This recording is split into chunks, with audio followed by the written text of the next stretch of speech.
Services is restoring integrity, accountability, and security to America's legal immigration system. These accomplishments reflect the dedication of our workforce and the transformative leadership of President Trump and Secretary Noem, both of whom have allowed USCIS to do the job it was created by Congress to do. We stand ready to continue working with Congress to protect the homeland and uphold the rule of law. Thank you, and I look forward to your questions. Thank you, Director Udlow. I now recognize Acting Director Lyons for 5 minutes to summarize his opening statement. Good morning. Chairman Garbarino, Ranking Member Thompson, distinguished members of the committee, thank you for the invitation to discuss the critical work U.S. Immigration and Customs is doing every day to carry out President Trump's agenda to keep America safe, restore order to our communities, and return the rule of law to this country.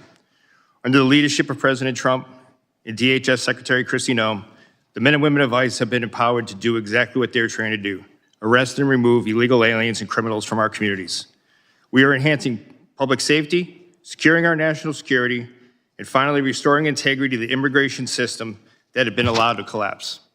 We have supercharged our partnerships with state and local law enforcement, empowering officers around the country through the 287G program to help ICE identify and remove criminal aliens. Those partnerships have increased more than 900% since President Trump took office, and our communities are safer for it. I am also proud of our agency's unprecedented hiring campaign that led to hiring of more than 12,000 officers and special agents in less than a year, and more than 222,000 individuals submitted applications. This expansion of a well-trained and well-vetted workforce will help further ICE's abilities to execute President's and Secretary's bold agenda.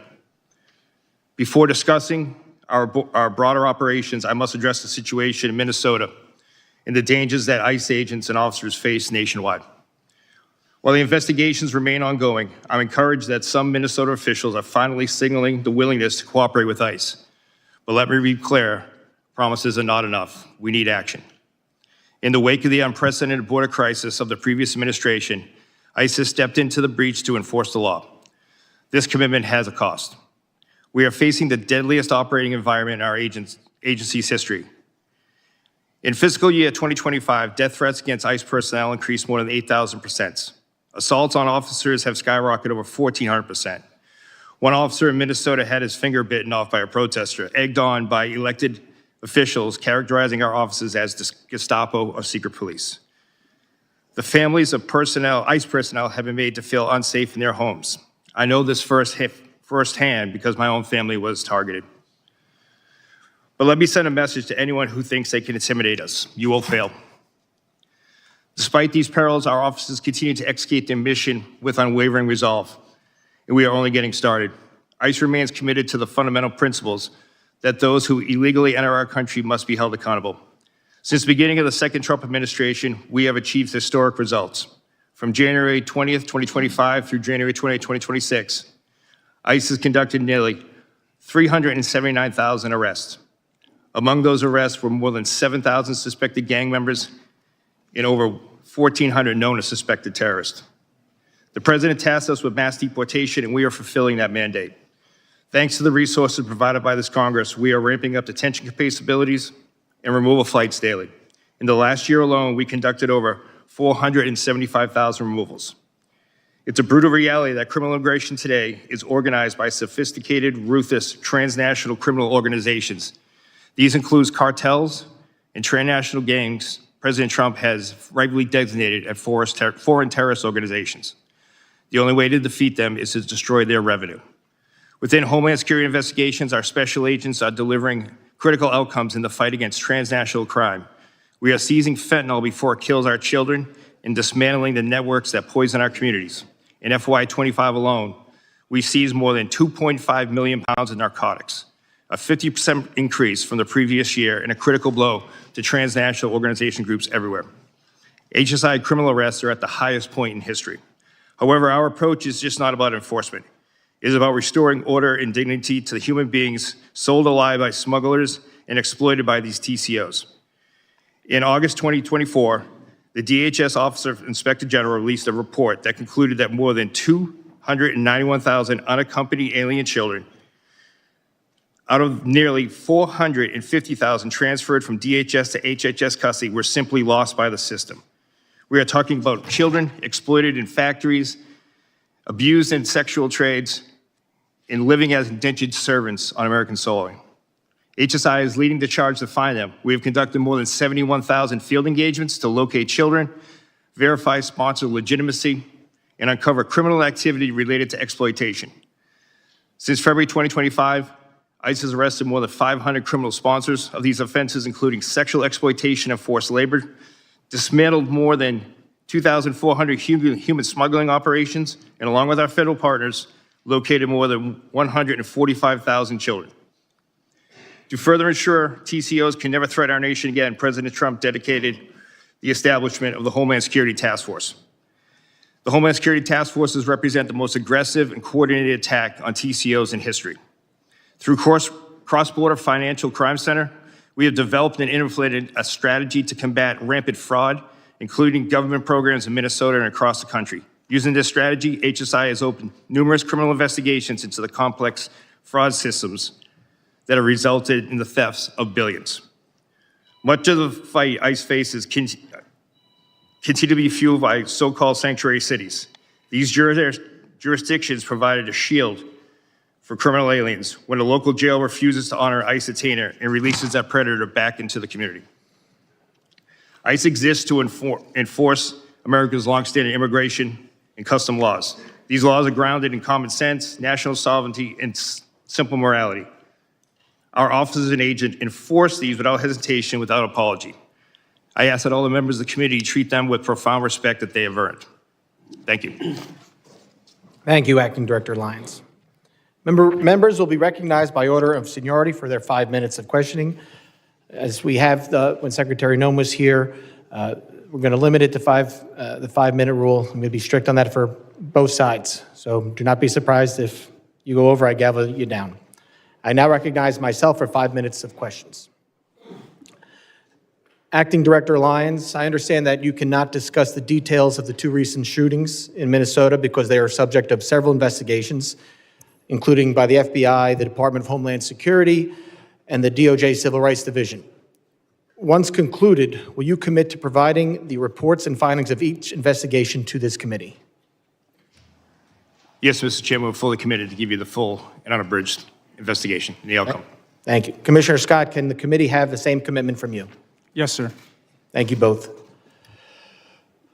Commissioner Scott and Acting Director Lyons, following this hearing in writing, I'd like to know what is the standard operating procedure for each of your agencies for an investigation when deadly force is used. Currently, Acting Director Lyons, are those procedures being followed for the 2 uses of deadly force in Minneapolis this past January? Yes, Mr. Chairman. Were those, and Commissioner Scott? Yes, sir, they are.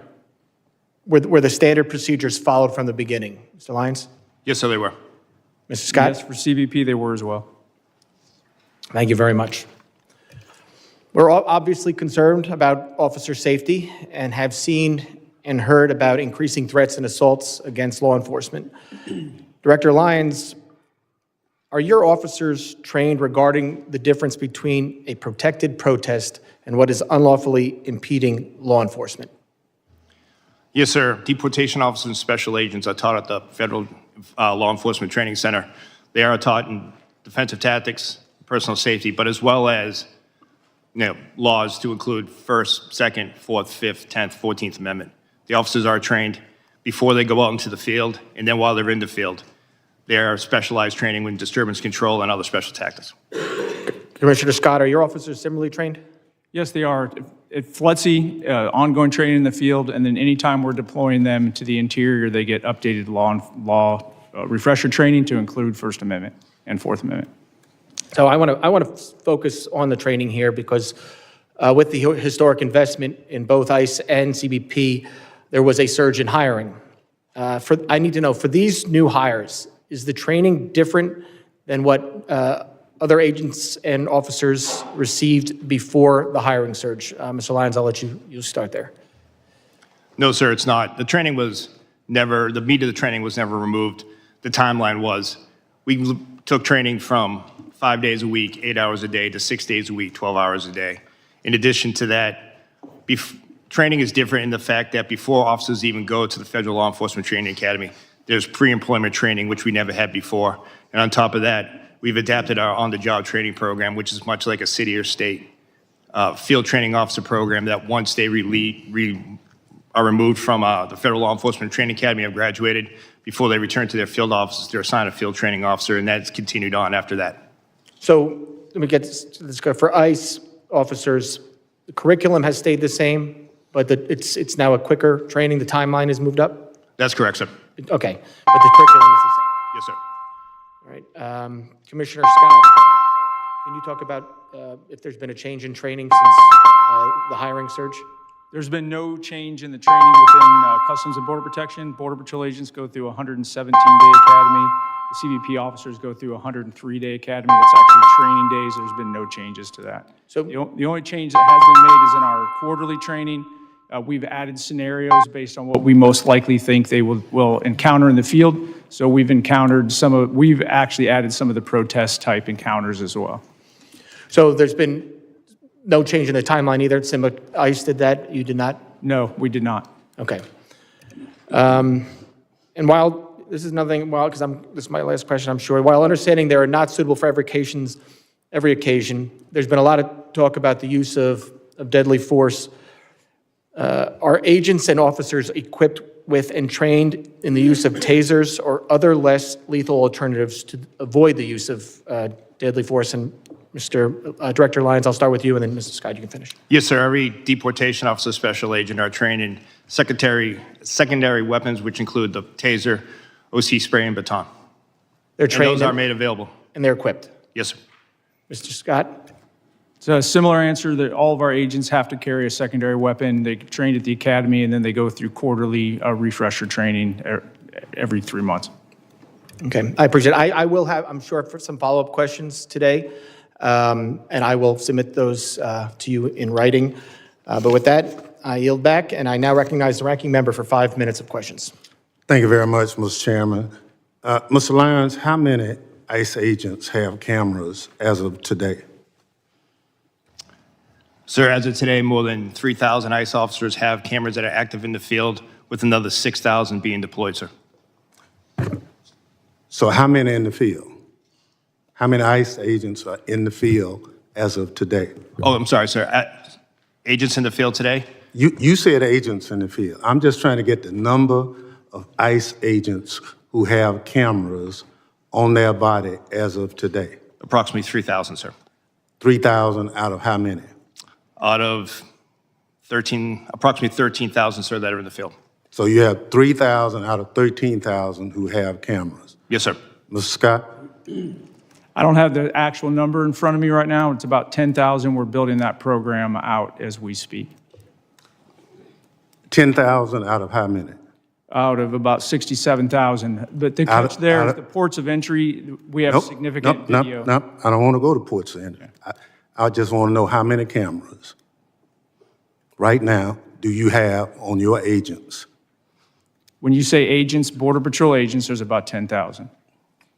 10,000 That's an estimate, out, 10,000 out of how many? Out of 20,000 Border Patrol agents. So half of them.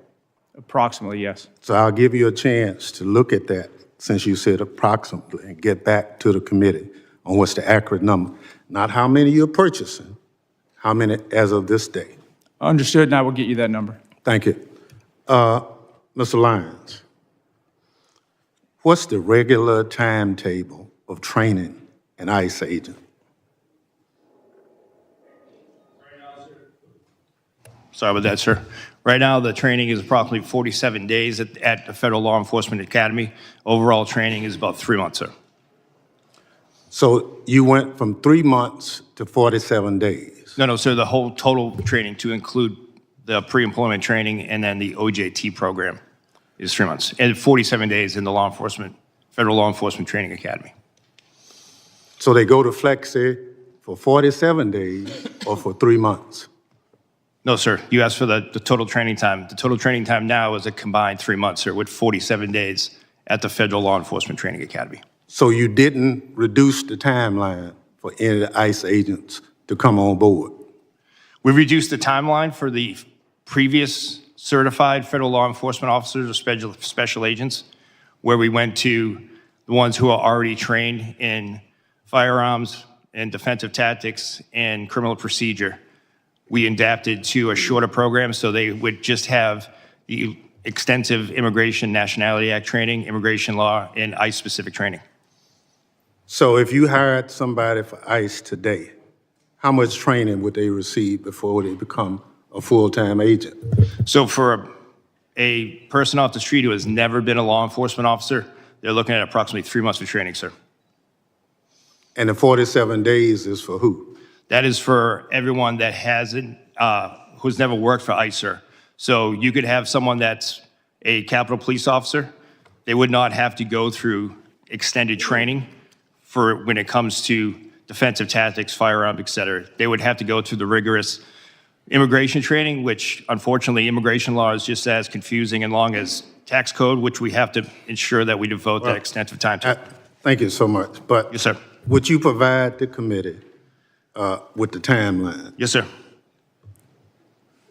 We will provide you. Some of us understand it's 47 days. Yes, sir. We will But provide you're you telling us it's 3 months. from the beginning, sir, when they go ahead and come on pre-employment training to the Thank OJT program afterwards. But we will provide the committee with the full for Okay. each breakdown. For Mr. Lyons and Mr. Scott, over the past several weeks, the president has made a series of comments regarding the midterm election. The president has urged my Republican colleagues in Congress to nationalize elections. Now, are you involved in any planning on guarding precincts in this country as of today? Mr. Scott, No, sir. Mr. Lyons. No, sir.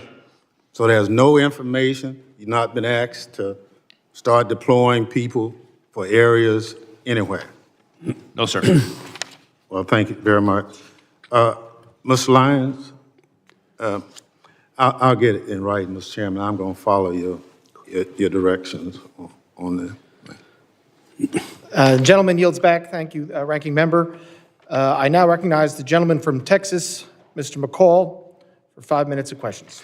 Thank you, Mr. Chairman. A decade ago when I chaired this committee, Mr. Thompson and I passed a bill to authorize ICE into law. It was a bipartisan effort. It passed the House overwhelmingly, both Republican and Democrat. A decade later, here we are. The Dems have called to abolish ICE. Now they're trying to shut it down.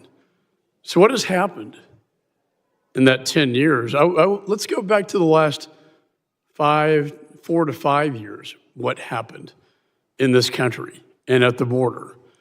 As someone who lives in the border state of Texas, we saw the most dangerous, wide open border that I've seen in my 22 years in Congress.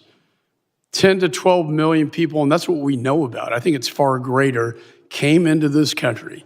Many of them dangerous, violent criminals, some known or suspected terrorists, which I find extremely dangerous. That's why I served as an impeachment manager for Mayorkas, because he violated federal law. The federal statute says, as a former federal prosecutor, I know this, shall detain aggravated felons. What did Mayorkas do? He told his agents, that's discretionary. You can release them. As a result, we had tens of thousands of aggravated felons left on the streets of America to roam freely, not to mention the human and sex trafficking of children, Mr. Lyons, as you pointed out. So what is the administration trying to do? They're trying to remove a public safety threat from the United States of America. That is their job. Restoring public safety should be the #1 priority. And one of the problems here, as I examine it, is that Minnesota, Minneapolis in particular, is a sanctuary city. What does that mean? That means that it's a magnet for illegal. They're protected under the current situation because state and locals will not cooperate with federal law enforcement. In fact, Mr. Lyons, is it not true that they were not honoring ICE detainers that were put on dangerous felons in prison so that you could remove them from the United States? That is correct, sir. The detainers were not honored at the local level in Minneapolis. This is the #1 violation. In addition, the rhetoric on the left led to over 1,000% increase in assaults on ICE officers, an increase of over 8,000 of death threats to them. All this created a perfect storm for our officers being thrown into this situation. And then Agent Bovino came into the picture, and I would argue, in fairness, that he escalated the situation by the way that was handled. Your officers are not trained to effectuate crowd control. They are trained to move in surgically, go in and remove these dangerous, violent criminals from the United States of America. I've called for de-escalation after the 2 deaths, the 2 shootings that took place. I believe that these roving patrols should be done at the border rather than in the major cities of the United States. So when the president decided to remove Agent Bovino and put in Tom Homan, who I've known for years, a consummate professional, law enforcement professional, I commended the president. And what has been done since Mr. Homan came into the job? We now have targeted law enforcement operations. He is returning to the original mission of ICE. He is working with state and locals to do the crowd control. He is getting them to honor the ICE detainers. He is also getting the body cameras put on them. And the roving patrols, in his words to me, should be done at the border, not in major cities. My question to you, Mr. Lyons, is Mr. Homan now, are his operations in Minneapolis now bringing the situation under control? So we've seen a de-escalation in the fact that the protests, while they still go on, have subsided, and ICE has been allowed to do their targeted, intelligence-driven enforcement operation. Just the other night, local authorities arrested 54 protesters at the local level where ICE officers did not have to be engaged in that. My final question to you, do you believe the model that Mr. Homan is now setting in Minneapolis should be a model for the nation? Gentleman's time is If expired. I could allow the witness to answer. I understand that, but I'm holding I'd it like to on the 5 minutes. record an answer, Mr. Chairman. Do you agree that Mr. Homan's model is one for the nation? Gentleman's time is expired. Yes or no? I now recognize the gentleman from California, Mr. Swalwell, for 5 minutes. A couple nights ago, I met with a woman who works as a cashier at a grocery store, and I told her I was coming to see you, Mr. Lyons, and she said, will you ask him, and she didn't want to give her name. She was terrified to give her name. But she said, when I get off my shift around midnight and I walk through the parking lot to my car, she said, if somebody rolls up in an unidentified van and gets out wearing all black and their face is covered and they don't have any identification and they ask me to get into the van, how do I know who they are? How does she know, Mr. Lyons? How does she know if they're an ICE agent or bad guys? Sir, ICE agents have identifiable placards on their uniforms as well as their badges representative, but you won't see ICE agents rolling through the parking lots and just snatching someone up. ICE does intelligence-driven, targeted enforcement operations. Well, Mr. Homan and others have said that they target individuals based on the color of their skin and the accents that they speak, and that's why people are running through the fields and factories where they work. Director Lyons, last year you said in Phoenix at the Border Security Expo that you wanted to see a deportation process that was like, quote, Amazon Prime, but with human beings. Mr. Lyons, how many times has Amazon Prime shot a mom 3 times in the face? None, sir, but you're also... It's the square root of 0, that's right. Yes, sir. Yeah, but if we're going to go down that route of my comment, I did say that comment. However, that comment was taken out. If you go back and watch the video, I did say that we need to be more efficient when it comes to removing individuals from the United States because ICE doesn't detain punitively. We detain to remove. I don't want to see people in custody. At the end of my statement was, and again, to your point, it was a industry day for AI and efficiencies, but I did say at the end of it, but we deal with human beings, so we can't be like them. And speaking That's of human, the key part that you're leaving out. Well, speaking of human beings, how many times has Amazon Prime shot a nurse 10 times in the back? None. How many times has Amazon Prime dragged a woman out of her car by her hair and then dragged her down the street? None. How many ICE agents have been fired for their conduct under your leadership? Sir, I can get you that data. I'll get that back to you. Is it more than one? I'm not going to speak about personnel actions, but I'll get you that data. Can you tell us if at least, God, I hope at least one person has been fired for their conduct since these operations have begun? Are you telling us you can't even say one person's been fired? Sir, I'm not going to talk about personnel actions, but we will get back to you. But 2 people have been killed so far, is that right? A nurse named Preddy and a mom named Good. 2 people have been killed so far. Yes, sir. Mr. Lyons, will you apologize to the family of Renee Good for being called a domestic terrorist by the president and his leadership? No, sir. Why not? Sir, I welcome the opportunity to speak to the family in private, but I'm not going to comment on any active investigation. Is she a domestic terrorist? Sir, I'm not going to comment on the investigation. And the president and Secretary Noem are elected officials. That's their right to their comments. But as career law enforcement, we won't speak to any. Do you agree with their comments? Sir, I'm not going to go ahead and talk about any ongoing investigation. Will you apologize to the family of Alex Preddy for also being called a domestic terrorist? Sir, again, I'm not going to speak to any ongoing investigation. Mr. Lyons, your staying to lead ICE is a decision. Sir, I'm sorry. Could you repeat Your that? staying on to lead ICE is a decision. And I've read your background. You have a decorated career. You've served in the military. You are what I would call otherwise employable. I think most people would agree this is not the only job that you can get.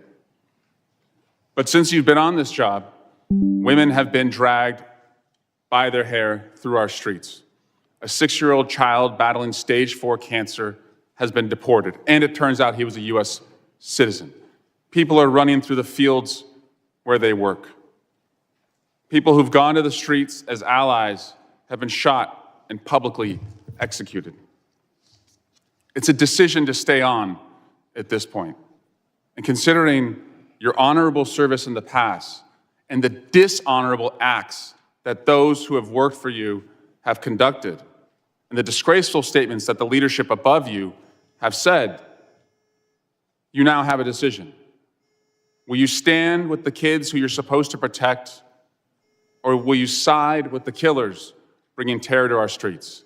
Mr. Lyons, will you resign from ICE? No, sir, I won't. Why not? Because, sir, that child that you're showing right there, the men and women of ICE took care of him when his father abandoned him and ran from Gentleman's law enforcement. time has expired. You never should have gone into Gentleman's time custody. has expired. I recognize the gentleman from Mississippi. Mr. Guest for 5 minutes. Thank you, Mr. Chairman. Mr. Chairman, we stand on the verge of a second Democrat shutdown of the United States Department of Homeland Security just within the last 90 days. The Department of Homeland Security employs 260,000 men and women across 22 different agencies.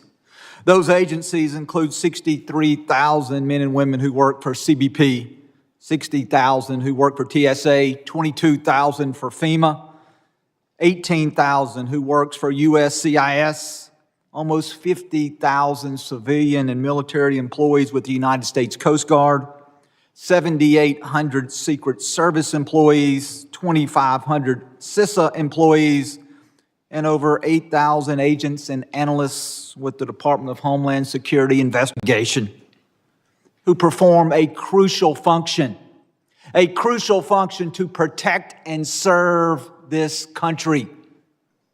This second government shutdown, led by my friends on the Democrat side of the aisle, will leave our country less safe.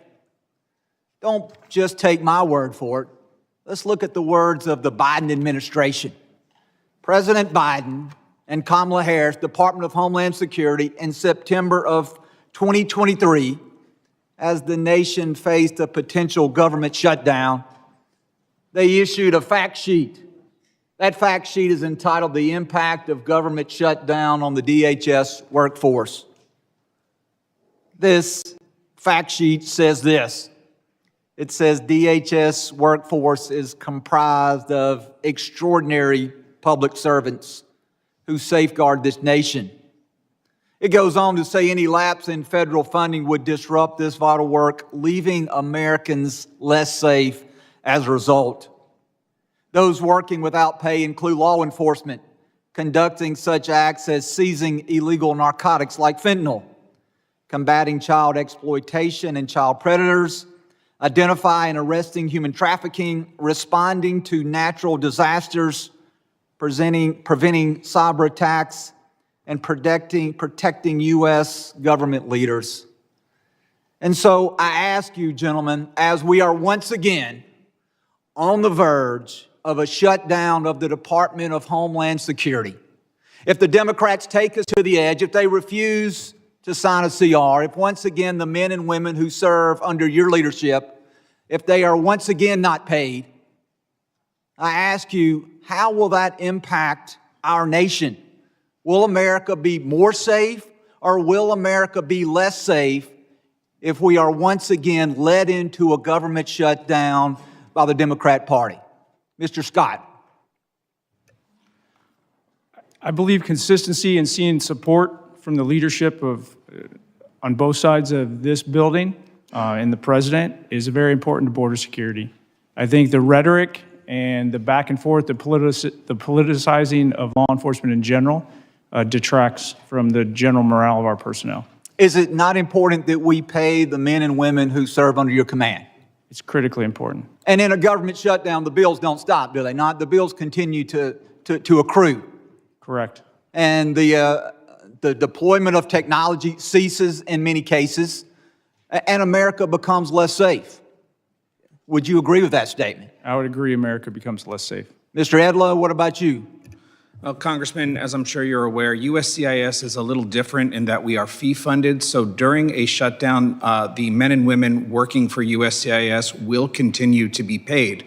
However, in terms of our screening and vetting enterprises, as well as everything else we do, we have formed very, very strong working relationships with the other components, and that's critical for us to be able to do our work. While we may be there able to continue without our partners being paid and with them being furloughed, it's going to make America significantly less safe. And Mr. Lyons. Yes, sir. It will have a great impact, especially on the Homeland Security task forces and the men and women that are focused on the transnational crime and foreign terrorist organization. Mr. Lyons, very quickly, we've had many members of this committee who have made allegations. The Democrats have once again taken the mantle of the party to defund the police and abolish ICE. Do you wish to take the last few seconds to speak about the consequences that has on the men and women that you serve? The men and women of ICE are sworn law enforcement officers who are dedicated to their mission to protect the United States. Thank you, Mr. Chairman. I yield back. Gentleman yields back. I now recognize a gentleman from California, Mr. Correa, for 5 minutes of questions. Thank you, Mr. Chairman. I want to welcome our witnesses today. Gentlemen, wanted to start out by talking a little bit about my district, Southern California, Disneyland. Southern California is the center of manufacturing for the United States. California, biggest ag state in the Union. California, also, big donor, taxpayer dollars to the United States. President Trump got elected on the promise to deport the worst of the worst. Your numbers, Mr. Lyons, less than 14% of those arrested by ICE first year, 2025, had charges or convictions of violence. 70% of those deported had not even a traffic ticket. Mr. Lyons, I think we're all patriots, but I'm trying to figure out how, this is a question to you, sir, how deporting a nanny makes our nation safer, stronger, how trying to deport the father of 3 Marines make this country stronger, how deporting the parents of a number of Marines at Camp Pendleton makes this nation stronger. Sir, thank you for your welcome, first off. Just to address your, the numbers with the 14%, sir, that's 14% that are listed as violent criminal felonies. However, what's left out of that is the fact that what's left off that list. Those 70% that don't have a traffic ticket and deported, how has that made our nation stronger? Sir, if you look at what ICE has done, more than 60% of every individual that is in ICE custody has a pending or a conviction on a criminal charge. Not to count. Sir, let me move ahead. I only have 3 minutes, and we'll talk later. Yes, sir. Let's talk about American citizens. Again, back home. People, young people asking me, what do I have to carry with me so I won't be deported? Is, Mr. Lyons, carrying a passport, is that enough so they won't be detained or deported in my district? Sir, an American citizen shouldn't carry or shouldn't feel the need to carry. Let me tell you what some of your ICE agents have done. They pulled over a gentleman in a pickup truck, showed his passport, they threw it to the side, detained him. What do we have to do to show that we're American citizens? Sir, no American citizen falls under Title VIII. No American citizen will be arrested for being an American citizen. But you just said to my colleague that nobody has been fired because of violations of the law for disciplinary actions, yet this is happening in my district. Mr. Lyons, we're a very boring district. We work hard, mind our own business. ICE in our streets now. People are terrorized. American citizens. Number of cases of Americans being detained, being taken in, some being held for 5 days. Sir, what do we do with those people in that situation? What do we tell them? Sir, I don't know of any particular cases you're speaking of American citizen being I'm more than happy to provide you a list, sir. 100%, sir. So let me ask you, sir, are you surveilling U.S. citizens today? No, sir. Those people protesting, practicing this First Amendment right, photos of them, data taken, they're not being placed in any kind of a database? There is no database for protesters, sir. One of your officers in Maine said to one of the individuals protesting, we're going to put your face in a little database. What does that mean? Do you have a little database No, sir. of Americans? No, sir, we don't. Then what do you think your ICE agent was doing to this individual when he said those statements? I can't speak for that individual, sir, but I can assure you there is no database that's tracking United States citizens.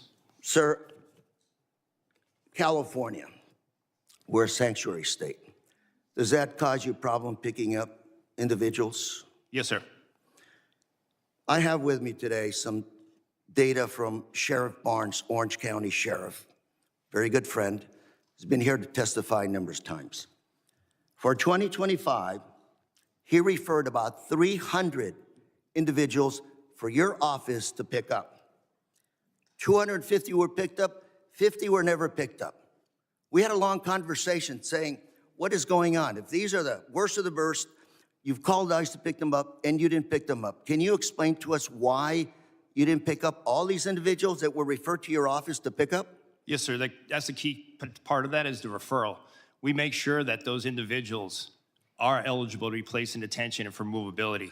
So You in that never case, it would even be- looked at Gentlemen's those time's- individuals. Gentlemen's time's I would like to expired. talk to you about this issue later on, Mr. Lyons. Gentlemen's Thank you very Time much. has expired. I now recognize the gentleman from Texas, Mr. Pfluger, for 5 minutes of questions. Thank you, Mr. Chairman. Why are we here?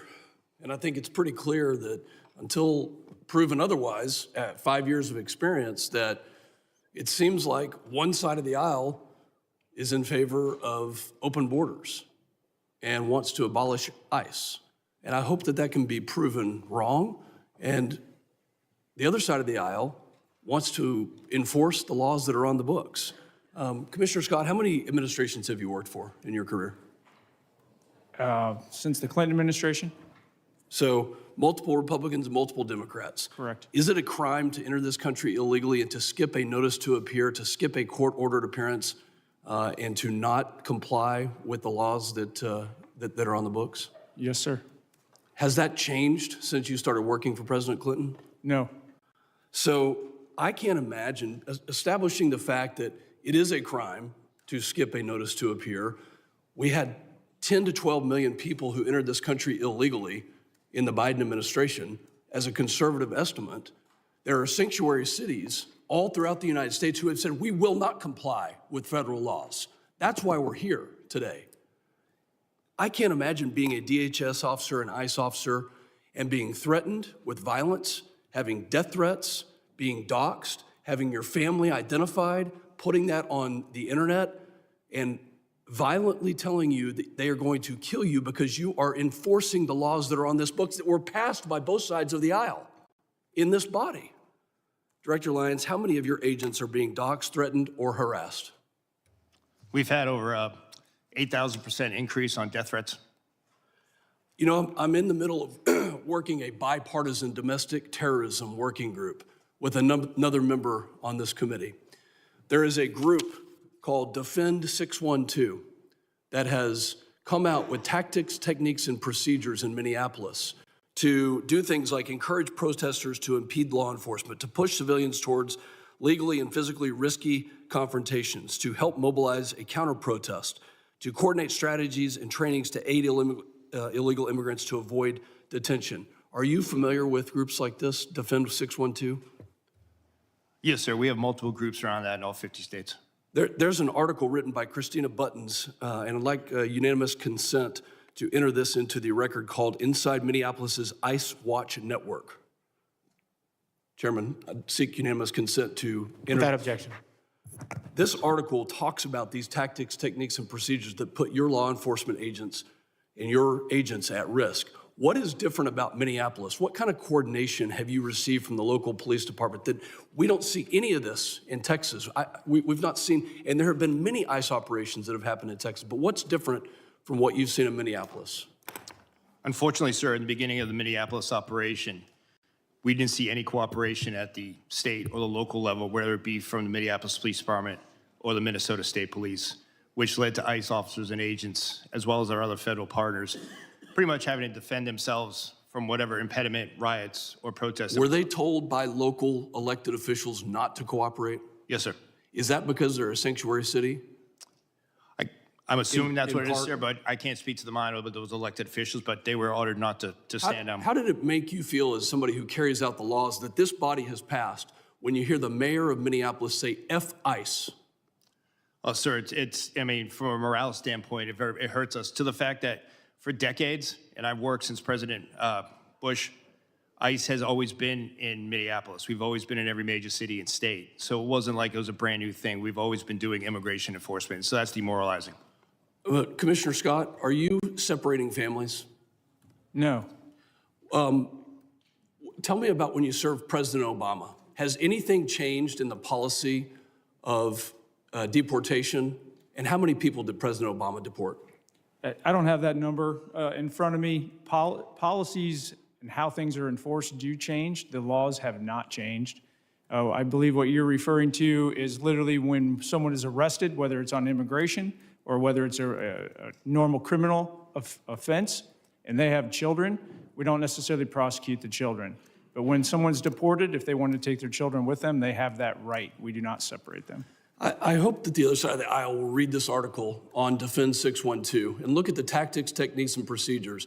And if this is domestic terrorism, where we have a group that's on signal that is calling out agents and doing things to interrupt, intercede, and prevent law enforcement from carrying out the laws that this body passed, that you'll have the courage to call it domestic terrorism if it is that way. And I yield back. Gentleman yields back, and I now recognize the gentleman from Michigan, Mr. Tanadar, for 5 minutes of questions. Thank you, Mr. Chairman, and good morning to our witnesses. Commissioner Scott, did the ICU nurse, Alex Preddy, deserve to die? I cannot comment on an ongoing investigation, sir. Do you believe that he deserved to die? Should he be killed by your agents? I'm not going to comment on an ongoing investigation, sir, before it's concluded and all the facts are available. Do you agree with CBP Commander Bovino's statement that Alex Preddy was planning to massacre law enforcement agents? I'm not going to comment on an ongoing investigation, sir. Director Lyons, did Renee Good deserve to die? Sir, I can't comment on ongoing investigations. Director Lyons, do you agree with Secretary Noem and Vice President Vance's characterization of Renee Good as a domestic terrorist? Sir, I can't speak to their comments as that they're their own, but as an ongoing investigation, I can speak to that. Director Lyons, what did your agents mean when he said, "You raise your voice, I erase your voice," in the video just that we have seen, all of us have seen? Sir, I'm not aware of that video that you have, sir. I can't comment on what that officer has said. Does that statement, if I show you the video of that, does that statement reflect the value of your agency? And does ICE respect and adhere to the First Amendment? Yes, sir, ICE does respect and refer to the First Amendment, but that doesn't respect, your statement that you said doesn't represent the values of the men and women of ICE. Commissioner Scott, does CBP respect and adhere to the First and Second Amendment? Yes, we do. Don't you agree that Alex Preddy had every right to exercise his First and Second Amendment freedoms before being shot in the streets by one of your agents? I believe that every person in the United States has a right to their constitutional rights. Look, I have heard and seen enough. I'm just sick and tired of your agents running around in our cities, in our streets, causing illegal activities. ICE and CBP thugs are roaming our streets, attacking our communities, using our children as bait, referring to people as bodies and numbers, targeting people for their accents and the color of their skin, and killing American citizens, all while showing zero remorse for their actions. Director Lyons and Commissioner Scott, do you think President Trump will pardon you and your boss, Kristi Noem, before he leaves office, just like he has for insurrectionists and his political allies? Do you believe President Trump will pardon you? Because, go ahead. I'm not going to speak on behalf of President Trump, but I'll tell you, I signed up for this job to protect America, and I'm very proud of the service that I provide, and I don't need a pardon from anybody. Well, you better hope so. You better hope you get being pardoned, because you will be held accountable for the absolute disregard of the law your agencies have shown over the past year. Your agencies have lost the trust of the American people, with millions taking to the streets to protect the illegal actions of your agencies. And that's why I introduced a bill in the United States Congress to abolish ICE. ICE must be abolished. I also co-sponsored a bill to impeach Secretary Kristi Noem, and I believe Kristi Noem must be impeached. And this Congress must do everything in its power to carry out oversight actions against these rogues departments, including if Gentleman's time has expired. A witness has requested a break. Committee will recess for 5 minutes. Members of the audience will remain seated.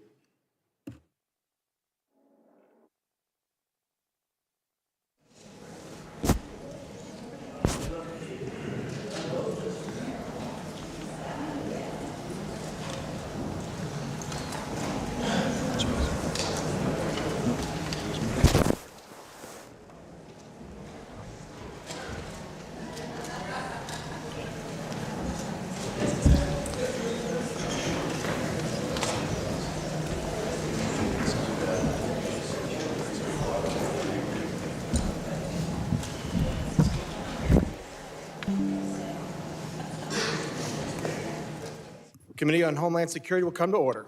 Without objection, the chair may declare the committee in recess at any point. The purpose of today's hearing is to conduct oversight of the Department of Homeland Security and assess priorities for U.S. Immigration and Customs Enforcement, U.S. Customs and Border Protection, and U.S. Citizenship and Immigration Services for the calendar year 2026. Before we get started, I'd like to remind the members and the public of the rules of decorum. These issues we are debating are important ones that members feel deeply about. While vigorous disagreement is part of the legislative process, members are reminded that we must adhere to established standards of decorum in debate. It is a violation of House rules and the rules of this committee to engage in personalities regarding other members or to question the motives of a colleague. It is also a clear violation of the rules of the House to make statements that might personally be offensive to the President or the Vice President of the United States. Remarks of that type are not permitted by the rules and are not in keeping with the best traditions of our committee. The chair will enforce these rules of decorum at all times and urges all members to be mindful of their remarks. Further, under the rules of the House, the chairman is responsible for maintaining order and preserving decorum in the committee room. I expect audience members to be respectful of the witnesses, members, and the public. If members of the audience are persistently or overly disruptive, it is a violation of federal law and you'll be subject to removal and arrest. I now recognize myself for an opening statement. I want to start by thanking our witnesses for appearing before the committee today. Today's hearing provides the American people the ability to hear directly from the leaders that enforce our nation's immigration laws. It is our imperative as representatives of the people to be a voice for the people. Transparency, communication, and accountability are keys to good government. This is why oversight is important. Informing Congress and the public is not casting accusations, nor is it a punishment. Congress has a duty to hear directly from the executive branch, a duty I take seriously. And the executive branch has a duty to keep us informed. While this hearing was long planned, we sit here today at an inflection point, an opportunity to assess and reinforce the integrity of immigration enforcement and to strengthen public trust. An opportunity to emphasize and underscore the Department of Homeland Security's no-fail mission as a whole. My top priority as chairman is, and will always be, protecting America while ensuring the safety of law enforcement. This is further important in the context of another potential shutdown of the department.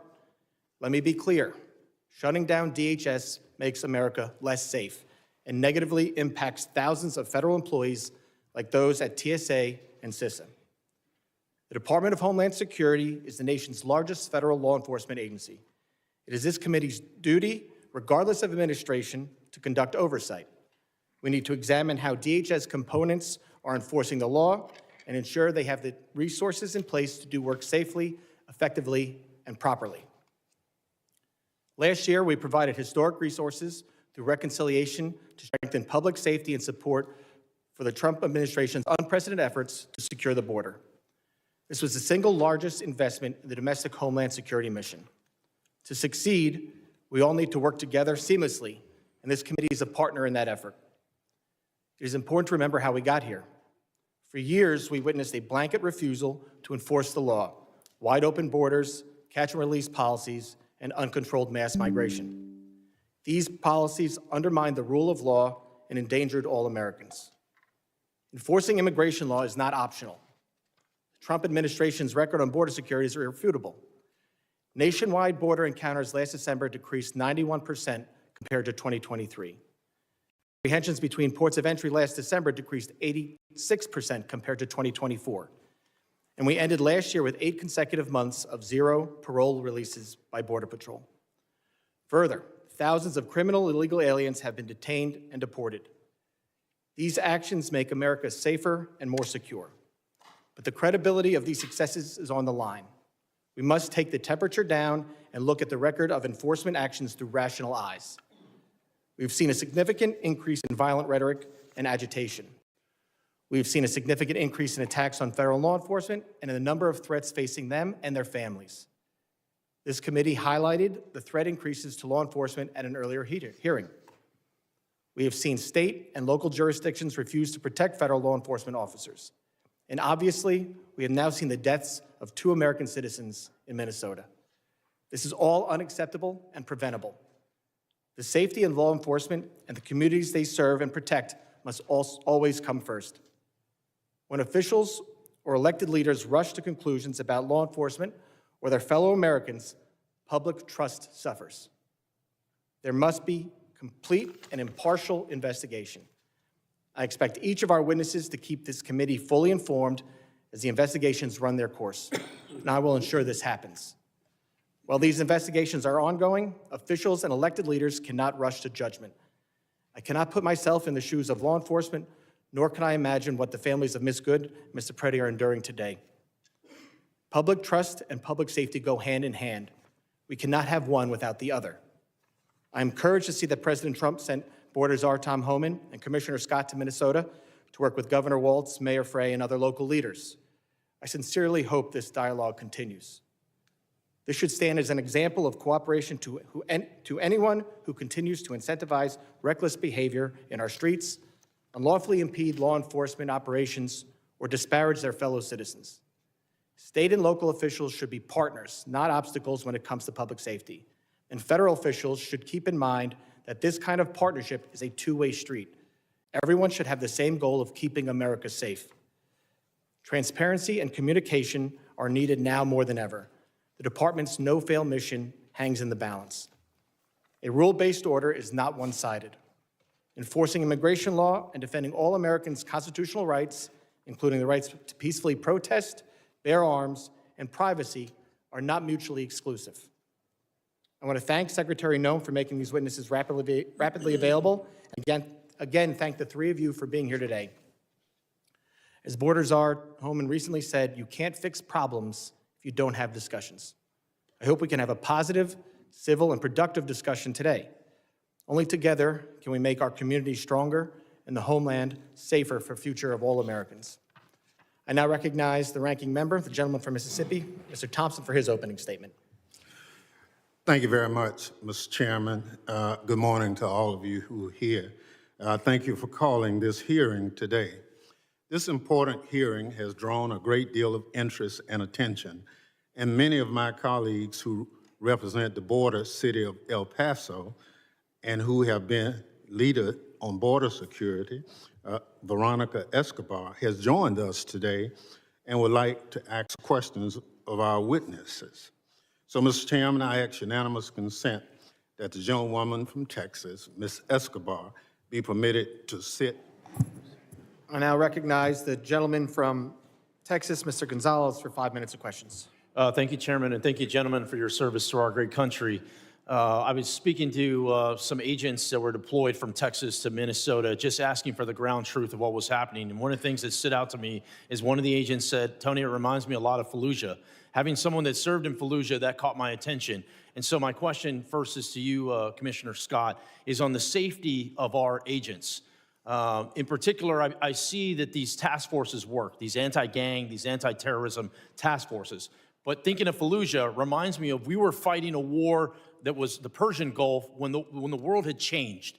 And so my question is there a way we can protect our law enforcement, our federal law enforcement agents, in particular through, I've got a bill in particular through bulletproof glass or ballistic windshields. Is that something you think that could help protect the law enforcement officers that are on the front lines? I think that can help protect the officers on the front lines, but it goes much farther than that because things have changed. So the tactical infrastructure at the border, the bulletproof vests, all of that helps tremendously, but we're fighting a different fight now. The reason you saw so many people surged into LA at one point and then now into Minneapolis was because we had to surge additional resources in to protect the ICE agents that were literally just going to try to make a lawful arrest. So we had to put in two teams, one to do the arrest and another one to deal with the protesters. Luckily, CBP, well, not luckily, unfortunately, CBP's had to build out this capability over the years because we had been dealing with increased protests at the border, mass incursions, so we trained our people how to do crowd control. But let's not miss the fact that we have coordinated, well-funded, and I think insurgencies or terrorist organizations, however you want to call it, literally trying to prevent legal laws from being enforced in the United States. That is a dramatic change. That's why we've had to shift. So we got to figure out how to protect our officers and agents more holistically. On social media, how do we keep them from being doxxed? When somebody goes to like did to Director Lyons, they follow his kid home and then have protests in his front yard and then put it out live on video. That needs to be a crime. I don't want to violate anybody's right to free speech, but going into your front yard and harassing your family just because you're a law enforcement officer, that should not be a protected action. The world has changed, and we need to change with it to make sure our federal law enforcement officers and their families are protected. My next question is for Director Lyons. Body cameras have been deployed in Minnesota. I think transparency helps regain public trust. Is there any plan to release any of the footage to the public? 100%, sir. That's one thing that I'm committed to is the full transparency, and I fully welcome body cameras all across the spectrum in all of our law enforcement activities. And yes, sir, body cam footage will be released. I agree with you completely. Everyone assumes this body camera footage is bad footage. So, in so many cases, it's the exact opposite, and we get a show from the officer's lens what exactly they're dealing with on a daily basis, not just a 15-second clip we see on TikTok or whatever it may be. I'm very pleased to hear the releasing of more public footage. My next question is for you, Commissioner Scott. As a member of Congress, I have a very similar, all of us, the question's really for all of us. As a member of Congress, what can I do to make sure what happened in Minnesota doesn't happen in my community? Put laws in place that protect our officers and agents so they can go out and do their job confidently and know they really truly have the backing. And then, I got to plug it, actually fund the programs. So when body cameras got rolled out to CBP, the technical capability of the camera got rolled out, but the funding for the personnel to support the programs and the data, that can drain basically all your other operations. So fund the entire program so that we can be transparent and that we can make sure America knows what we're doing, because that trust is critically important.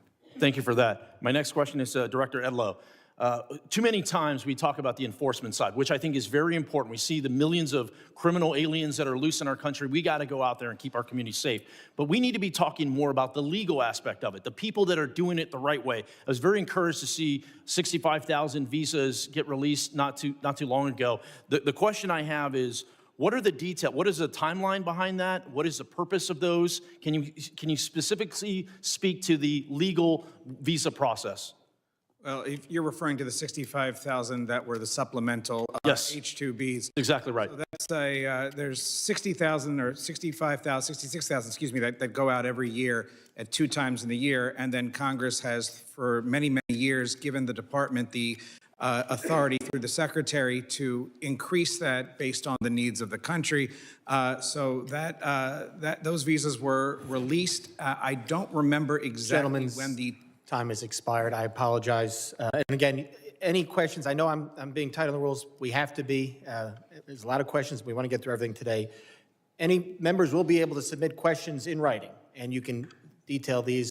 Thank you very much. I now recognize the gentleman from Rhode Island, Mr. Magaziner, for 5 minutes of questions. Mr. Lyons, has ICE hired anyone who is charged with a crime related to the January 6th riot here at the Capitol? Sir, I don't have that information, but I would say no. Would you, could you find out and please report back? Yes, sir, I'll get that. I'll take that as a get Would back. you hire someone who attacked police officers here on January 6th, even though they were unfortunately pardoned by the president? Sir, we take assault on law enforcement very serious, and we have a good, strenuous vetting program. I'm All right, sure. thank you. Commissioner Scott, how many of your agents have been disciplined for excessive use of force over the past year? I cannot comment on ongoing or I'm not asking you to current comment on personnel specific action. investigation. How many of your agents have been disciplined? I'm just asking for the total. I'll for get that excessive number force. to you. I don't have it in front of me. All right, I sent you a letter asking that question and haven't received a response. Will you commit to sending a response to me, please? Yes, sir. All right, I'd like you to view this video. This is video of what appears to be pepper spray thrown by a federal agent into Rafael Veraza's car. You okay, Mama? You okay? Seconds later, he realized his daughter, 1-year-old Ariana, was in the back seat, also battling the chemicals. Are you familiar with this incident? Yes. Okay. Now, this is a family of United States citizens who were out to get groceries at a Sam's Club in Chicago.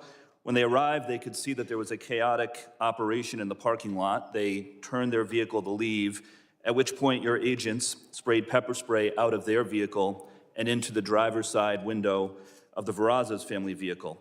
Is it proper procedure to aim pepper spray into the window of a moving vehicle?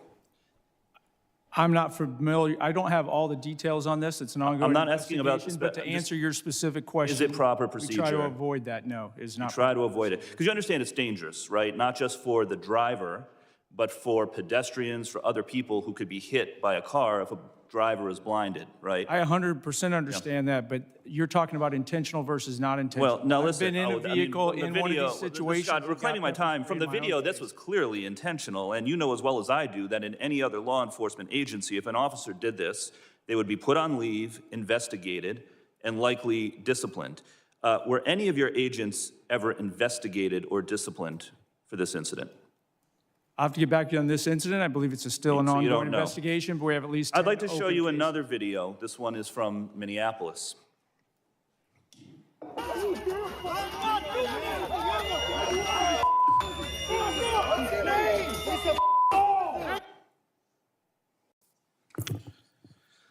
So as you can see, the agent sprayed pepper spray at close range directly into the face of an individual who had already been pinned to the ground by 3 other agents. And there's a picture of this behind me to give you a better view. Is this proper procedure for the use of pepper spray? I cannot comment on that because you're only showing one piece, and that subject Has is this clearly agent not been compliant. investigated? But this is not the intended use of this weapon, correct? The intended use is to try to avoid escalating. It's to de-escalate All the right. situation. To Well, get he was the already pinned to the individual ground by comply. 3 other agents. I think he had been de-escalated. Is there any investigation into this agent for doing this? I'll get back to you. There are several open investigations. All right, listen, there has been no accountability in your agency under the Trump administration. None. Your agency has repeatedly been caught on tape using unnecessary violence against civilians, and you can't even tell me if any of these agents have been investigated or disciplined. You are supposed to be making people safer, and instead, your agents are being unnecessarily violent. And that is why the Trump administration has lost the trust of the American people on immigration. Understand, it's not just the actions of the agents in the field, it is the lack of accountability from the top that has caused public trust to erode. And there need to be major reforms before we vote to give any of you any more funding.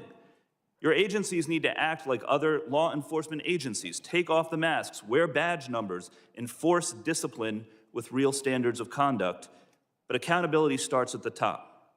Kristi Noem is completely unfit and should be removed from office. And all of the operations that we just watched were overseen by Commander Gregory Bavino, who himself engaged in excessive use of force. He even admitted that he lied to a federal judge when he claimed he had been hit by a rock prior to throwing a tear gas canister at a crowd of civilians. But then after the footage came out, and that turned out to be not true, he admitted that he had lied about it.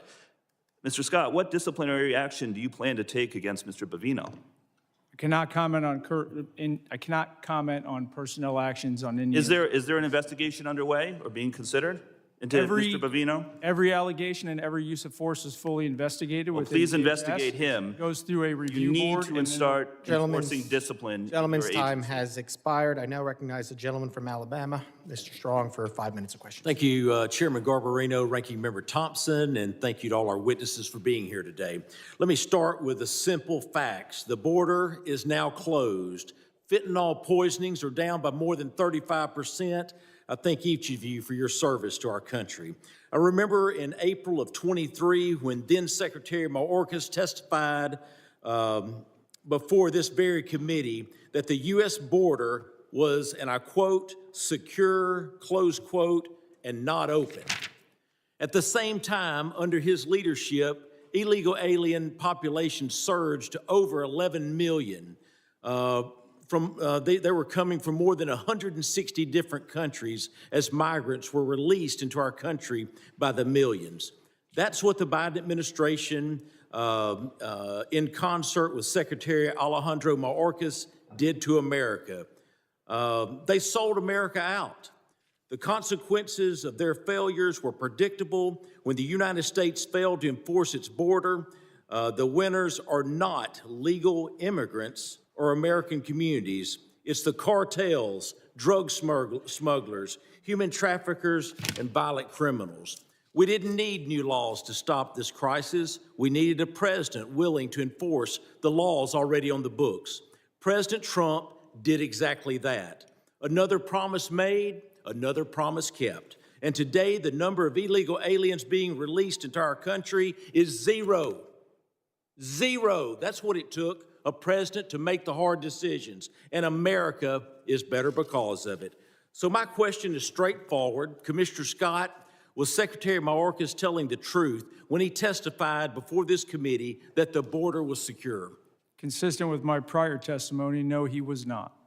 As you stated earlier, the underlying immigration laws haven't fundamentally changed in decades. What has changed is how different administrations choose to enforce these laws, particularly during the previous administration. It was 100% orchestrated to allow illegal aliens to invade our country under the Biden administration. From an operational standpoint, how important is consistency and enforcement for deterrence and border control? It's extremely important, and we keep talking about immigration, but let me remind people, border security really is national security. The cartels use illegal immigration to literally overwhelm law enforcement at the border and bring in all kinds of other threats. It's the second wave that always is the most critical. The Interior Enforcement sent a message around the world that we're not going to just let you go. It took away the marketing ability of the cartels to get people to come to the border and overwhelm law enforcement. This all works together. It's critically important because it is national security. Thank you, Commissioner. The men and women of DHS deserve our respect and the ability to do their job effectively without mixed signals from Washington. I also want to be clear, I support the men and women who work every day to secure our borders and enforce federal immigration laws. But lately, we've seen growing strain on political rhetoric that goes beyond policy disagreement and targets the legitimacy of law enforcement itself. Rhetoric that puts a target on the backs of agents doing their jobs.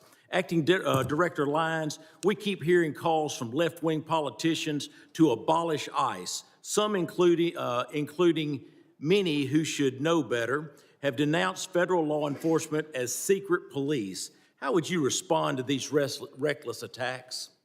Sir, I can speak from personal experience, having served multiple administrations, that the men and women of ICE are out there every day doing the law as it's written. What are the consequences of not enforcing federal immigration laws?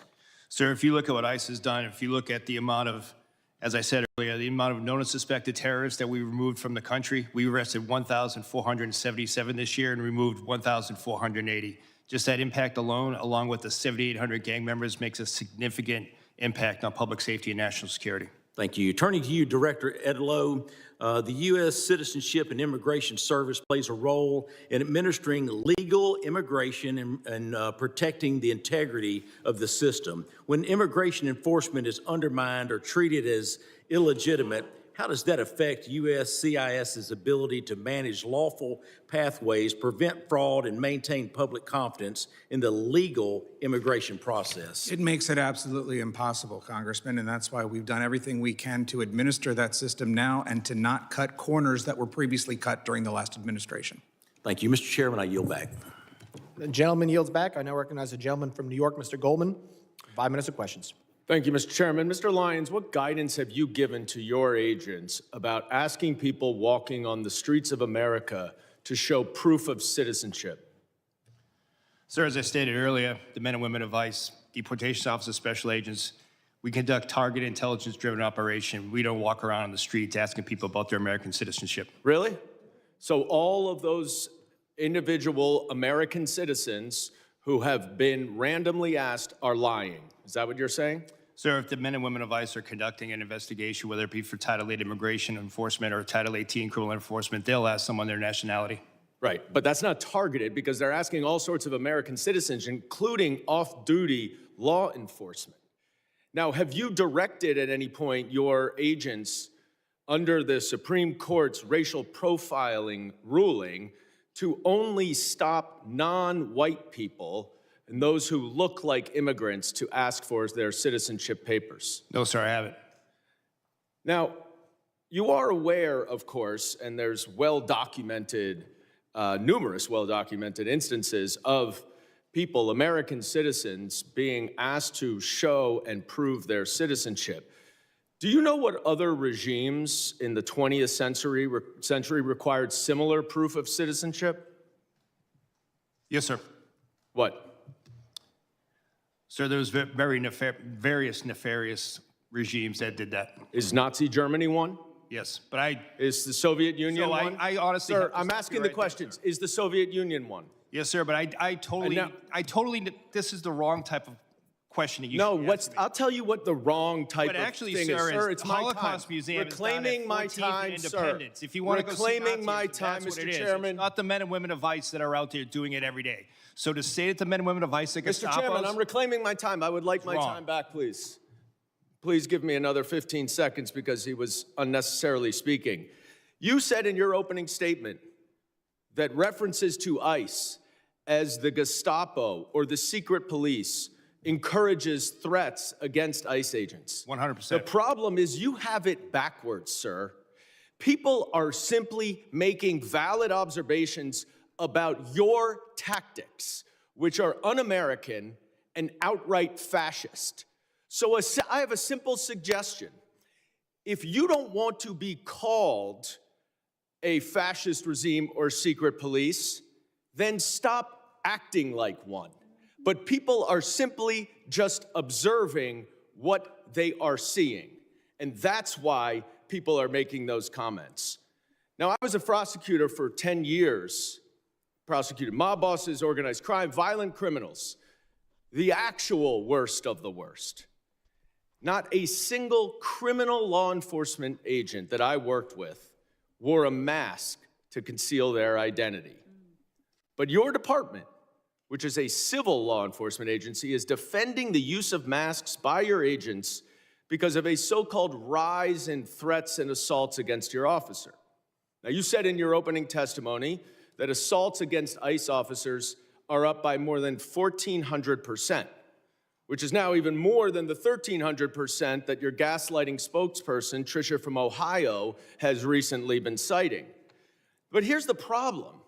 There are two separate, very detailed, very thorough investigative reports based on your own data that both conclude that assaults against ICE officers are up about 25%, which is far less, of course, than you assert, and far less than you would expect from an agency that has more than doubled its hiring and has an even greater increase in arrests. Now, why is that a problem, Mr. Lyons? It's a problem because the explanation that your agents are wearing masks because of fear of assaults or doxing is outright bogus. You and your untrained, unqualified, unvetted, unidentified agents are intentionally terrorizing our cities and communities all over this country to avoid accountability for their excessive force and their lawless actions.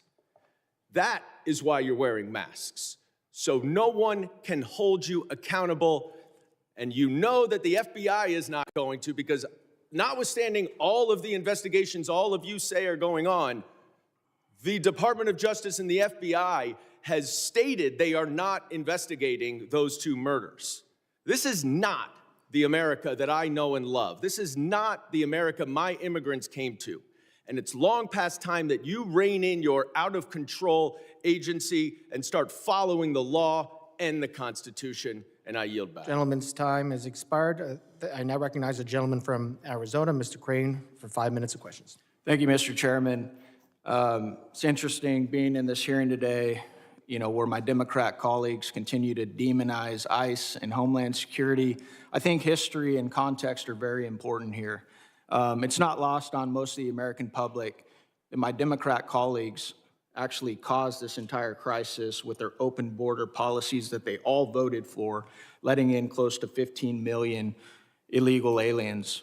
I also want to go through real quick some numbers of ICE deportations with other presidents who I believe both you, Mr. Scott, and you, Mr. Lyons, have worked for. Under President Clinton, 12 million illegal aliens were deported and removed from this country, some voluntary, some departures. Key, no riots. Under President Bush, 2 million, no riots. Obama, who was often referred to as the deporter-in-chief, 5 million, including returns, no riots. President Trump in his first term, 2 million deported, no riots. President Biden, 4 million, including expulsions, varying by estimates, no riots. President Trump again this year, 625,000, with 2 million voluntary leaving through CBP Home App. Mr. Scott, can you explain why these other presidents that you work for, both Democrat and Republican, have deported far more people than this president and we've seen no riots? I would say it has a lot to do about rhetoric and misleading the American public about what's really going on and how important border security really is to this nation. Let's talk also about my Democrat colleagues and something they also supported, and that's these sanctuary cities. I think that's very important, and I don't think a lot of Americans really understand these sanctuary cities. Mr. Scott, Mr. Lyons, is it true that you would rather send your officers into a jail to get some of these illegal alien criminals? Is it safer for your agents and also the illegal alien criminal if your officers are able to go into a jail instead of having to go out and find them on the street? Mr. Lyons, I'll start with you. Yes, sir, it would be. You wouldn't see the amount of law enforcement officers involved in immigration operations. Right. How about you, Mr. Scott? I 100% agree with the director, and more, just as importantly, it would allow me to put more agents back on the border to prevent people from getting in here in the first place. Let's also talk about these riots. Mr. Scott, Mr. Lyons, do you guys remember any riots, when for some of these victims that were assaulted and victimized by illegal alien criminals like Nate Baker, Laken Riley, Fletcher Harris, Skylar Provenza, Ivory Smith? I've got a whole list of them. Do you remember any riots from our Democrats or their constituents when any of these American citizens were victimized by illegal alien criminals? No, sir. No, sir. Why do you think that is? Because that's the question that I get asked all the time. Congressman, why do the Democrats care more about illegal alien criminals than they care about these American citizens, many of them who are young, have their entire lives ahead of them, didn't show up to a protest, right, to obstruct federal law enforcement. They're just going about their daily lives and they get victimized by people who aren't supposed to be here. Why do you think they don't care about American citizens? I cannot speculate, but when I look at the chaos that it creates and the corrosive nature that it creates, I go beyond the politics of the United States and I look at our nation-state adversaries like Iran, Russia, and China, and their influence on social media to keep this negative discourse going. And I think this is a much bigger issue than we're actually admitting that it is in here. I want to tie this together to something that's very pertinent that's going to happen this week here in Congress, where the American people are going to see the bookend of what's going on. We are going to attempt to pass the Save America Act, okay? Which requires documentary proof of U.S. citizenship to register to vote.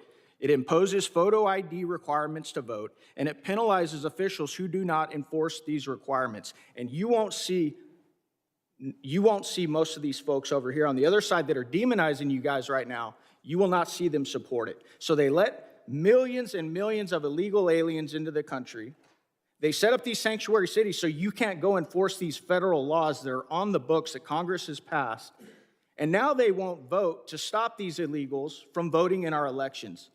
If the American people don't understand what this whole thing is about, it's about one word, and it always has been, and that is power. They want power, and they need these illegals to vote in our elections. That's why they don't care about the fraud either, because they need those votes as well. Thank you. I yield back. Gentleman yields back. I now recognize the gentlelady from Illinois, Ms. Ramirez, for 5 minutes of questions. Thank you, Chairman. My mother, a Guatemalan immigrant and an American, taught me that I have the responsibility to look evil in the eye and to fight it back. Mr. Lyons, Mr. Scott, Mr. Edlow, you have used your power to perpetrate great evil. And it's about time you answer this committee for the lawlessness that you've empowered and defended in your testimony. Mr. Lyons, I want to start with you. And I want to talk about ICE. Because under your leadership, ICE has shot and killed Silverio Villegas Gonzalez and Renee Good, violated nearly 100 court orders in January alone. You've used banned chokeholds in more than 40 cases, engaged in warrantless arrests despite of a consent decree, And you used children as bait to put 3,800 children in detention. You created traps for people at immigration court who were following the law and doing it the legal way. And you broke the law by entering into people's homes without a judicial warrant in violation of the Fourth Amendment. Now, let's talk about you, Mr. Scott, and CBP next. Under your leadership, CBP has attempted to execute Marimar Martinez, shooting her 5 times and not releasing the footage that you should release so that we can see the evidence, murdered Alex Preddy, used chemical agents dozens of times in Chicago after a judge ordered you to stop, conducted warrantless surveillance and racial profiling, and acted with total disrespect and disregard for the law while engaging in roving patrols, plate switching, dangerous traffic maneuvers, and observer intimidation. Again, criminals act with that total disregard for the law, and we continue to see it. You would both have us talk about respect for your mission and your agents, but your agencies are unaccountable, paramilitary forces, and I have just as much respect for you as I do for the last white men who put on masks to terrorize communities of color. I have no respect for the inheritance of the Klan Hood and the slave patrol. Those activities were immoral then and criminal, and so are yours. And that brings me to you, Mr. Edlow, and USCIS. Truly, USCIS is the most disappointing part of this whole panel for me. Mr. Edlow, let me ask you a question. Is USCIS's mission to uphold America's promise as a nation of welcome and possibility with fairness, integrity, and respect for all we serve? Yes or no? Is that the mission? Congresswoman, the mission is to administer the lawful immigration Okay, so system. let me move on. So it is not for the possibility of fairness, integrity, and respect. I get that. I want to tell you about Stephen, my constituent, Mr. Edlow. Stephen is a 14-year-old with autism who is seeking asylum. This child has spent 60 days in detention center after he was detained with his dad at a check-in. Let me ask you this. What kind of agency would strip asylum protections from children, even those with pending asylum claims, and deport minors without due process? You don't have to answer that. It's your agency, Mr. Edlow. You are doing that to Stephen, my constituent, an 8th grader. You have abandoned the mission and allowed USCIS to become a tool in DHS's abusive enforcement apparatus, Mr. Edlow. It is shameful to see what USCIS has become.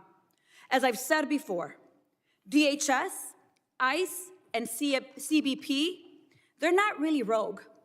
Congress designed DHS to violate our rights under the pretense of securing our safety. I'm gonna say it loud and clear, and I'm proud to stand by what I say. DHS cannot be reformed. It must be dismantled and something new must take its place. Because if we let DHS persist, it will continue to be a weapon that can be pointed at anyone the government considers the public enemy. And let me tell you, fascism always requires a public enemy. But the power of the people is stronger than the weapons they would wield against us. So Mr. Lyons, Mr. Scott, Mr. Edlow, you have weaponized the government. You have supported a fascist enterprise at the expense of our constitutional rights. You have violated law.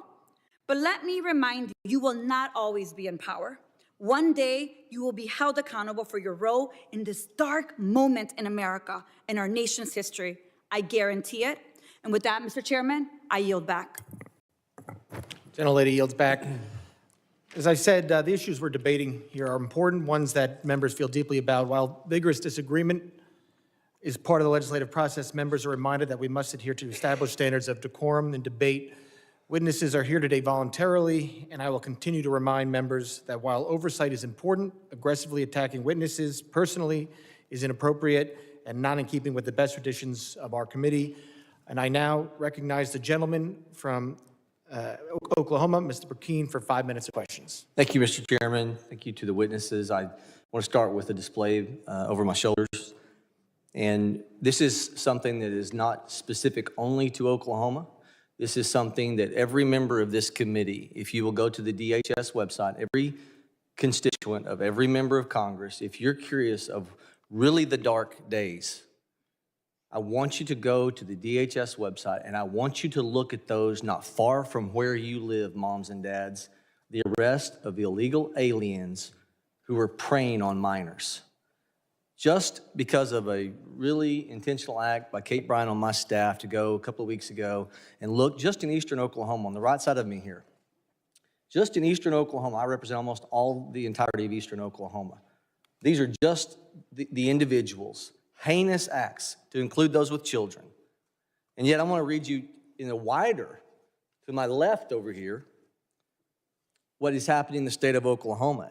This person was picked up. Angel Nick, sexual exploitation of a minor. Renton Andrew, molestation of a minor. Chan Truding, child fondling. Feliciano Garcia, enticement of a minor. Caetano Lopez, statutory rape. Erasmo Avila, rape and lewd acts with a minor. So for everyone who is in short-term memory, it's the way things operate in the court of public opinion, everyone is looking and you're forgetting the conversations you were having 2 and 3 years ago. If you had teenage kiddos wanting to go outside of your home and you knew that they were going to go to Dallas, Texas, or some city, and you knew that you had to have a conversation with them with what was happening, the 15 million you knew were in the country illegally, that you had no idea what they would be doing, who would they be preying upon. And moms and dads, don't you feel just a little bit safer if we're going to be gut level honest? That's the realization of what the generational opportunity this administration has afforded this country.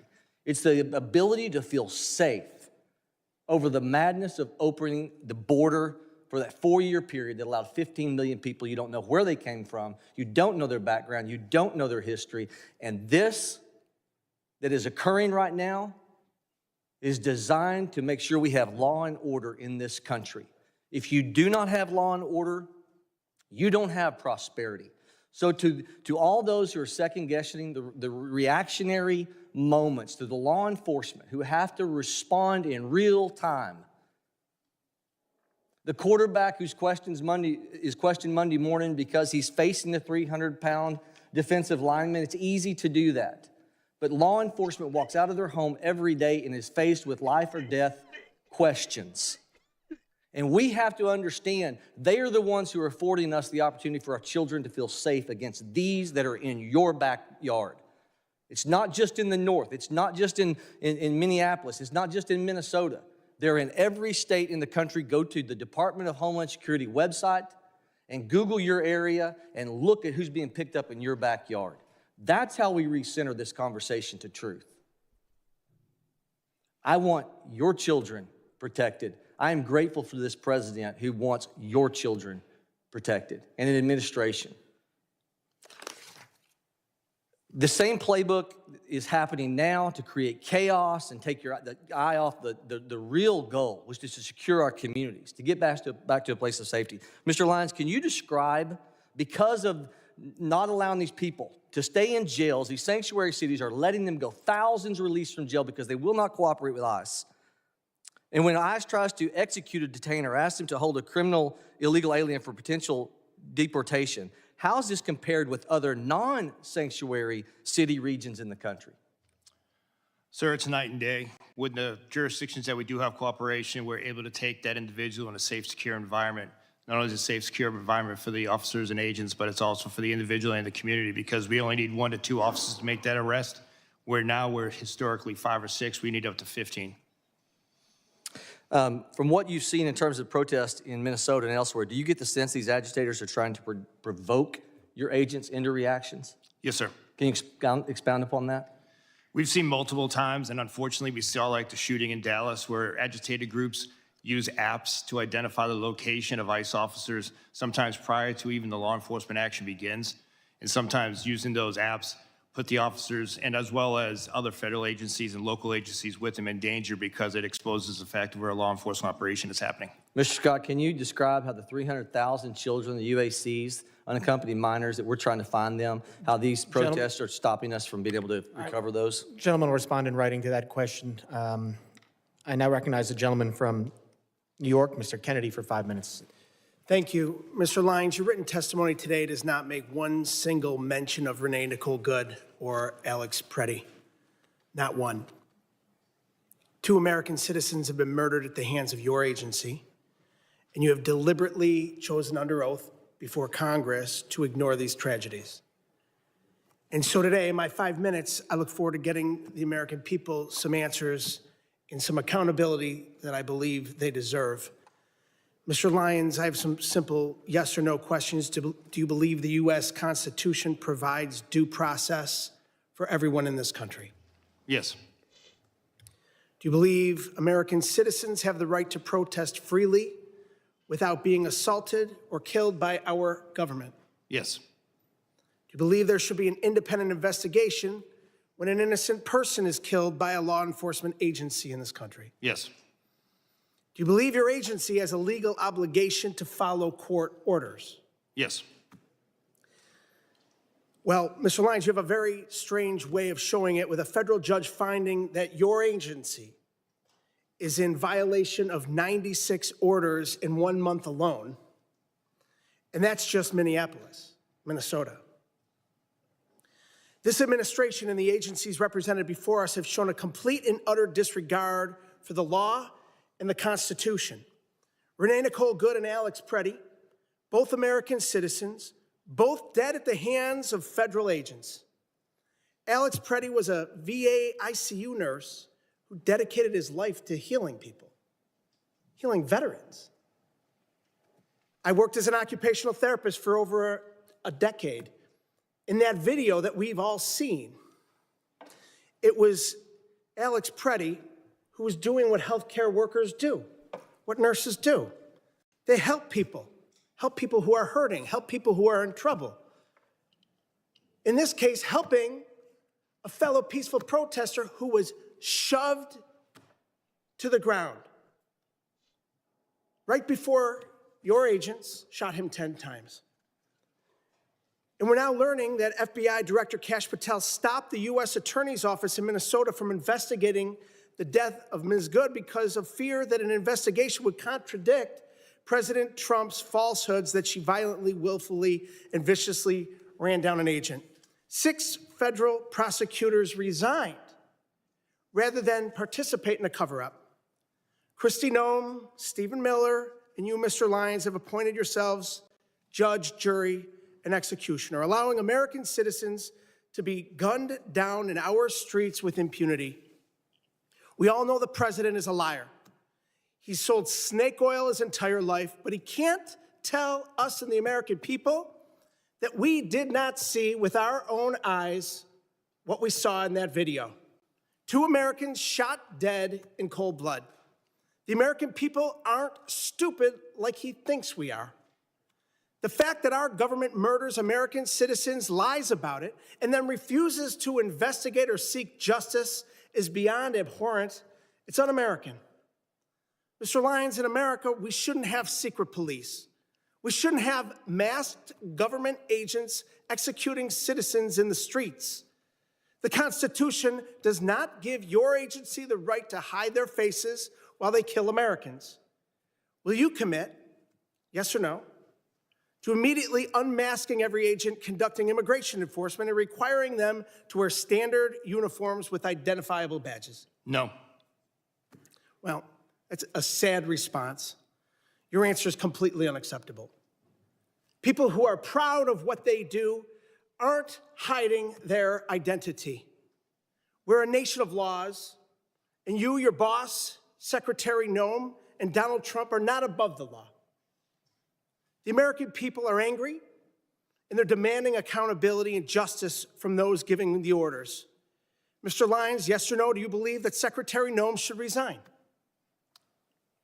I'm not going to comment on that, sir.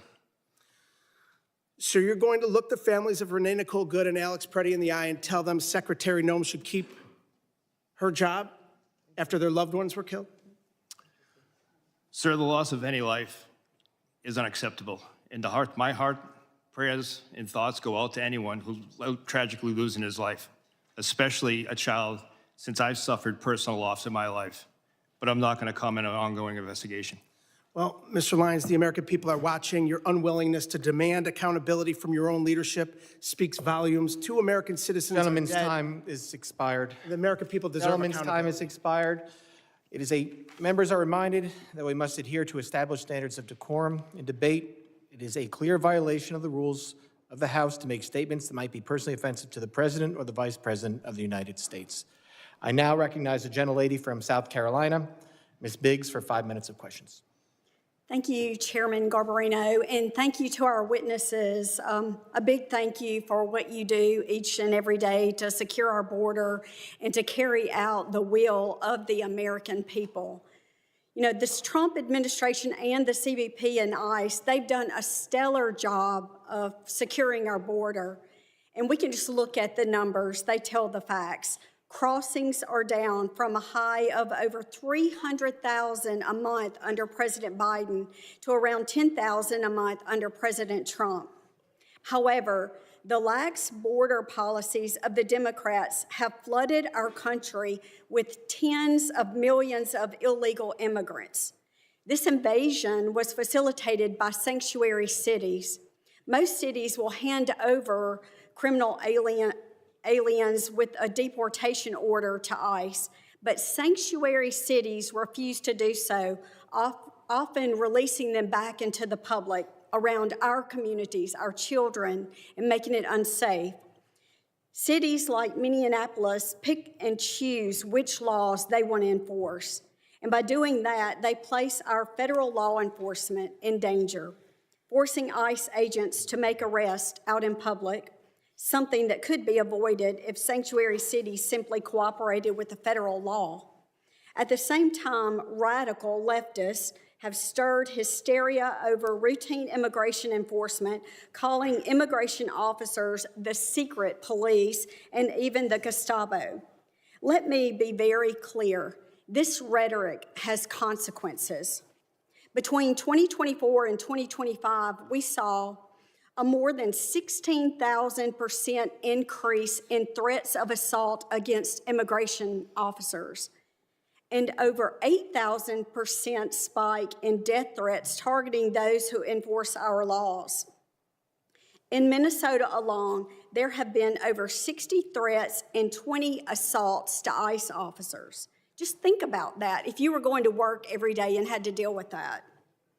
Sanctuary cities, they choose criminals over citizens. My bill, the Mobilizing Against Sanctuary Cities Act, would cut off every single federal dollar to any city that helps illegals instead of law enforcement. Mr. Lyons, my question is to you. Why should taxpayers fund far-left politicians who put your agents at risk? Ma'am, unfortunately, what we've seen over and over is just the fact that there's so much rhetoric out there against the work the men and women of ICE have done. Again, going back in my career, this is my second decade, multiple administrations, and it's never been like this. And the actual public safety impact that the men and women of ICE do every day is significant, and it should still be true for all 50 states. Thank you. So I want to take it a little closer to home. What's happening in my district, the 3rd District of South Carolina, it should alarm every single individual. These are real crimes committed by individuals illegally in our country, right here in our communities, confirmed by the Department of Homeland Security. We heard a little bit from my colleagues earlier. So let me just give you a few of the worst. Vehicular homicide, child cruelty and indecent exposure, armed robbery, assaulting a police officer with a weapon, and making terrorist threats, and I could go on and on. We're also seeing convictions for drug trafficking, burglary, forgery, repeated illegal re-entry, and more, and this is what I consider chaos. And it's the direct result of open border policies that put American lives at risk. But amid all of this, we're seeing true heroes step up. Our federal immigration officers are on the front lines of securing safety and prosperity for us and for our children. They've been given a difficult task, but they are up to the job and certainly meeting the demands. We stand behind our immigration officers and their historic mission to restore the rule of law to the United States. And right here at home, our local law enforcement is rising to meet the challenge, and I'm very grateful to them. So just look at Anderson County Sheriff's Department, which you'll see in the photo behind me, which recently seized 180 pounds of cocaine. That's 180 pounds of deadly drugs that will never reach our streets, thanks to the courage and commitment. So I just want to say thank you, and I'm grateful for the job that you do. Gentlelady yields back. I now recognize the gentlelady from New Jersey, Ms. MacGyver, for 5 minutes of questions. Thank you, Mr. Chairman and Ranking Member.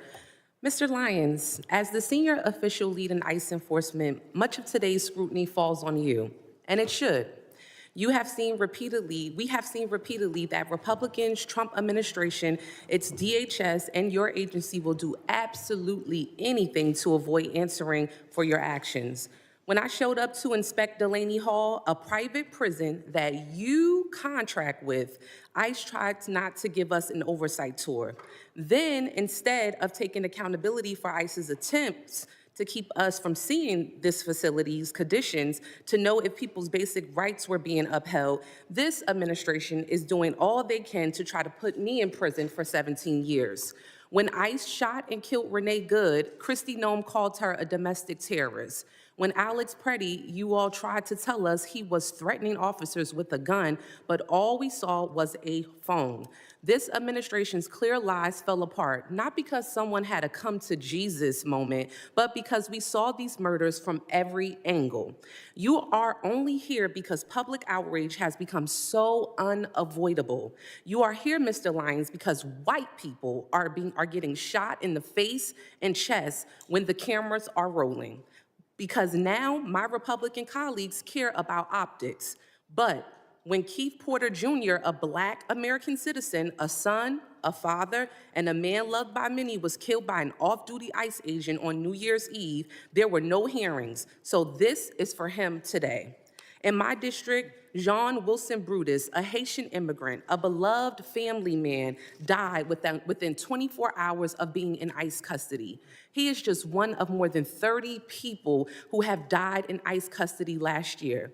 This is for all of them. Every human being your rogue, out-of-control agency has hurt, hunted down, imprisoned, killed, and continue to hold hostage even after they have agreed to be deported. We know this administration doesn't care about protecting people or sparing lives. We all see so plainly what you are doing, what you have been doing to Black and brown folks, immigrants, people silenced in the shadows, now in broad daylight to people peacefully rejecting your cruel agenda in the streets, which is their right to do.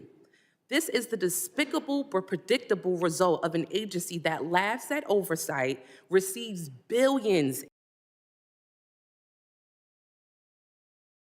seems to believe that they are later or hell, never explain at all, as we see here today. You all seem to think you are the highest power who decides which people deserve dignity, protection, due process. But you are wrong. We are here for answers. We are here for accountability, and we are here because people are dying. Let me repeat that. People are dying, and you don't seem to care. So, Mr. Lyons, I've heard my colleagues ask many questions over and over again, and you cannot answer them. So let me ask you some questions that you may be able to answer. Mr. Lyons, do you consider yourself a religious man? Yes, ma'am. Oh, yes. Okay, well, how do you think Judgment Day will work for you with so much blood on your hands? I'm not going to entertain that question. Oh, okay, of course not. Do you think you're going to hell, Mr. Lyons? I'm not going to entertain. Of course not. How many government... The gentlelady will suspend. The gentlelady will suspend. Chairman? A gentlelady will suspend. As I said, the issues we're debating here are important to ones that members feel deeply about. Thank you, While Chairman. vigorous disagreement is part of the legislative process, members are reminded that we must adhere to established standards of decorum and debate. The witnesses are here voluntarily, and I will continue to remind members that while oversight is important, aggressively attacking those witnesses personally is inappropriate and not in keeping with the traditions of our committee. Mr. Chairman, I'm just asking a question. You guys are always talking about religion here in the Bible. I mean, it's okay for me to ask a question, right? But let me continue on. I got your note. All right, the gentlelady may resume. Thank you so much. Let me get back to my question, Mr. Chairman. Thank you. I appreciate you. How many government agencies, Mr. Lyons, are you aware of that routinely kill American citizens and you still get funding? Ma'am, I'm not going to entertain that. I'd Of much rather course you're talk about not. the criminal aliens in your Exactly. district than Exactly. talk Once about again, that. questions that you cannot answer. And that is exactly why, Mr. Chairman, and to this committee, to my colleagues, and to my colleagues across the aisle, this is exactly why we should not be funding this agency. The people are watching you. They are watching you. And this is why we need to abolish ICE. With that, I yield back. Thank you kindly. Gentlelady yields back. I now recognize the gentleman from Colorado, Mr. Evans, for 5 minutes of questions. Thank you, Mr. Chairman, Ranking Member, for this important hearing. This past year has been historic for national security thanks to the joint work between the agencies present today and our Republican colleagues. The Big Beautiful Bill unlocked billions of dollars to finally secure the border and deliver much-needed support for law enforcement officials who keep us safe every day, slashing things like the scourge of overdose deaths that claimed approximately 400,000 lives under the previous administration. And this is despite increasing violence against federal officers, which has been inspired by fear-mongering from the Democrats. As a soldier for 12 years, as a cop for 10 years, and as the only Latino in Colorado's delegation, it's been my long-standing position that with a secure border, we must use all available resources to target the worst of the worst, violent offenders like murderers and rapists, and so-called nonviolent like drug dealers and thieves and child porn producers. Get the gangsters, not the grandmas. Director Lyons, is ICE's priority the apprehension and removal of criminal non-citizens rather than the broader population of illegally present individuals? Yes, sir. ICE's continued focus is on the criminal aliens that are in our neighborhoods. Thank you. Unfortunately, Democrats in my state in Colorado champion soft on crime sanctuary policies at the state level and in cities like Denver, which borders my district. These policies not only impede federal investigations that target cartels, gangbangers, entities like Tren de Aragua, MS-13, the Sinaloa cartel, but they also endanger our communities by releasing dangerous criminals back into the streets who continue to traffic drugs, steal cars, intimidate families, and recruit children. In fact, fentanyl overdose rates in Denver are going up in 2025.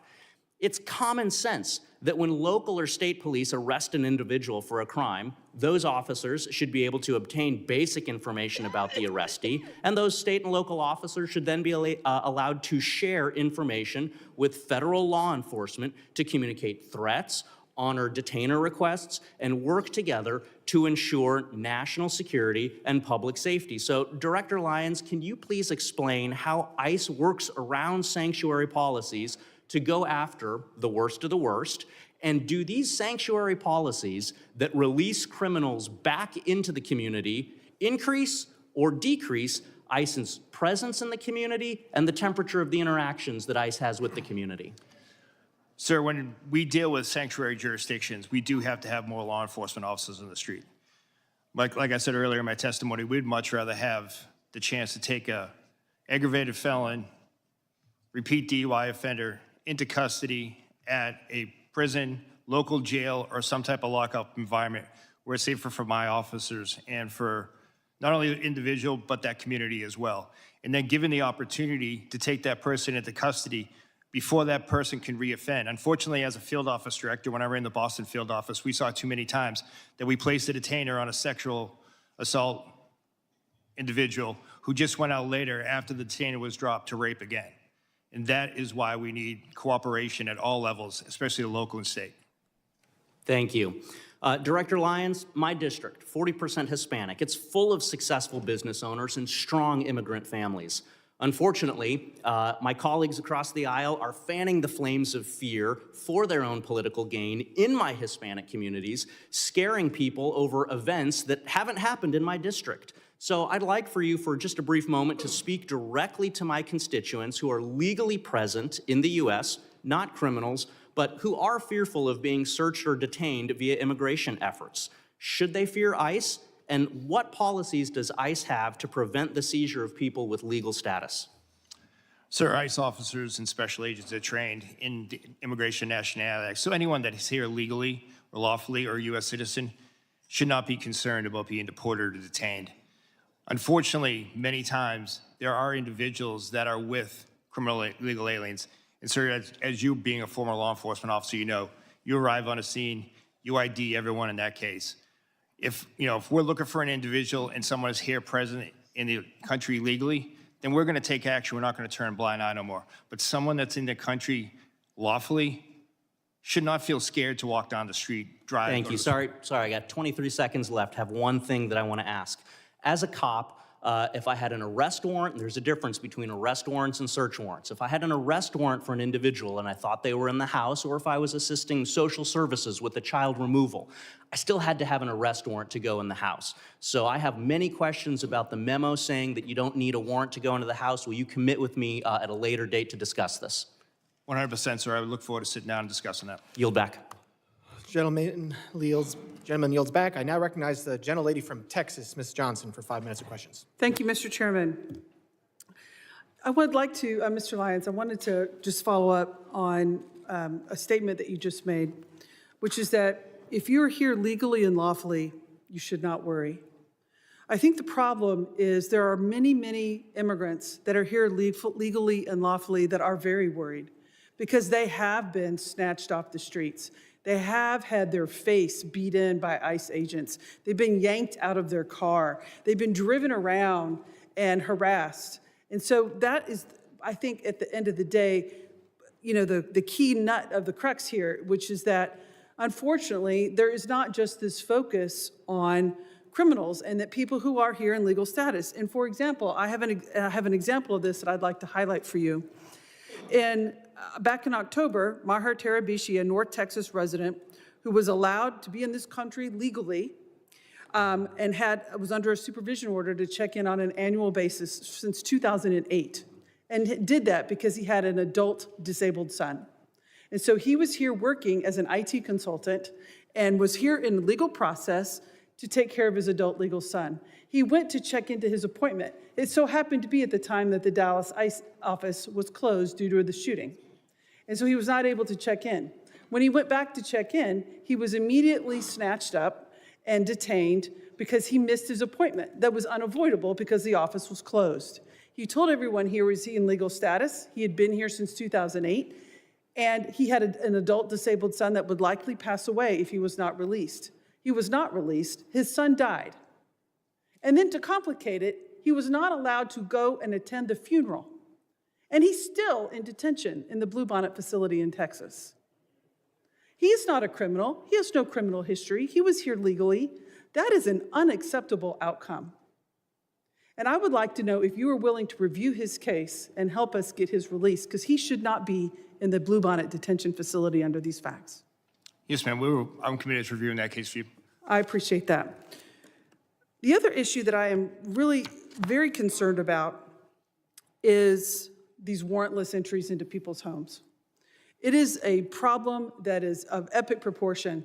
There was just recently, yesterday, circulation, a Latino family, ICE just broke into their home without a warrant. And there was an example where they arrested a man in his pajamas who had every right to be here as a U.S. citizen, but wrongfully snatched out in the freezing cold without a warrant to do so. The problem that we're having, nobody wants to see attacks on ICE agents, sir. But this is something I have brought up in this committee time and time again, which is, unfortunately, under your leadership and under Secretary Noem's leadership, this rogue brutality that ICE agents are inflicting upon the people of this country is not being reined in. It's not being, the agents who are abusing their power are not being held accountable. I'm sure that there are many, many fine agents who are doing everything they can to exercise their duty lawfully. But the problem is there are agents who are not. And the power that they have has gone to their head, and they use that power unconstitutionally in violation of many people's direct constitutional rights. And what you're seeing in this country is the fact that your agency, it's not stopping. And rather than saying, yes, we're going to take steps to keep these people who are abusing their power and who are terrorizing citizens of this country wrongfully, that we're going to hold them accountable, rather than well, that's what we want to see. You're doubling down on that we're only going after criminals, which is in your own comments. You said that you had 397, I think that's right, 379,000 arrests, but only 8,700 of them were suspected gang members or known suspected terrorists. That's 2%. And the problem is we can't terrorize 98% of the people in this country that have been wrongfully detained were 2%. That's not how the system works, and that is not okay. And so we have to do a better job. And so what procedures are you putting in place to hold agents accountable who clearly have a hot trigger and who clearly abuse their authority because someone has a phone and a whistle? Ma'am, ICE does have the Office of Professional Responsibility. It's a robust internal investigation agency that does investigate allegations of special agent or deportation officer misconduct. And we do take everyone seriously, and we do investigate those. Well, those are not being publicly reported, and so that's where there's a huge breach of the public trust, because there does not appear to be any accountability, sir. Thank you, and I'll yield back. Gentlelady yields back. I now recognize the gentleman from Pennsylvania, Mr. McKenzie, for 5 minutes of questions. Thank you, Mr. Chairman, and I appreciate all of our testifiers being here today. Before I begin, I would like to thank all of our members of law enforcement across the country who work every day to keep our communities safe, and also to their families that sacrifice. We know that it's a challenging job, and the environment is made particularly challenging by those who want to oppose our law enforcement from carrying out their lawful duties to keep everybody in our country and our communities safe. As was discussed earlier, there are a couple areas, though, where I think it's appropriate to discuss potential reforms and the way that we can improve our government operations. DHS guidance indicates that ICE does not arrest or detain U.S. citizens. On the other hand, social media is full of reports and accusations that this is occurring. As you know, any accusation that an American citizen's rights are violated is very serious. Can you clarify, Mr. Lyons, whether this is something that it occurs, and what are the circumstances where a U.S. citizen might be detained, and what steps does ICE take to prevent mistakes? Yes, sir. I appreciate the question. Well, unfortunately, there's a misnomer that ICE is just a civil enforcement agency, and that's completely wrong. ICE enforces over 400 criminal statutes as well. Special agents, especially with the Homeland Security investigations, they're consistently out there doing human trafficking cases, drug cases, terrorism cases, and we do encounter U.S. citizens, and those who do commit federal crimes are arrested. But under Title VIII, no U.S. citizen is subject to civil immigration enforcement, and that just doesn't happen. There are multiple safeguards in that way, and if a U.S. citizen is detained in the course of an immigration investigation, they're quickly released. We don't take action on American citizens. If it does occur where a U.S. citizen is detained during the course of another investigation, how is that documented and conveyed to the public about the fact that this did occur and what the circumstances around that were? So, sir, if you say it's a separate investigation, if it comes to a criminal case, obviously a lot of those are under seal or ongoing investigations. We won't expose that. But we're transparent in the case when it comes to any U.S. citizens that's detained in any law enforcement operations that's subsequently arrested. I appreciate that. I think greater transparency could be beneficial for both the American public and everybody involved here if we clearly articulate what occurred in many of these instances. I've seen it myself when I'm looking into local issues in our community. There are oftentimes two sides to the story, and when it is actually conveyed what did occur and why it occurred, there's a greater understanding in our local community of the law enforcement activities that occurred. The second thing I would like to hit on is jurisdictions, which are sometimes referred to sanctuary cities. Not a clear definition, as we all know, but local authorities in our community. We have Northampton County, which does not honor ICE detainer requests for 48 hours and properly convey to ICE and law enforcement about the release of that individual, when that may occur, or even during that detainer period, allow ICE to come onto their property to make an arrest in a secure facility. Obviously, that leaves our community in a vulnerable position. In our case, members of Tren de Aragua, domestic abusers, have been released onto the street, and ICE had to stake out that location, making the arrests in an unsecure way out in the local community. From your perspective, how does this dynamic affect public safety and day-to-day operations, and where or how can we change and improve the coordination between ICE and state and local partners? Thank you, sir, again. And what I would say is just very basic communication would go a long way for public safety. You know, ICE respects and abides by state and municipality laws, or well, where sometimes you can't hold for any reasons. But a simple phone call to let us know that that individual is going to be released, or if that individual is released, sharing that biographical data with us will go a long way.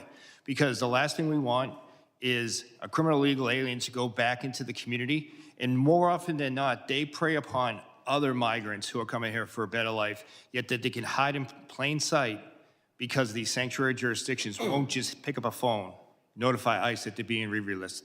Well, I appreciate that. I think we want full cooperation between our local law enforcement and federal agents when they are trying to do their job. If somebody is on a detainer, they should be allowed onto that property, given the ability within that detainer window to make a lawful arrest. I think it would go a long way to keeping our community safe. I would like to thank all of you again for being here. The fact that you are here and present for this kind of testimony, I think, brings greater accountability and increases the ability for us to make reforms in Congress. Thank you again. Gentleman yields back. I now recognize the gentlelady from New Jersey, Ms. Poe, for 5 minutes of questions. Thank you, Mr. Chairman, and to our ranking member, Thompson. Gentlemen, thank you so very much for being here. Let me just be clear. Secretary Noem must step down or be impeached by the House, period. The lawlessness, the cruelty, the outright viciousness that she has created has destroyed an agency whose very mission is to protect our country. Under Noem's leadership, congressional oversight is ignored, detention visits are blocked, due process is ignored, and laws are broken without thought. This is the first time any of you have testified before our committee. It took 2 American citizens being murdered in cold blood to get you to show up. ICE raids schools, churches, and hospitals. And let's not forget 5-year-old Liam Ramos. You used him as a bait and then detained him despite his father legally seeking asylum.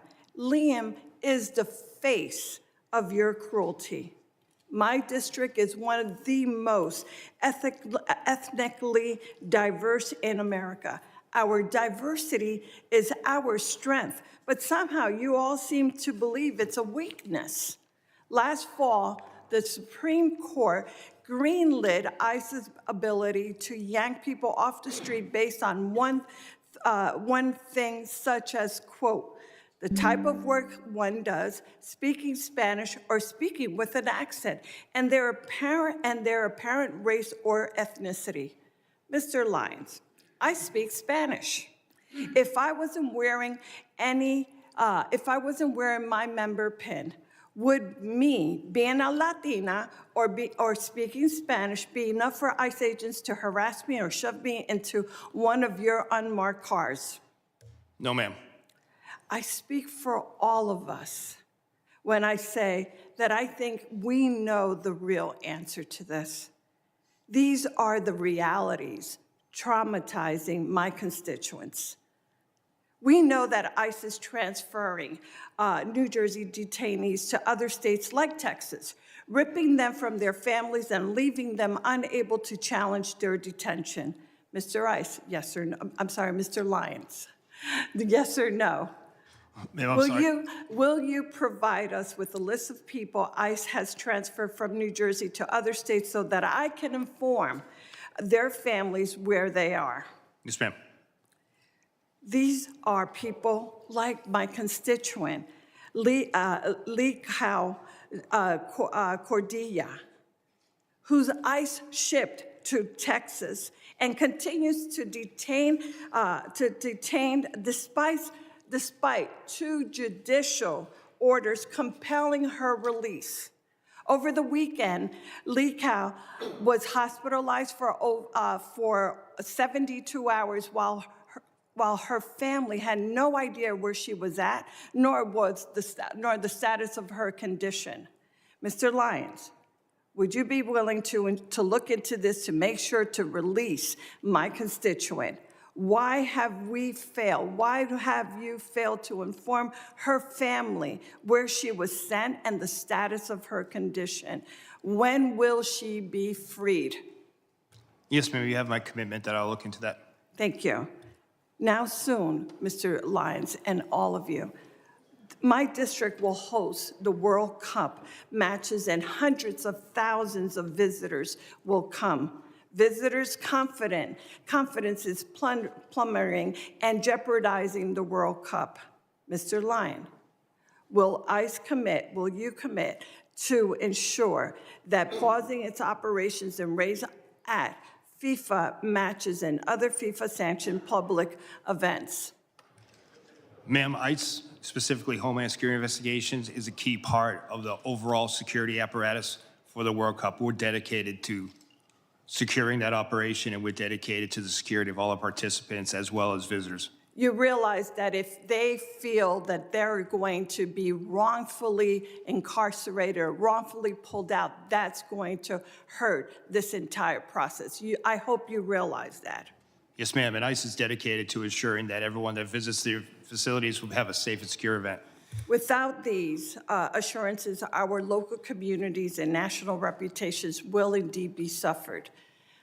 Thank you, Mr. Chairman. I yield back. Gentlelady yields back. I now recognize the gentleman from North Carolina, Mr. Knott, for 5 minutes of questions. Thank you, Mr. Chairman. Using the trope, diversity is our strength as an excuse for lawlessness is unbelievably naive and dangerous. Nobody in this room would say that diversity is a bad thing. Lawlessness is a bad thing. Law and order is much more of our strength than open border policies that welcomes anybody with no vetting. And when you get down to the nuts and bolts of this issue, we would not be having this hearing if the Democrats attacked illegal immigration with the same vigor that they're attacking law enforcement and the men at this table. That's a fact. And it's worth noting that the dishonesty in framing these issues has been unbelievably obvious, it's been consistent, and just as an anecdote, Mr. Lyons, was Liam used as bait by your agency? No, sir. Actually, law enforcement officers took care of the child after the father abandoned him at a... Walk us through what that means. So, sir, the individual that was driving that vehicle with Liam was in fled from the scene from the officers. He was obviously upset. We comforted him. The officers actually placed him in one of our vehicles, played his favorite song, favorite music. Then they took him to McDonald's. You all got him McDonald's. So you all did not abduct him. You did not use him as bait. Any characterization of that is a lie. And it has been repeated over and over by the Democrats to frame your agency. You know, it's worth noting again that the Democrats fought to prevent any vetting of 20 million illegal immigrants into this country over the last 4 years. They attack agents rather than those who are assaulting agents today. They continually misframe what's happening in the ground. They continually malign the law enforcement officers who are providing legal structure to otherwise lawless landscapes in this country. And it's worth noting that there have been roughly 2 million people in the country who have been removed in the last year, some voluntarily, and then some by forced deportations. We've heard roughly about 25 cases of alleged abuse. Some of them, as I just pointed out, are dishonestly framed. But let's do a favor to the Democratic side. Let's increase that number by 1,000 times. 25,000 cases of alleged abuse or improper protocols. We are still operating at roughly 99% proficiency. Given the scale of the problem, the scale of the solution that you all are operating under, your agents are doing a remarkable job, and I thank you. But one issue that I want to talk about is this idea of sanctuary policies. Sanctuary policies is not just a passive relinquishing effort. It's an active obstruction. Isn't that true, Mr. Lyons? Yes, sir. And what I mean by that is, when I say it's an active, to be specific, there are sanctuary states and cities that will release violent criminals rather than handing them over to pursuing federal law enforcement. Isn't that correct? That is correct, sir. I left the hearing a few moments ago just to find a quick example. Here's one right behind me. Just 30 hours ago, an illegal alien arrested for stabbing an American in the back. He was charged with attempted murder. He pled to a lesser offense. The feds wanted him, sought a detainer, and then rather than hold him for your agent's pickup, he was released back into the streets of Maryland. That is not an unusual action from local hostile law enforcement, is it, Mr. Lyons? No, sir, that's what we face every day. So we've heard the Democrats complain that we're not getting the worst of the worst, but their sanctuary jurisdictions that control roughly 40% of this country's population will actively release sex predators, drug dealers, violent offenders, rather than hand them over to you for deportation. And these are people who are already in custody. Am I correct, Mr. Lyons? Yes, sir, the individuals were already deemed a public safety threat by local or state law enforcement. And then when they get a federal detainer, they will release them on the street rather than turn them over for deportation. Yes, sir. It's disgusting. Mr. Scott, I want to talk to you briefly. I'm running out of time. How many cities does your agency operate in? We operate nationwide. Why is it that there is so much tension in Minneapolis, St. Paul right now? Because paid agitators are actively trying to stop law enforcement action. Without that, you wouldn't even have any idea most of these arrests were taking place. In many parts of the country, local law enforcement assists your efforts to bring legal structure to these lawless areas. Isn't that correct? That's correct. And when order is maintained, you can do your job peacefully, correct? Correct. And all we've ever asked is for law enforcement to do their job, not necessarily. In Minneapolis, St. Paul, local law enforcement in some cases have been prohibited from maintaining order so you can do your job. Isn't that correct? Correct. Gentleman's time is I yield expired. back. Thank you. I now recognize a gentleman from Virginia, Mr. Walkinshaw, for 5 minutes. Thank you, Mr. Chairman. Director Lyons, your opening statement referenced the importance of protecting children, and I'm glad to hear your commitment to that. I want to focus on one of President Trump's mass deportation policies that the experts say harms children: child detention. In this administration, under your watch, ICE has booked nearly 4,000 children. And 1,000 of them have been held longer than the court-ordered 20-day limit. Recently, ProPublica obtained handwritten letters and drawings from children detained by ICE. These are letters from children describing what it feels like and what it does to them when the government locks them up. This is Ariana. She's 14 years old, detained for 45 days. Since I got to this center, all I feel is sadness and mostly depression. This is Mia, 7 years old. I don't want to be in this place. I want to go to my school.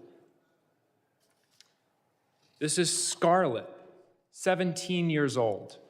I feel very bored and overwhelmed because I am locked up. This is Gabby, 14 years old. I feel so much sadness and depression of not being able to leave. This is Maria, 9 years old. Me and Dilly am not happy. Please get me out of here. This is a 12-year-old going to the doctor, and the only thing they tell me is drink more water. The water here is what makes people sick. And this one got me, Mr. Lyons, because this is a 5-year-old, Luis Annie. My son's 5. He can't write many words, but he can communicate through drawings like this. This is a picture of Luis Annie's family. And you might be able to see that none of the faces are smiling. Child detention is not required by law. You know that. It's not the only option available, and it's not effective. We know that community-based alternatives can ensure compliance with proceedings without traumatizing these children. Yet, you continue to detain and hold children for weeks or months, depriving them of school, stability, leaving them afraid, sick, and confused. And one of the key reasons for your mass detention, including the detention of Liam and his father, is to pressure people to give up their legal opportunities and pathways to remaining in the United States. Liam's father was following the rules, following the legal process with a valid claim. Let me be clear. No child, not Liam Ramos, not Gabby, or any of these children should be used as pawns in Stephen Miller's sick and twisted great replacement agenda.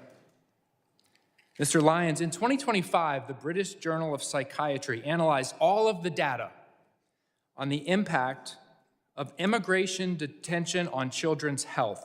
Have you read that study and analysis? No, sir, I haven't. You're the director of you are not familiar with that literature. No, sir. You could tell me, I'm sure, chapter and verse on the tactics and the equipment that your agents use, military-style equipment across the country in American cities, but you don't know anything about the literature of the impacts of your policies on children. You haven't read it. No, sir. The Flores Agreement, I'm sure you know that, sets a 20-day limit on detaining children. You and the Trump administration are trying to terminate that agreement. How long?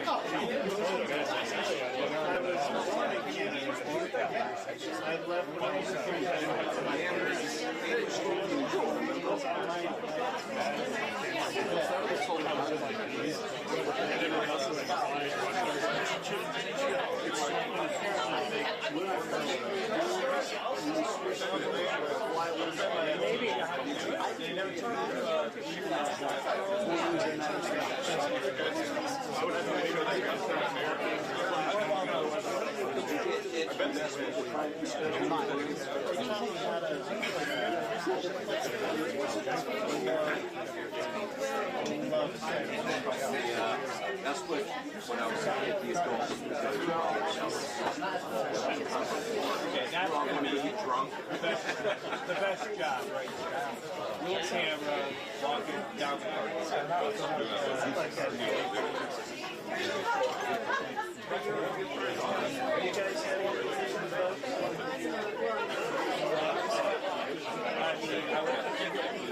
I don't I'm sure we have somebody on vacation.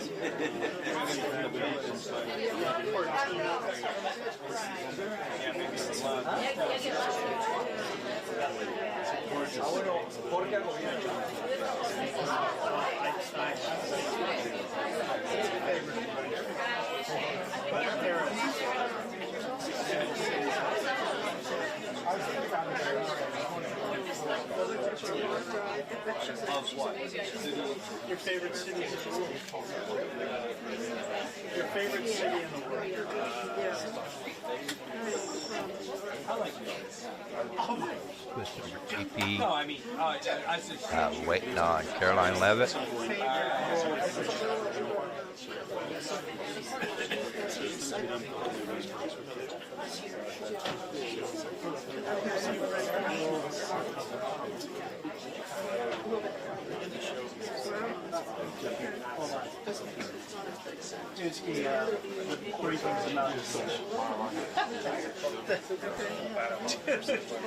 The briefing's about to start.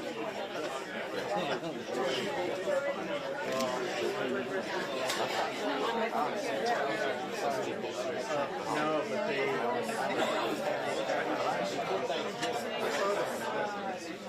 Well, it's just sus.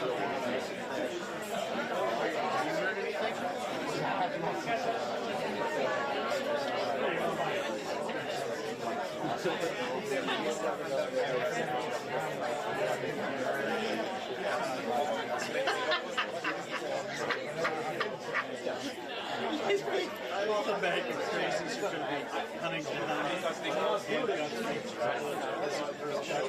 I think it's so crazy. Yeah.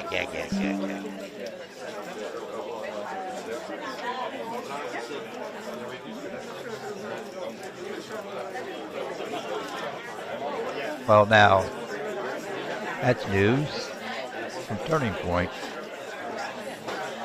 Chip Roy is endorsed for Attorney General by Attorney General of Texas by TPUSA. I hope it ends well. I'm a Civ and a Guthrie fan. Do you remember when she was here at the White House?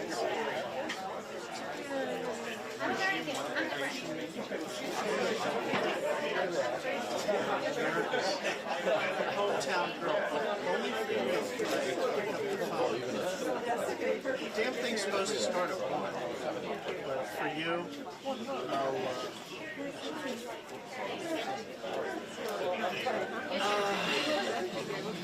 yes, and is. I was on vacation, but I heard they had called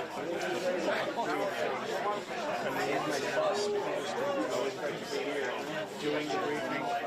So people showed up like 3 hours early to claim a standing room spot, and then he got.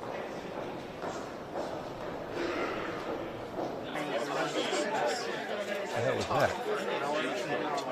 Hours worth of questions. So the people that showed up to get a spot, standing room spot, have been standing.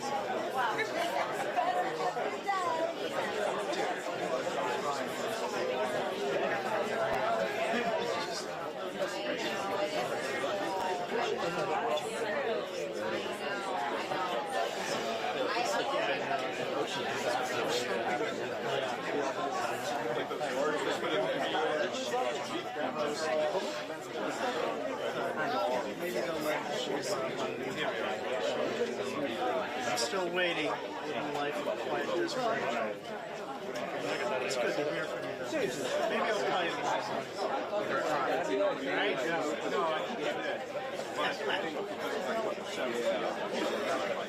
Oh, stop.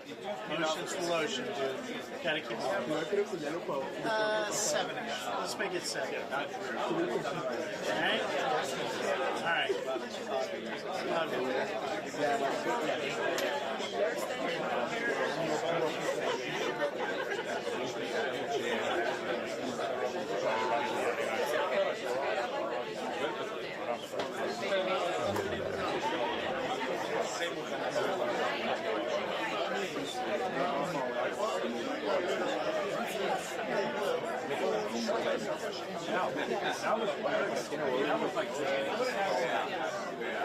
Dick in the mouth.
Listen to all the chatter now from all the people around there.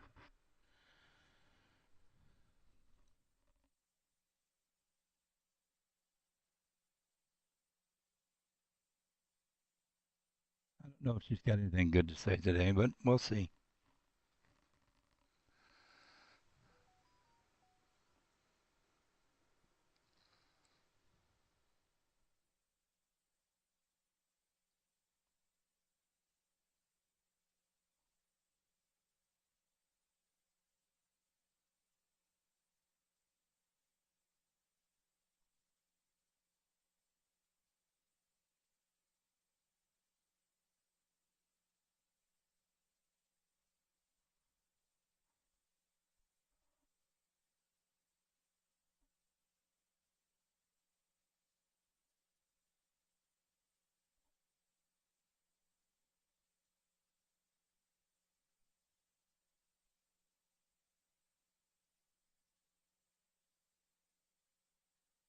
What I should let it do from now on. Let it still play it out. I always reset. And when I reset, it messes things up. Because it starts lagging because it's got to catch up to where it really is. I left it alone. It was at 98%. That's where you had your lag. And now it's down to 9.5%. Still in the red, but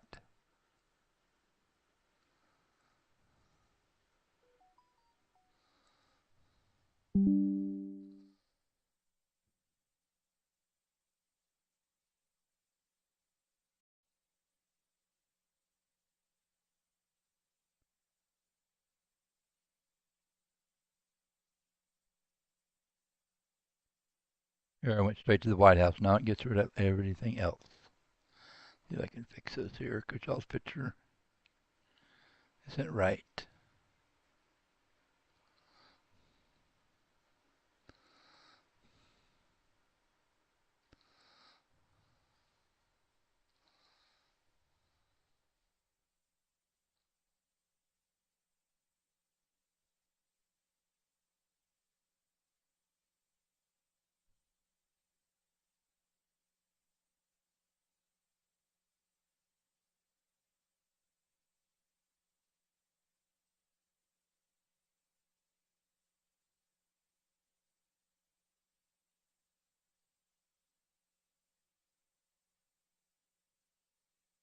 Well, that's wrong.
That was kind of a bummer.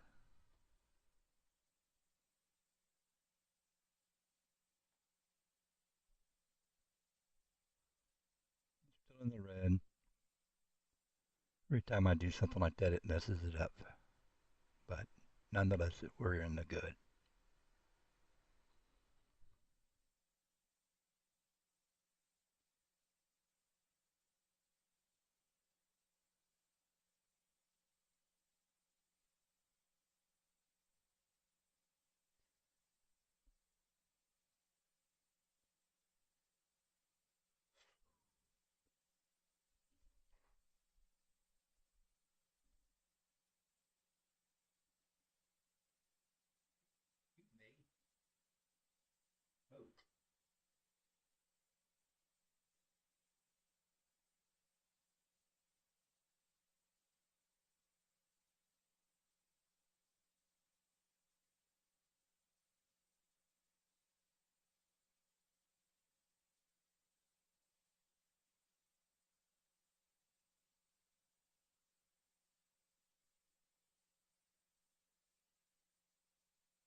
Looks like she still hasn't come up there.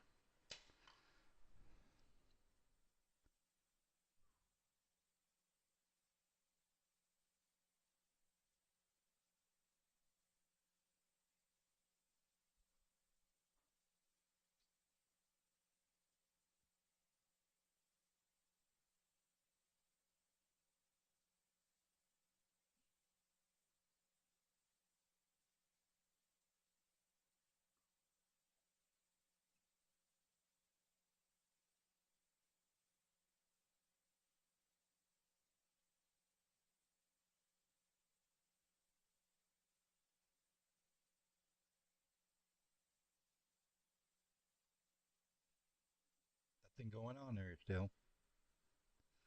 Maybe I jumped the gun.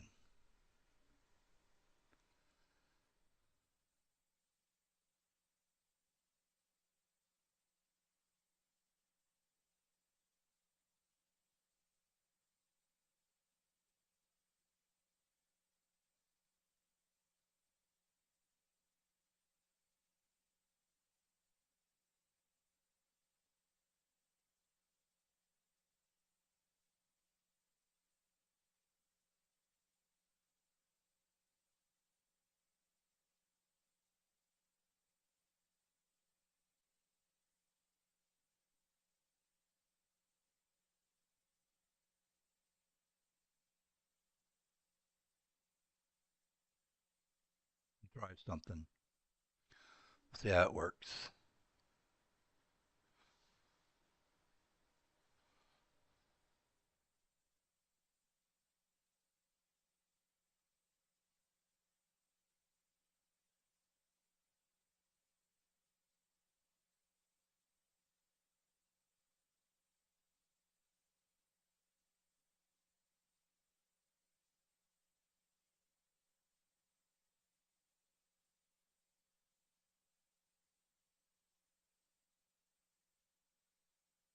Oh, I'd have to put another window out.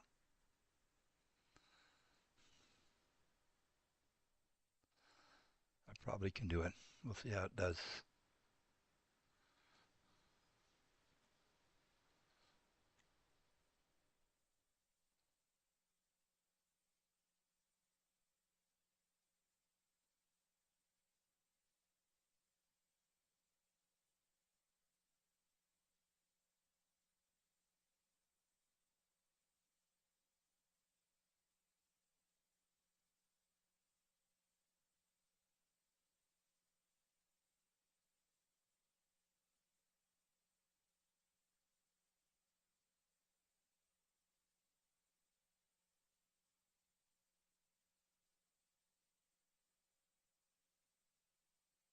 Oh,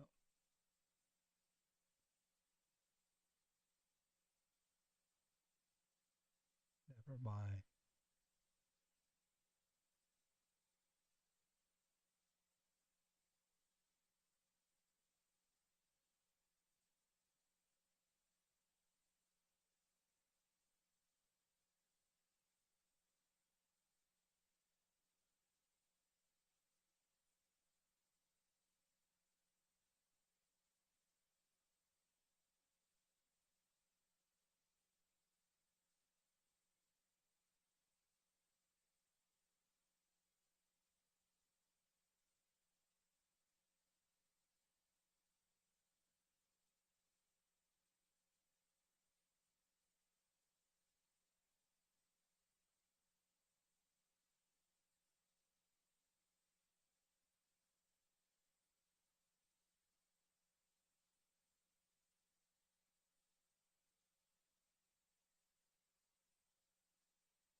and the world. For me, this is the moment where I'll be remembered for the rest of my life. And I hope you do the same. Peace is something that we've been looking for so long. Peace is something that we are seeking for so many years, and yet we still not find it. We cannot find it. It's been with us. It never left us. It's just that we cannot see it. You have locked it and put them in the box, and you have left it somewhere. You've forgotten it. We are not walking from Fort Worth, Texas to Washington, D.C. to bring you any peace, but to raise the awareness of peace so that you can unlock that box and free it. Let peace bloom and flourish among all of us throughout this nation and the world, so that this world can become the better place for all beings to live. And of course, to free peace, to unlock that box, we're supposed to have a key, and we must have that key to unlock it. And that key is mindfulness. It's not about Buddhism. Mindfulness is for all beings. Mindfulness is within our breath. We live with each and every breath going in and out. Without this breath, we die. So mindfulness within our breath is for all human beings. It's because this is something that we naturally have since we born into our mother's womb. And for that reason, we must practice mindfulness. It's very simple. All we need to do is just come back within. This is the moment in front of me. I see thousands and thousands of people here, that you actually let go of everything to come here to join this mission together. Okay. This is the moment where you slow down. Of course, you see it's The PG moment on the where scene. you He's the stop main from one. doing everything else. Monks at DC. Just for one thing together here. Peace. Up in the Therefore, top left-hand corner, we are waiting on We Caroline Levitt. wouldn't want to waste See how our that- time and our energy That's where we're at coming now. out here and then going home with sadness and anxiety, stress. Instead, we should come home with joy and peace. To do that, let us all do one thing together. Let's put our left hand over our heart, the right hand on top of our left hand, by your chest, by your heart. Gently close your eyes. Take a deep breath. Take another deep breath. And one more. Now feel in each and every heartbeat within your heart. Feel it.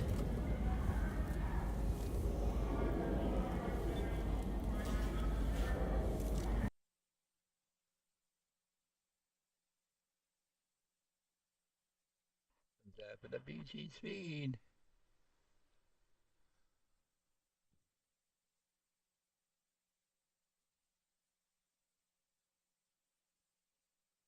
Be mindful on each and every beat. Pay fully attention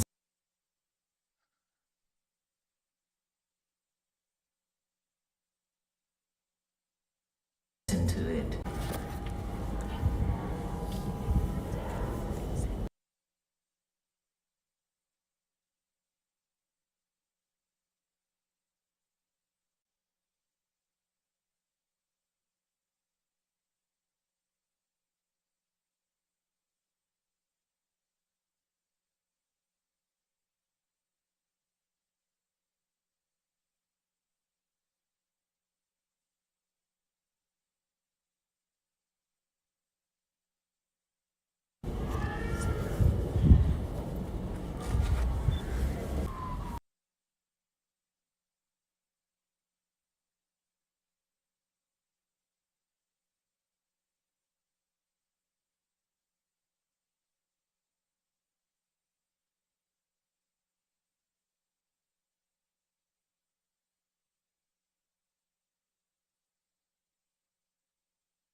Thank you.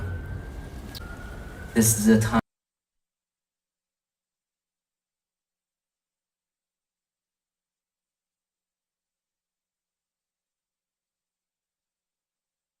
I don't know if that's PG or me.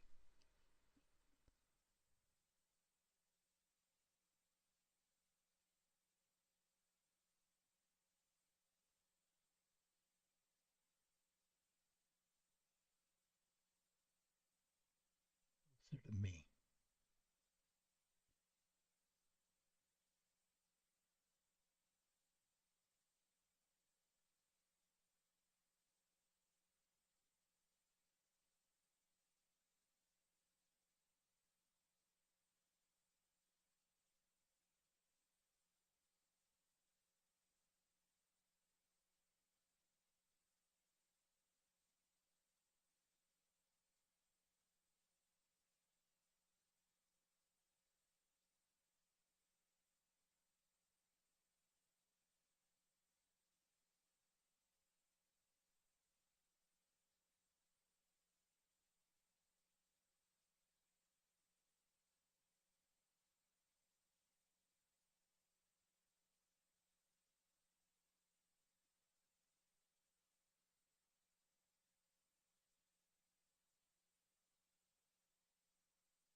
Where you, for that reasons, but instead, you feel start.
Reliable intelligence that contradicted the ridiculous.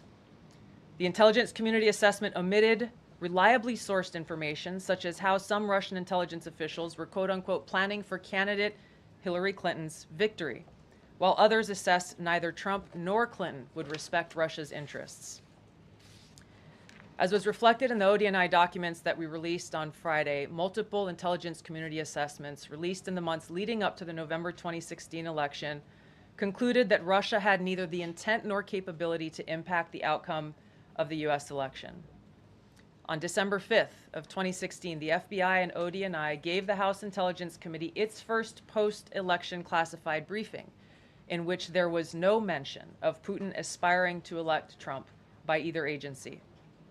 The Presidential Daily Brief, drafted on December 8th of 2016, stated that no Russian or criminal actors impacted vote counts. This document was pulled just hours before it was to be published due to quote-unquote new guidance. If it had been published, it would have been briefed to both President Obama and President-elect Donald Trump. On December 9th, 2016, a National Security Council meeting was called to gather President Obama's senior national security officials, which included CIA Director Brennan, then Obama DNI James Clapper, Susan Rice, and others. Following that secret meeting, DNI Clapper's assistant sent an email to the intelligence community with the subject line, POTUS tasking on Russia election meddling, tasking ODNI leaders to create a new assessment per the president's request. The House Intelligence Committee oversight report that we released today reveals that, quote, unlike routine intelligence community analysis, the intelligence community assessment was a high-profile product ordered by the president, President Obama. It directed senior intelligence community agency heads and created an intelligence community assessment limited to just 5 analysts using one principal drafter. This is not something that occurs in the normal path of producing an intelligence community assessment that reflects the views across the intelligence community. The production of this intelligence community assessment was subject to unusual directives directly from the president and senior political appointees, especially the former director of the CIA, John Brennan. The House Intelligence Committee Oversight Report also shows how later that same day, on December 9th, Brennan ordered the publication of quote-unquote substandard reporting on Russian activities, which had previously been withheld from publication of prior assessments because the information was judged, quote, to have not met long-standing publication standards. Some of the information later used in the Obama-ordered assessment over the objections of veteran CIA officers was, quote-unquote, unclear or from unknown sources. The Intelligence Committee's oversight report reveals that CIA Director Brennan overruled senior CIA officers who challenged the Obama-ordered intelligence assessment, stating, quote, we don't have direct information that Putin wanted to get Trump elected. Yet, the Obama-directed assessment was published on January 6, 2017, which explicitly stated, quote, we assess Putin and the Russian government aspired to help President-elect Trump's election chances when possible by discrediting Secretary Clinton and publicly contrasting her unfavorably to him, end of quote. The CIA and FBI, then led by John Brennan and James Comey, expressed high confidence in this judgment, while the NSA expressed moderate confidence. Yet, as the report we released today shows, the ICA, the Intelligence Community Assessment, did not cite any report where Putin indicated helping Trump win was an objective. The opposite is true. With regards to the Steele dossier, we now know that one of the source documents that the Obama administration used in the creation of this intelligence assessment in January of 2017 was none other than the discredited, unverified Steele dossier. The House Intel report states, quote, contradicting Thank you for coming today. I apologize for the delay. I was once again with the president. He and I were both reviewing the newly released surveillance footage from FBI in the Savannah Guthrie case. And just this heartbreaking situation with respect to her mother. The president encourages any American across the country with any knowledge of the suspect to please call the FBI, who continue to assist state and local authorities who are leading this investigation on the ground. And once again, I will reiterate that the prayers of this entire White House are with Savannah and her family at this time. And we hope this person is found soon and that her mother is brought home safely. House Intelligence Committee President staff, Trump has a very busy week ahead, so I will begin with some scheduling announcements today. Tomorrow here at the White House, the president will host Israeli Prime Minister Benjamin Netanyahu for a bilateral meeting. But doesn't it wish in 2020 criticize the FBI's handling of the Steele dossier, noting its completely unverified nature and purposeful sidestepping of intelligence community procedures in its use. Now, President Obama, Hillary Clinton, John Brennan, James Clapper, James Comey, and others, including their mouthpieces in the media, knowingly lied as they repeated the contrived narrative that was created in this January for a bilateral meeting. The remainder of the week will be focused on energy and deregulation.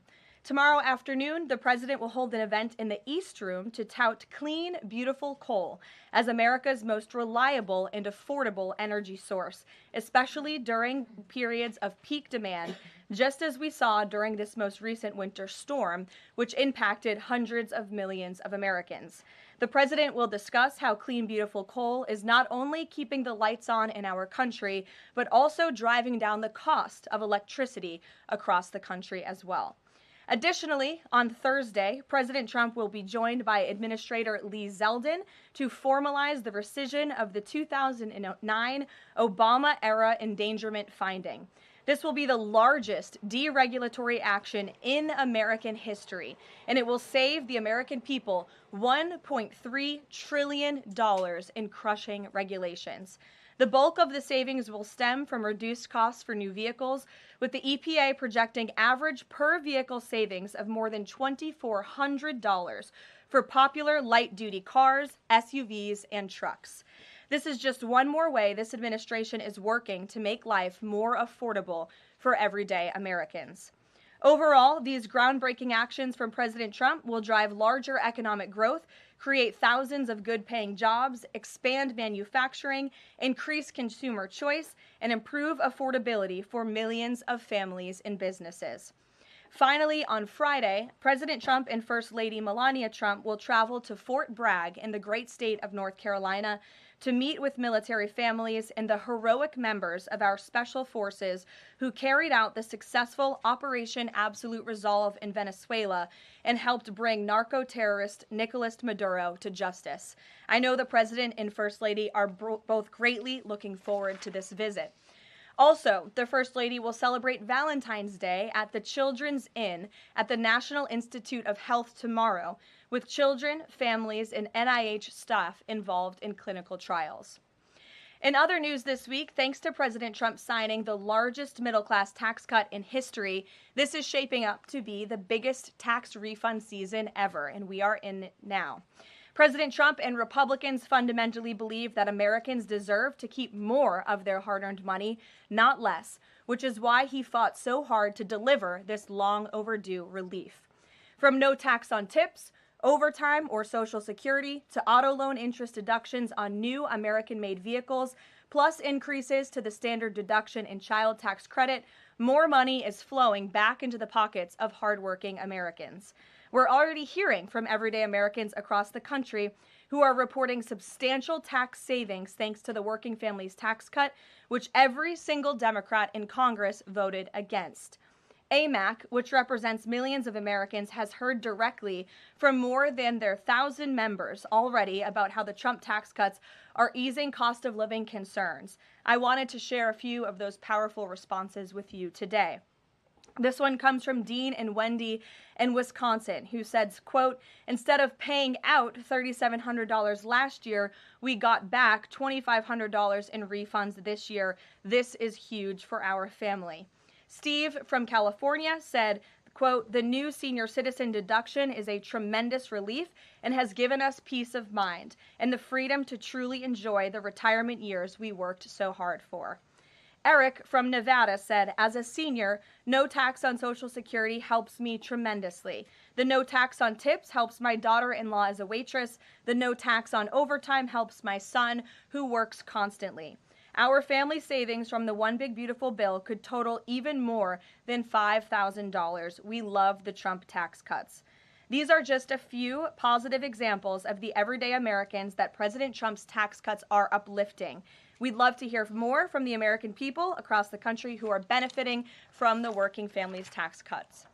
The White House is also pleased to share that parents across the country can now officially apply to open a Trump account for their child. In order to apply, parents can visit trumpaccounts.gov and fill out the IRS form 4547. These Trump accounts are special investment accounts aimed at providing American children with a jump start on building wealth for life. They have all the tax advantages as a traditional IRA account, but are specifically tailored to build wealth the moment a child is born.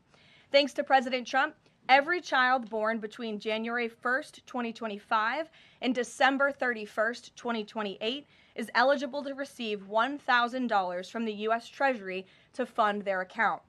Parents, guardians, and even nonprofits can then contribute up to $5,000 per year. Employers can also contribute up to $2,500 per year per employee. President Trump believes there is no better investment than investing in our nation's children. If you are a parent who maximizes contributions to your child's Trump account, its projected value could reach nearly $1.1 million by the time your child turns 28 years old, based on average historical stock market returns. Safe to say the Trump accounts will give a substantial head start to position the next generation for a brighter future. And with the stock market exploding under President Trump's pro-growth policies, there has never been a better time to sign up for an investment account like this. The Dow Jones just shattered 50,000 for the first time ever on Friday, and the S&P 500 and the NASDAQ continue smashing record after record. So with President Trump in charge, Americans' 401ks and retirement savings are booming once again, and these new Trump accounts for America's kids will boom too. So with that, once again, every parent should go to trumpaccounts.gov today, and I'm going to put it on my own personal to-do list to sign up for one as well. With that, I will take your questions. Caroline Downey from the National Review is here. Thank you for being here, and why don't you kick us off? Thank you for having me. On the criticism that immigration enforcement has become arbitrary or not particularly prioritizing, Democrats have been circulating this statistic that only 14% of illegal aliens arrested under this administration are violent criminals, but we know that in deep blue cities with progressive district attorneys, it's common to plead down serious violent crimes into less serious offenses, which could be distorting those numbers. So given that backdrop, does the administration still stand by the messaging that you're targeting the worst of the worst, and does this prevailing narrative tell the whole story? Well, thank you for bringing this up, Caroline. I've seen this CBS report floating around. There's a lot of liberal talking heads and pundits and Democrat elected politicians who think that this single story and these statistics and the way they are painted is somehow a shot at this administration. It is not, and let me correct the record. Number one, the Trump administration has been clear from day one that any illegal alien present in this country is subject to deportation. However, the priority, of course, is going after the convicted criminals, the worst of the worst, the murderers, the pedophiles, the rapists in this country. Interestingly, in the CBS story, what the Democrat talking heads on television are not saying is this line. Nearly 60% of ICE arrestees over the past year had criminal charges or convictions. And among that population, the majority of the criminal charges or convictions are for nonviolent crimes. Oh, well, what are nonviolent crimes, you ask? This has coincided with what DHS has been saying all along, that approximately 70% of illegal aliens arrested under President Trump have pending criminal charges and or prior convictions. And these so-called nonviolent crimes, drug trafficking, distribution of child porn, burglary, fraud, DUI, embezzlement, solicitation of a minor, and human smuggling, just to name a few. So just because a crime is not violent in nature doesn't mean that crime is victimless. And I can guarantee every single person who is out there on television right now pointing to these statistics that were taken out of context by CBS News would not want an illegal alien convicted of the distribution of child porn or fraud or DUI living in your community. So the Trump administration will continue our focus on deporting all illegal aliens present in our country with a focus on the worst of the worst criminals. Thank you for being here. Gabe.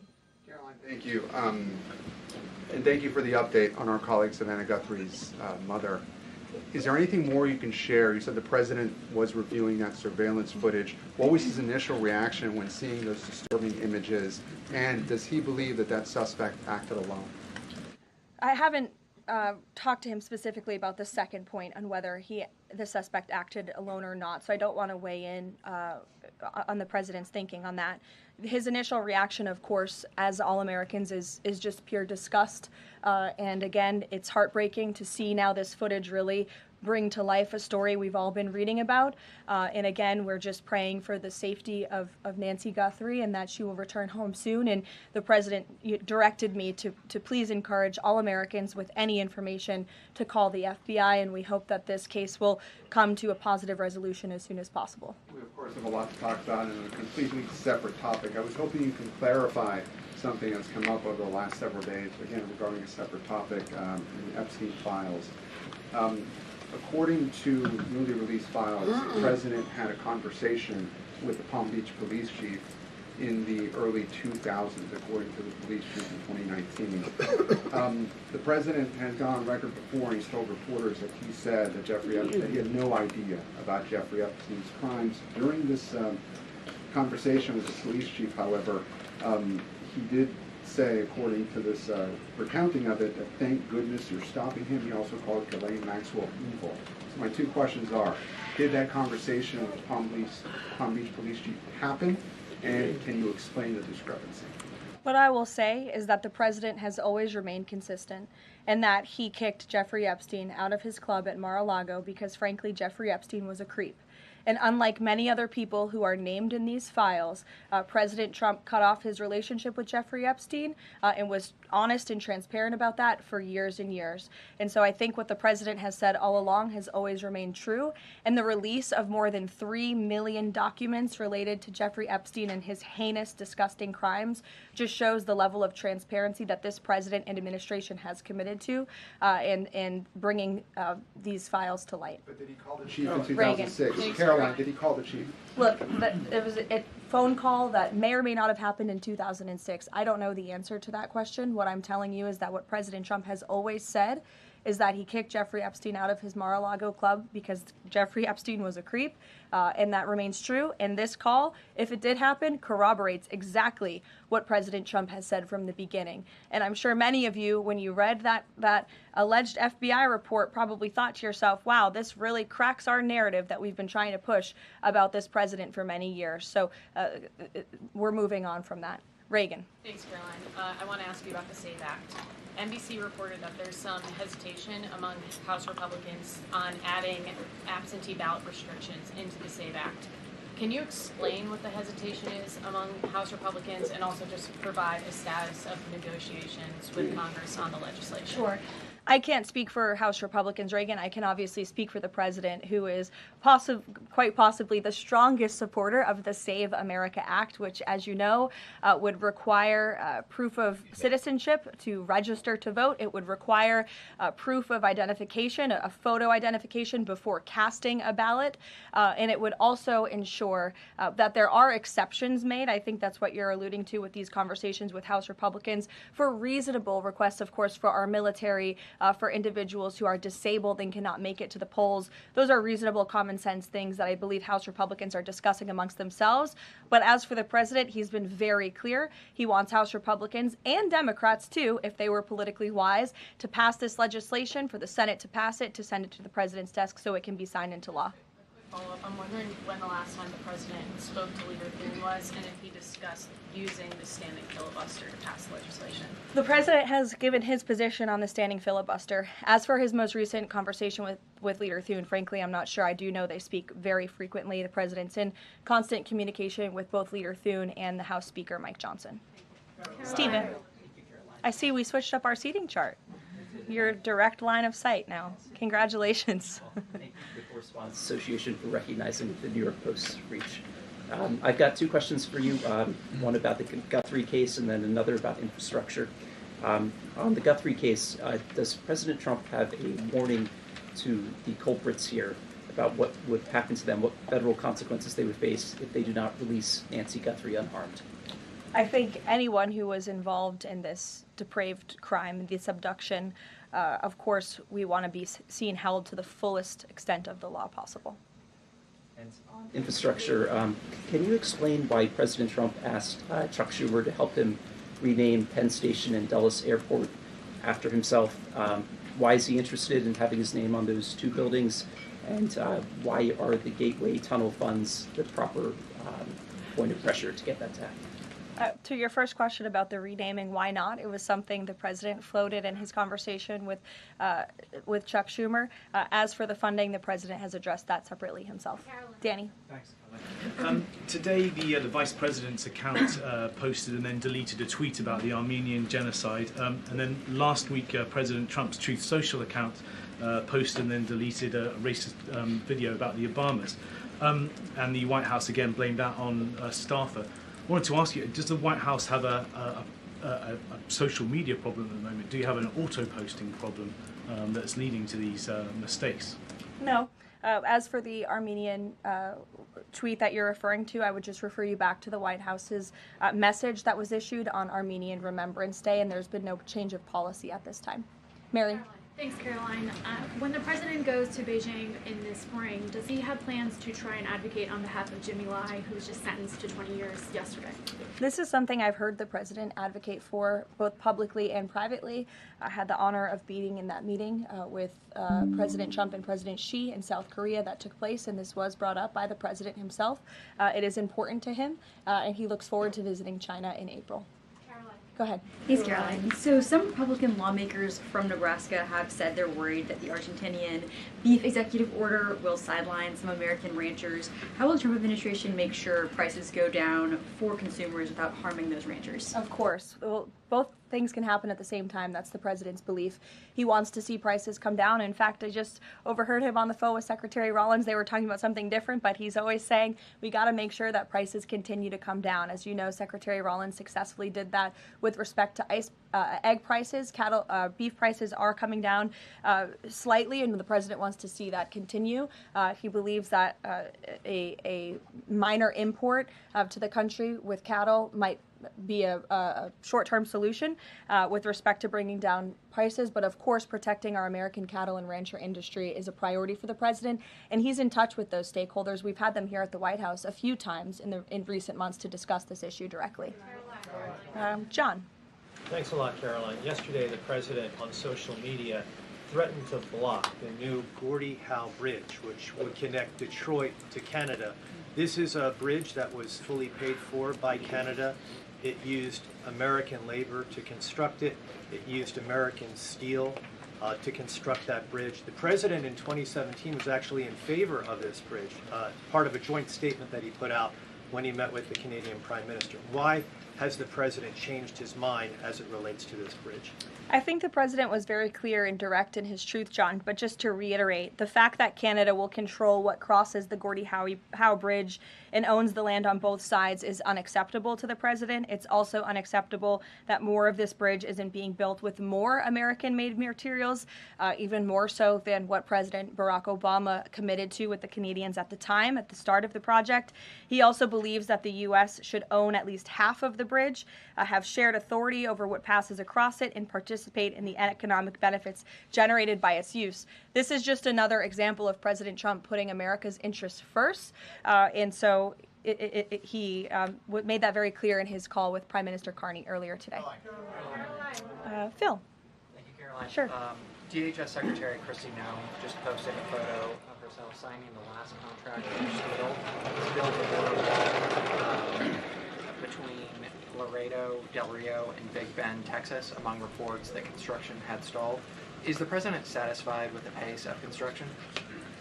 The president wants to make sure that the full border wall is built as quickly as possible, of course. I know this is a priority for him dating back to 2016, and so absolutely he wants to ensure that the border wall is built under budget and ahead of schedule is how President Trump likes to view building projects, and that includes the border wall. Satisfied with the pace of construction thus far? I think the president is never satisfied. He always wants to ensure that things are moving along as quickly as possible, but I know Secretary Noem is on it, and she's doing a great job. Thank you, Caroline. You're welcome. Sure, go ahead. Thank you. Charlie. On the Nancy Guthrie case, is the president satisfied with the federal and local investigation so far? And has there been any more contact from the White House or the president with the family? I don't think anybody will be satisfied until this case is brought to a close and until Nancy Guthrie is returned home safely with her loved ones. About the White House contacts, has the president contacted the family since?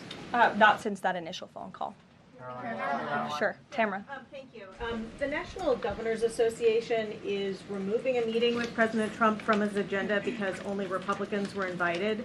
Is the White House reconsidering inviting Democrats, or do you think Republicans are still going to show up? Like, where does that stand now? No, look, I just spoke with the president about this. It is a dinner at the White House. It's the people's house. It's also the president's home, and so he can invite whomever he wants to dinners and events here at the White House. I believe Governor Moore was invited last year, and he did not show up to the dinner last year. Nobody reported on it. But again, the president has the discretion to invite whomever he wants to the White House, and he welcomes all those who received an invitation to come. And if they don't want to, that's their loss. And on Ghislaine Maxwell, is the president going to rule out a pardon for her in her testimony deposition yesterday? Her legal team seemed to be making a case again for a pardon from the president. Again, this is not something I've discussed with the president recently because, frankly, it's not a priority. He's focused on many of the issues that the American people are dealing with and providing solutions to those issues. So I haven't spoken with him recently. Last time we did speak about it, he said it's not something he's considering or thinking about. Caroline. Go ahead, Bloomberg. Thanks, Caroline. Secretary Lutnick today was testifying on the Hill, and he said that he had visited Epstein's Island in 2012 with his wife and children, and that's after he said that he had cut ties with Epstein. And Justice Department documents show that he was in contact with Epstein through 2018 over messages. So does the White House stand behind Secretary Lutnick right now, or given what he has said today, has there been any shift in how the White House is viewing Secretary Lutnick's performance? No, Secretary Lutnick remains a very important member of President Trump's team, and the president fully supports the secretary. I will just point out that there are a lot of wins in the news this week that people in this room have not asked about, because you continue to ask questions about the same subject, so let me point them out for you. Again, on Friday, the Dow shattered 50,000 for the first time ever. This week, the American Society of Plastic Surgeons came out in opposition to gender mutilation surgeries for children. They are the first major medical group to do so. A federal appeals court today, nobody asked about that, just upheld the Trump administration's policy of detaining illegal aliens, validating the strong measures that have driven illegal crossings to historic lows, and sent a crystal clear message that under President Trump, if you enter the country illegally, you will be detained and removed. The murder rate, again, not a single question about this, has plunged to a 125-year low as crime falls across the board thanks to President Trump's crime crackdown. We also saw this week national median rents have fallen to a 4-year low following 6 consecutive monthly declines, and mortgage affordability has surged to a 4-year high. Home ownership is the core foundation principle of the American dream, and I will repeat that mortgage affordability this week surged to a 4-year high, but not a single of mention of that in this briefing room today. And again, this came out last Friday, but for an unprecedented 9th straight month, there were 0 illegal border crossings at the southern border. So we're going to get back to business. The president is very busy today, and you will see him all tomorrow at the event in the East Room touting his administration's energy policy. Thank you. Well,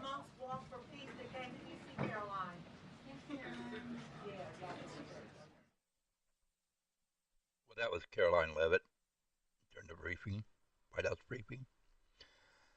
That's it for now. Let me see what we have going on and other things. I noticed on my phone that I have 6 notifications in X. So let's check out what I have on X. Wrong button. I've got to get back to my main screen on the TV. And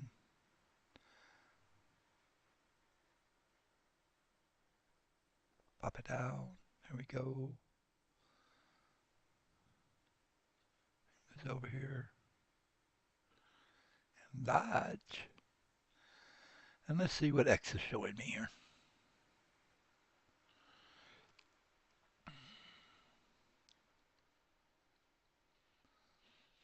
X is always slow coming up. I don't know why. They always are. Let's see. We have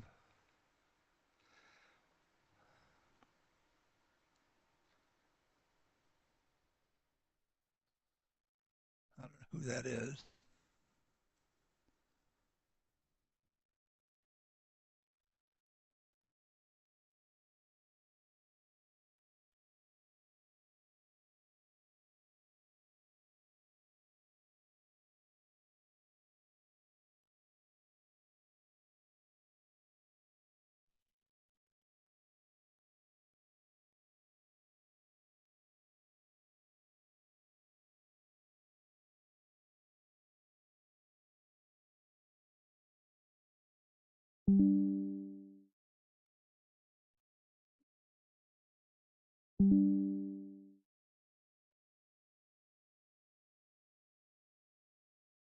We just got something from Cam. Let's see what Cam had to say. This is not live, of course. We got to talk about the train wreck that happened last night at the Super Bowl. I just can't believe it's real. And there's all these people that, oh no, it was the best Super Bowl halftime show I've ever seen. Okay, you've either never seen a Super Bowl halftime show or you're lying. Like, nobody believes you're telling the truth about that. There's no way you saw BIP, and said, that is just the best thing I've ever seen in my whole entire life. It's bad music, okay? And here's the thing is, I like Spanish music, like the Gypsy Kings. And I know what you're thinking.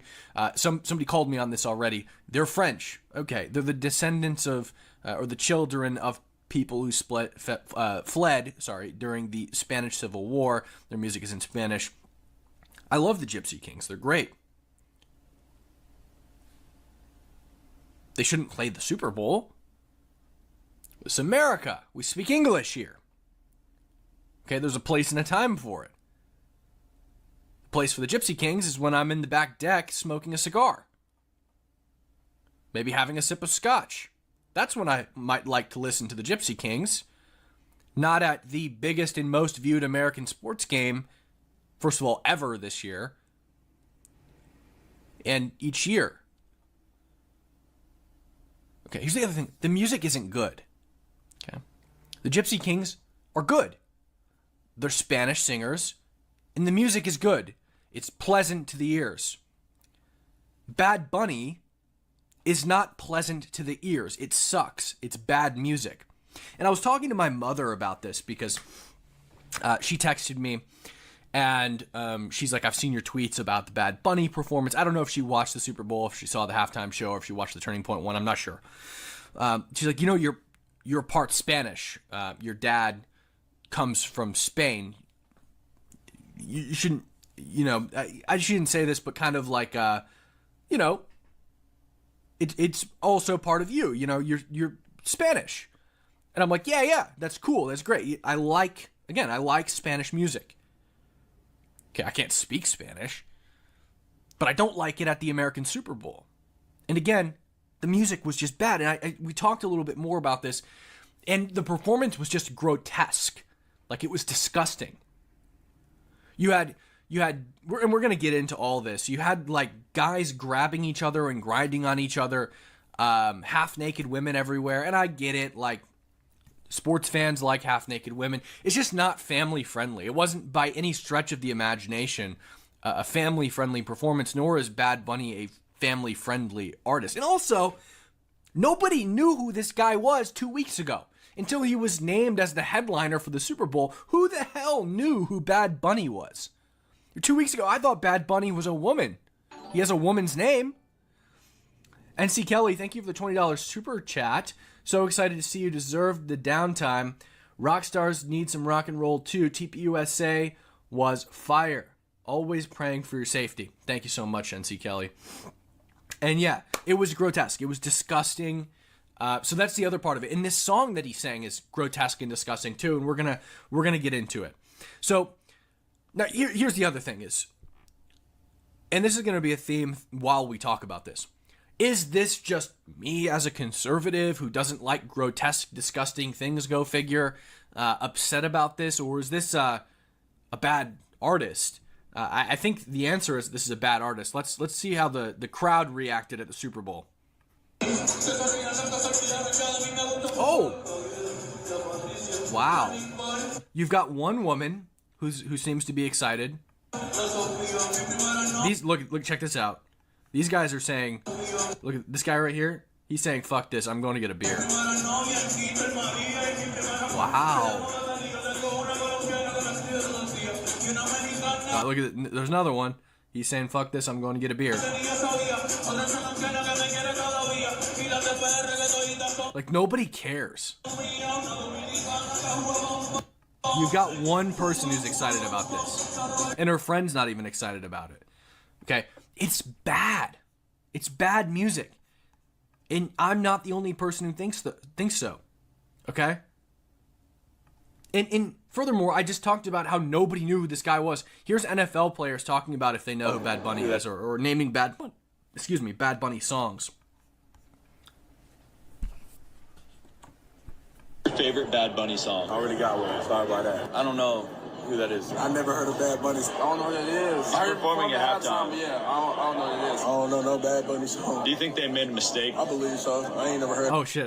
Sorry, I didn't realize, guys, that it wasn't. Let's restart it. Favorite Bad Bunny song? I already got one. Sorry about that. I don't know who that is. I never heard of Bad Bunny. I don't know who that is. I heard performing at halftime. Yeah, I don't know who it is. I don't know no Bad Bunny song. Do you think they made a mistake? I believe so. I ain't never heard of bro till now. I don't have one. I don't listen to him. I don't know any song.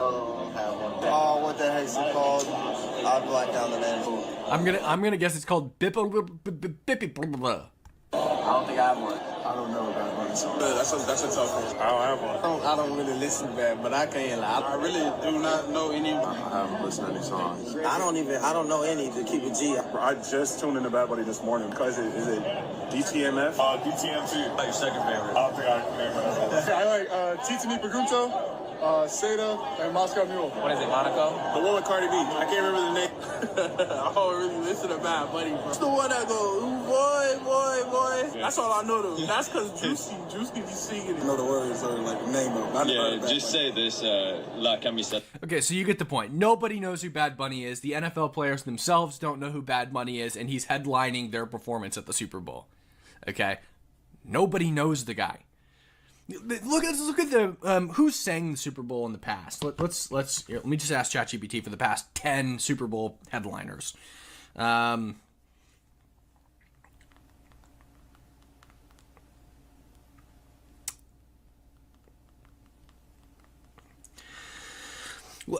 While ChatGPT thinks, let's just name a couple. Kendrick Lamar last year. Now, I think that Kendrick sucks. My personal opinion. Okay? He doesn't suck anywhere near as bad as Bad Bunny. Some of his songs are good. Let me rephrase that. Kendrick Lamar is a good artist. I don't personally like Kendrick Lamar, but he is objectively a good artist. Okay? Everyone was hype over the Super Bowl halftime show last year. Whether you like Drake or you like Kendrick, everyone was hyped over it. I personally think that it was another one of these political fiascos. I think the past several years of the Super Bowl halftime show have been political fiascos, and I think that they've sucked. Okay, but Kendrick Lamar, people know who Kendrick Lamar is. Pretty much everybody knows who Kendrick Lamar is. Before that, Usher. Okay, everyone knows who Usher is. Okay, everyone knows an Usher song. Before that, will.i.am. Or I guess that was the same year, 2024, will.i.am was there. Everyone knows who will.i.am is. Everyone knows a song by the Black Eyed Peas. Okay? Tonight's gonna be a good night. Okay, we get it. I actually met will.i.am at a restaurant one time. It was crazy. We talked for like 30 minutes about AI. Rihanna in 2023. Everyone knows who Rihanna is. Everyone can name a Rihanna song. Dr. Dre and Snoop Dogg before that. Again, I think that this is another dumpster fire of a Super Bowl halftime show. But everyone knows who Snoop Dogg and Dr. Dre are. Okay? The Weeknd before that. Fantastic choice. Everyone knows The Weeknd. Shakira and Jennifer Lopez in 2020. Everyone knows a Shakira song. My Hips Don't Lie. Everyone knows one. Maroon 5. From what I saw, not the best performance, but everyone knows a Maroon 5 song. Probably multiple. Okay? Before that, Justin Timberlake. Maybe you know a song by him, maybe you don't. Who cares, right? Everyone knows the name Justin Timberlake. Lady Gaga in 2017. Okay? Everyone knows these people. These are big artists. Nobody knows who Bad Bunny is. Nobody's heard of this guy. Again, I thought he was a woman 2 weeks ago. Okay? Ridiculous. Why is he performing at the biggest American sporting event in U.S. history? It's political, that's why. And it's very obvious it's political. They've been doing this political theater at the Super Bowl for years. Let's look at the actual lyrics. To be very clear, I believe that this is the song that Bad Bunny sung at the Super Bowl, but they censored it, so all of these parts weren't in the song. Okay, this is obviously the English translation from Spanish. I believe this is the same song, but he didn't actually sing these parts of the song. Again, this is a family-friendly sporting event. I don't know if I'm going to get banned for that. Can I read this? Is this allowed? We're just going to do it. Real G. Guiding the new generations with the OG one, galactic style lust. Yes, so that your panties get wet, get horny and versatile. More slutty than Betty Boop. The one who got horny, mommy, was you.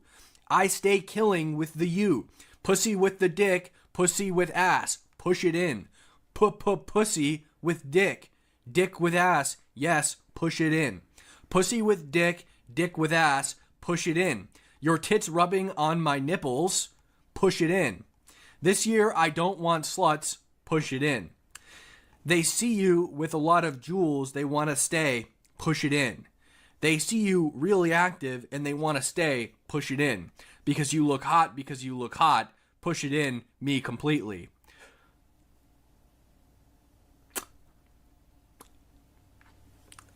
Okay, I'm not even gonna question what that means. Really big tits, Lordy's cacone. Really big ass like Iris cacone. I don't know why I haven't seen the pussy, but let's get to bed. Fuck you in the panties.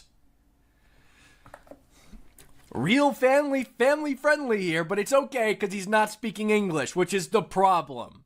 Okay? If he was speaking English, you'd know what the hell he's saying, and you'd know you don't like it. But he's not. All you're hearing is... Okay? And from what I understand, the Spanish speakers don't even understand what this guy is saying. Okay? And check this out. This is what I was talking about earlier. The gay dance. Real family friendly. And this is actually what they're going with. The left is actually going with, this was a family-friendly performance. They're actually making that argument. This was just a wholesome, family-friendly gathering where a wholesome, family-friendly artist sang a wholesome, family-friendly song. Bullshit. Okay? Bullshit. We threw this one in here, the we accept EBT sign. So we'll just zoom in on that right here. So one of the prop pieces, this is one of the prop pieces during the Super Bowl halftime show. We accept EBT on a fake Hispanic food cart, I guess. Okay, that probably has an explanation, and it's because the Bushes need somewhere to eat. Because according to reports, the Bushes were paid $18.70 an hour for 70 hours of work for a total of $1,309, which is pretty much nothing.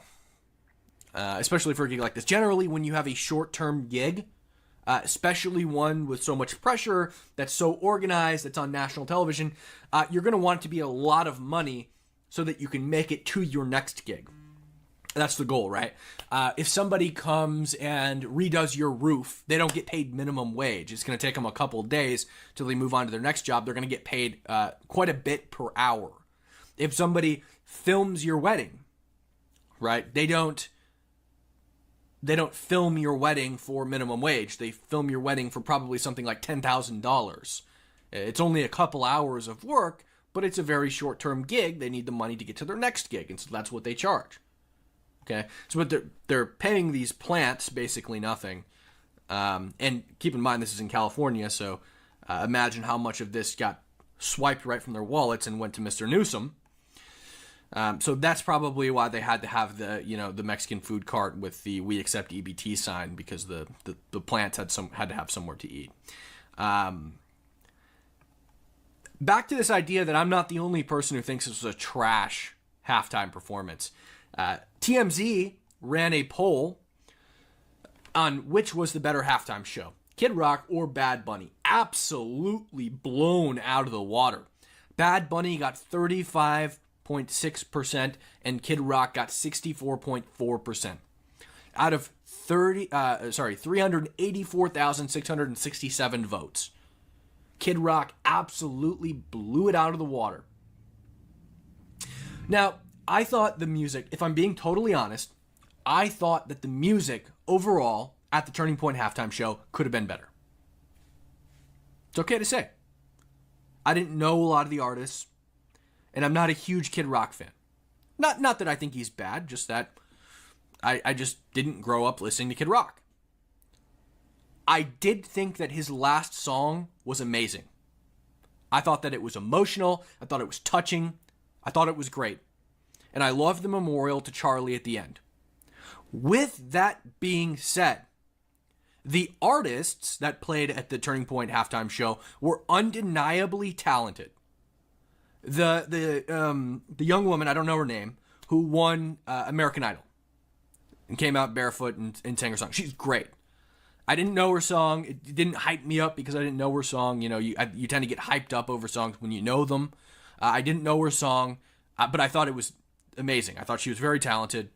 I thought all of the artists that performed were very talented. It just didn't have that familiarity, which I think is what the Super Bowl show was lacking as well. With that being said, they were classy. And I think that's what's really important here. Is you had good artists, Super Bowl halftime show,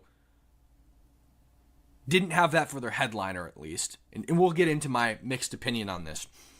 And they were classy. They didn't come out half naked. They weren't grinding on each other. They weren't basically having sex on stage. They weren't singing about anal sex. They were classy. I thought it was great. I thought it was touching. I thought it was moving. And I thought it was amazing. And I really, really hope that Turning Point does it next year. In fact, here is a person at the actual Super Bowl watching the Turning Point halftime show from the stadium with Bad Bunny in the background.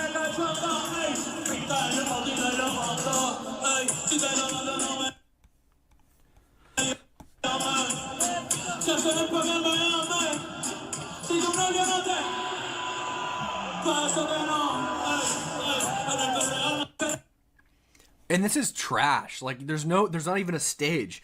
The audience couldn't even see Bad Bunny. This is trash. Total and utter garbage. Okay. Again, I guess we won't show the crowd again. Here's a grandma who had the misfortune of having seen the Super Bowl halftime show. I'm like, who is this man? Golly! He can't sing. I mean, like, what is this? Golly! This is ridiculous. And got the American flag and all these other flags. And yeah, God bless you too. Get off the stage. Please get off the stage. Get off. Put the game back on. I can't stand this. Get this woman the Turning Point All-American halftime show immediately. Tell me that. I mean, what in the world is all this foolishness? Thank you. Get off the stage, please. Jesus. And there you have it. Again, it goes back to, it's not just me who thinks that this was trash. It's not just me. And in fact, with that being said, it's not just racist white people who think that this sucked. Here's a black guy. Is he racist too?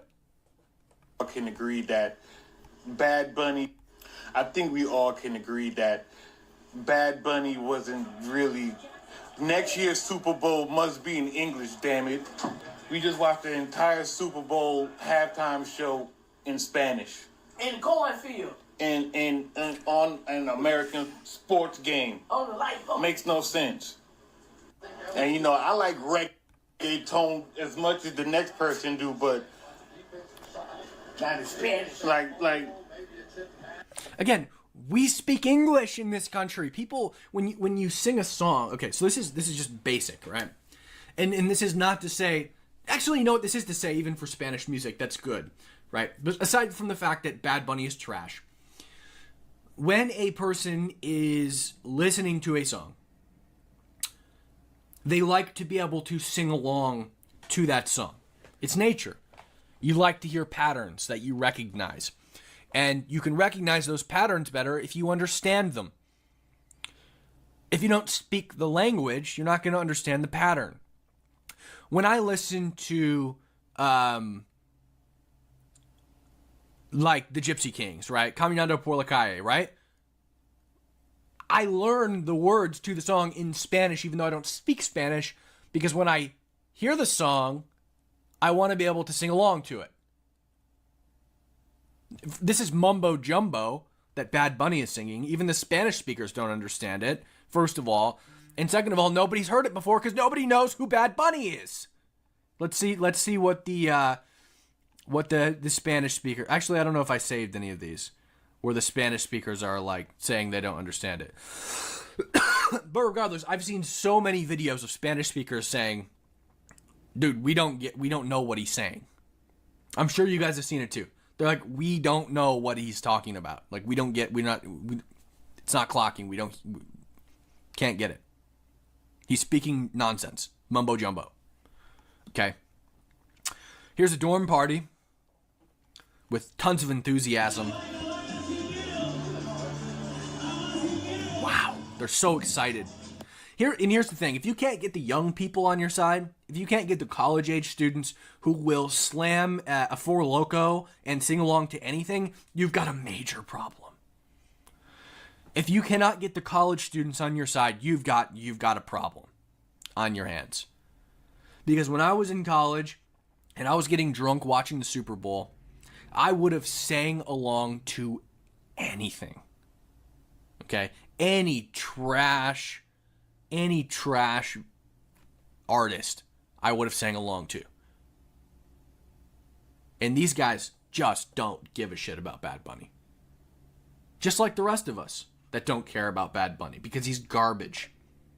It's trash. Like literal steaming dumpster. And here's allegedly the moment that Roger Goodell realized he messed up. He's looking at the audience. He's looking at the audience. And let's just do a reminder real quick of what that audience looks like. Just real quick. This is Roger Goodell POV at this moment.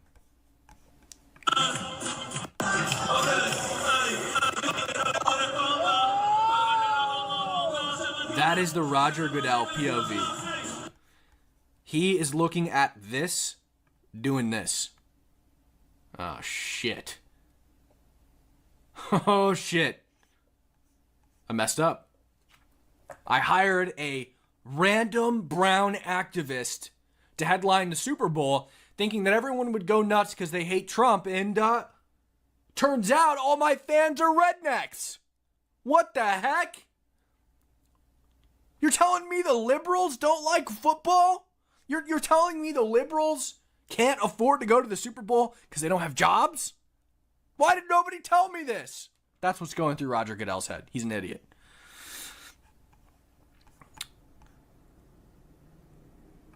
So here's the other thing.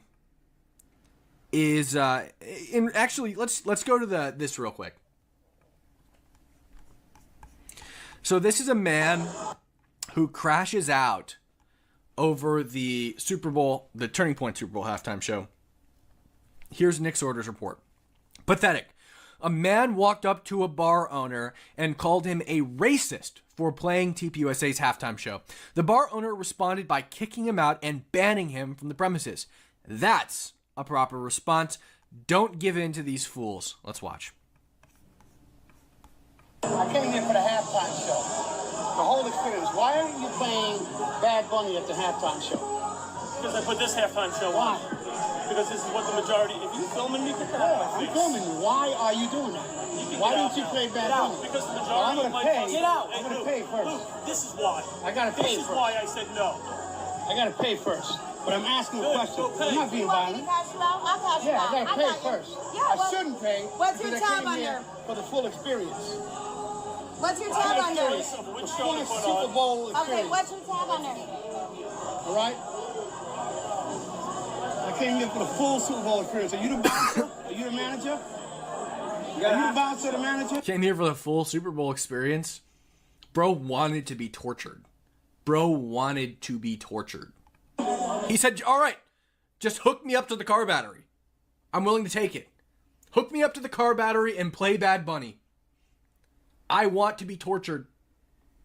He's the manager. All right, I'm speaking to him, not you. You do what you do, and I talk to him. I came here for the Super Bowl experience. The full Super Bowl experience. This is the halftime show. This is not the halftime show. How about this? You want to watch the halftime show? Get the fuck out, go home and watch it. How about that? I just don't understand the audacity of people. Like, I would never walk into a bar and demand to the owner that they play the Turning Point USA halftime show. If I wanted to watch the Turning Point halftime show that badly, I'd go home and watch it. It's not your place, man. You've got a TV at home. You've got a phone. Pull it up on your phone and watch it at your table. It's not that hard. Show. It's called the halftime show.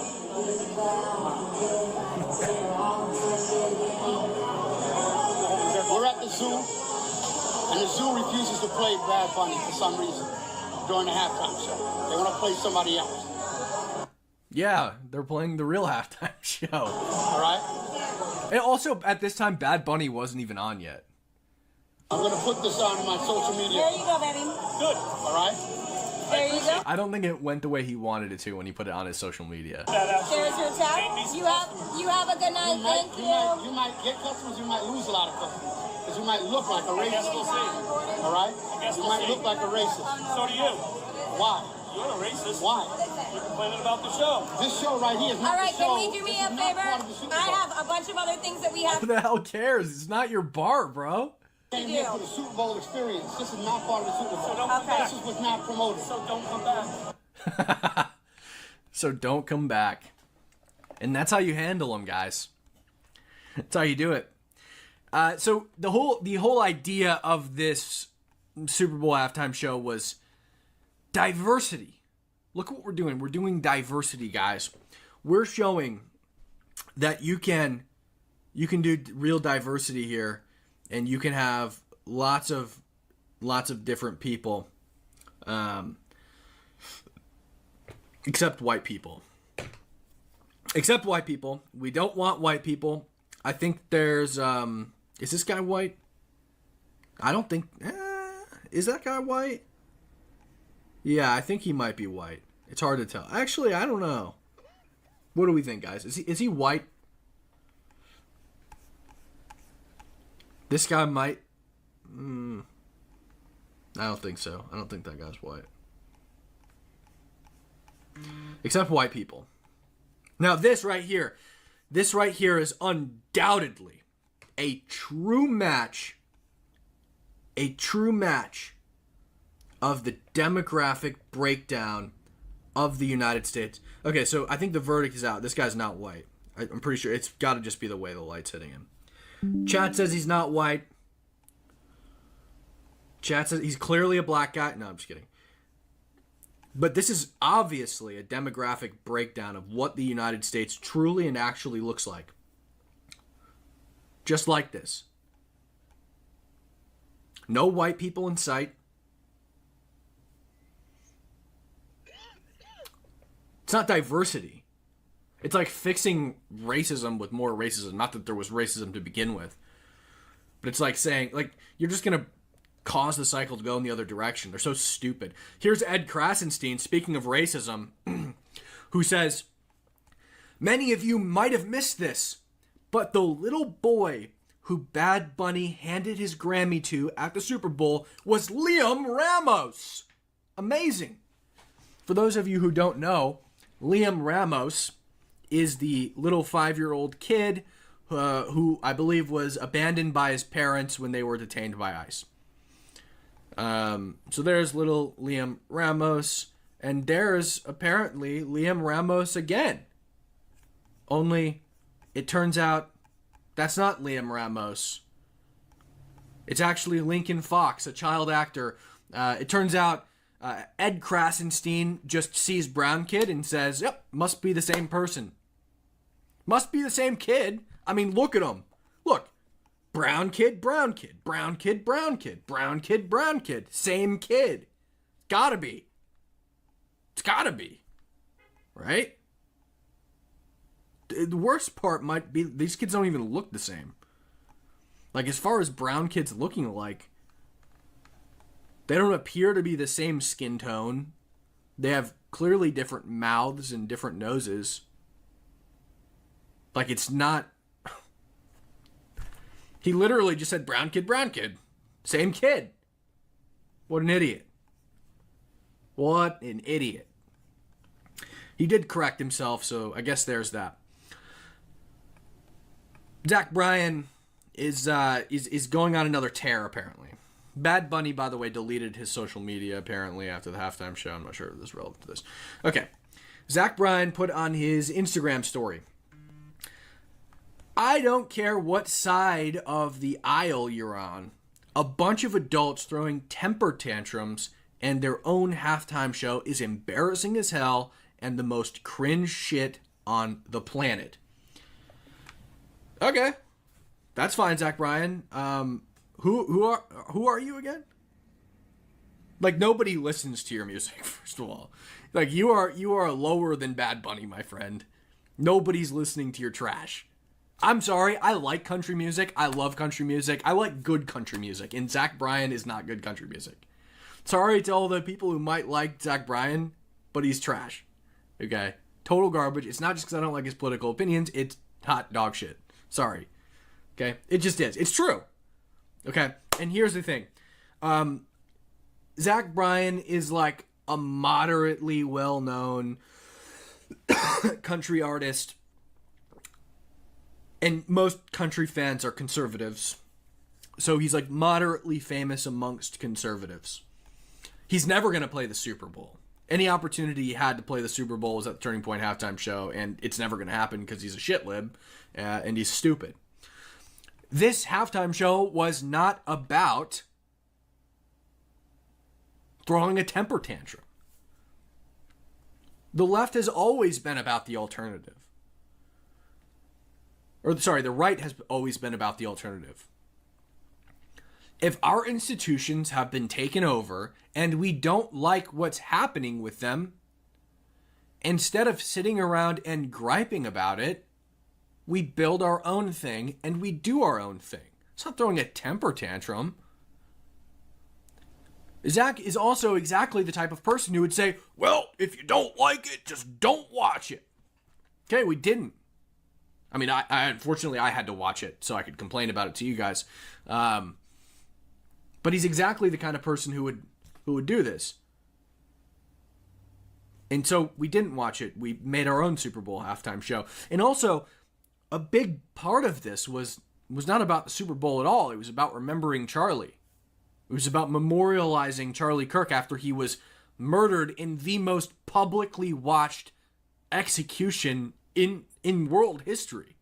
I mean, Charlie Kirk was killed by more people live than any person has ever been watched killed. Nobody's death has been seen by that many eyes. Maybe JFK's.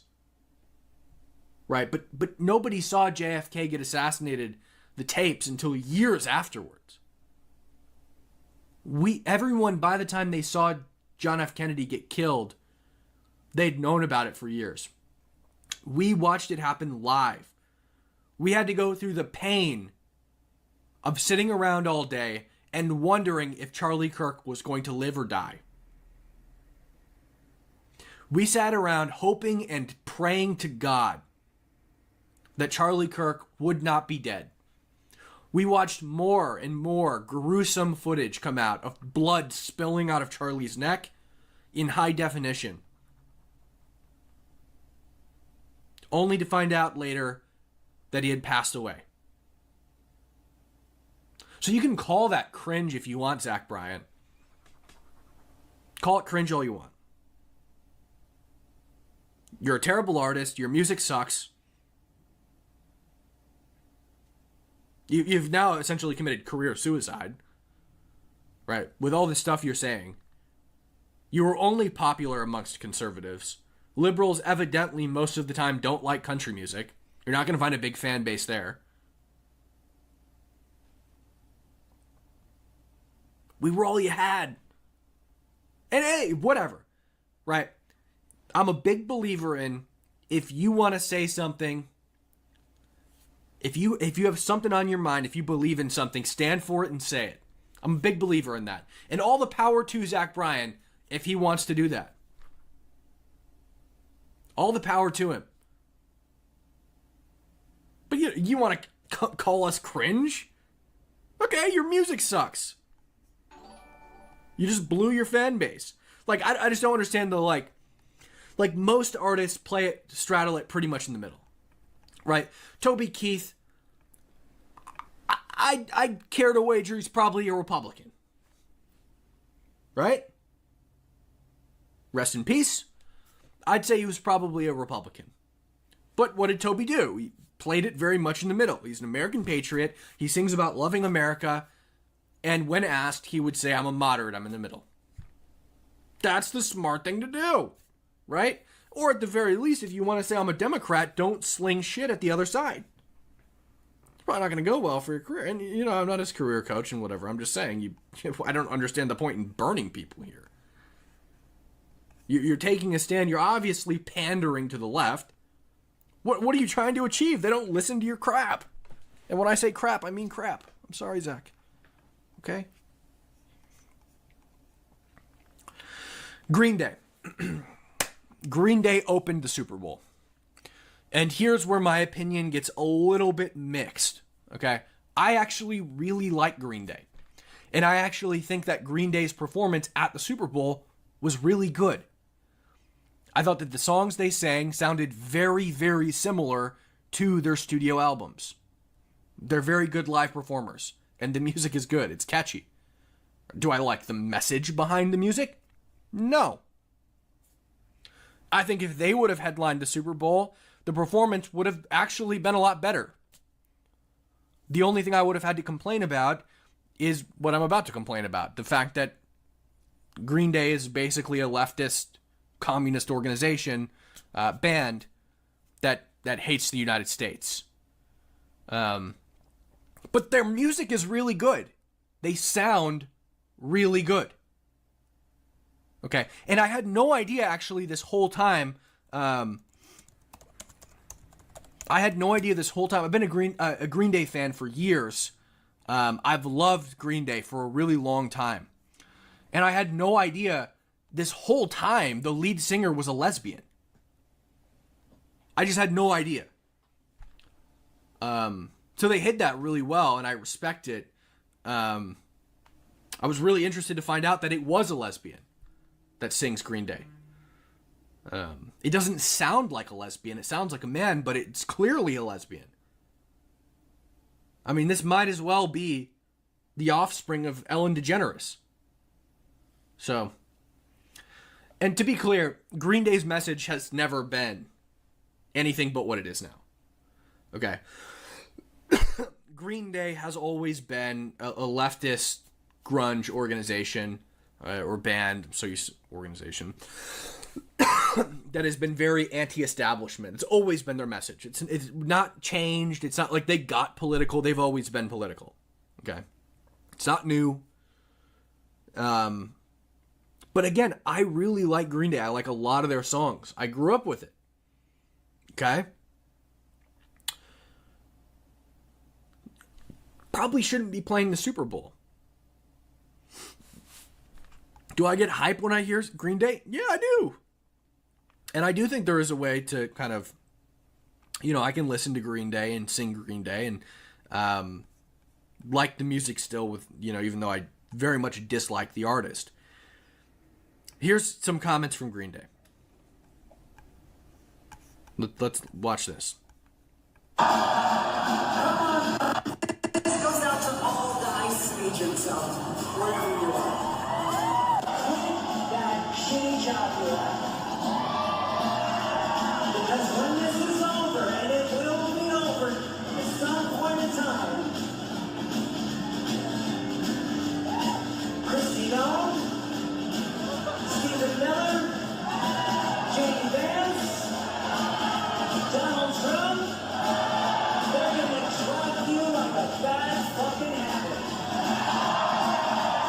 So obviously very anti-ICE, anti-Trump comments there. They're a very woke band. Okay.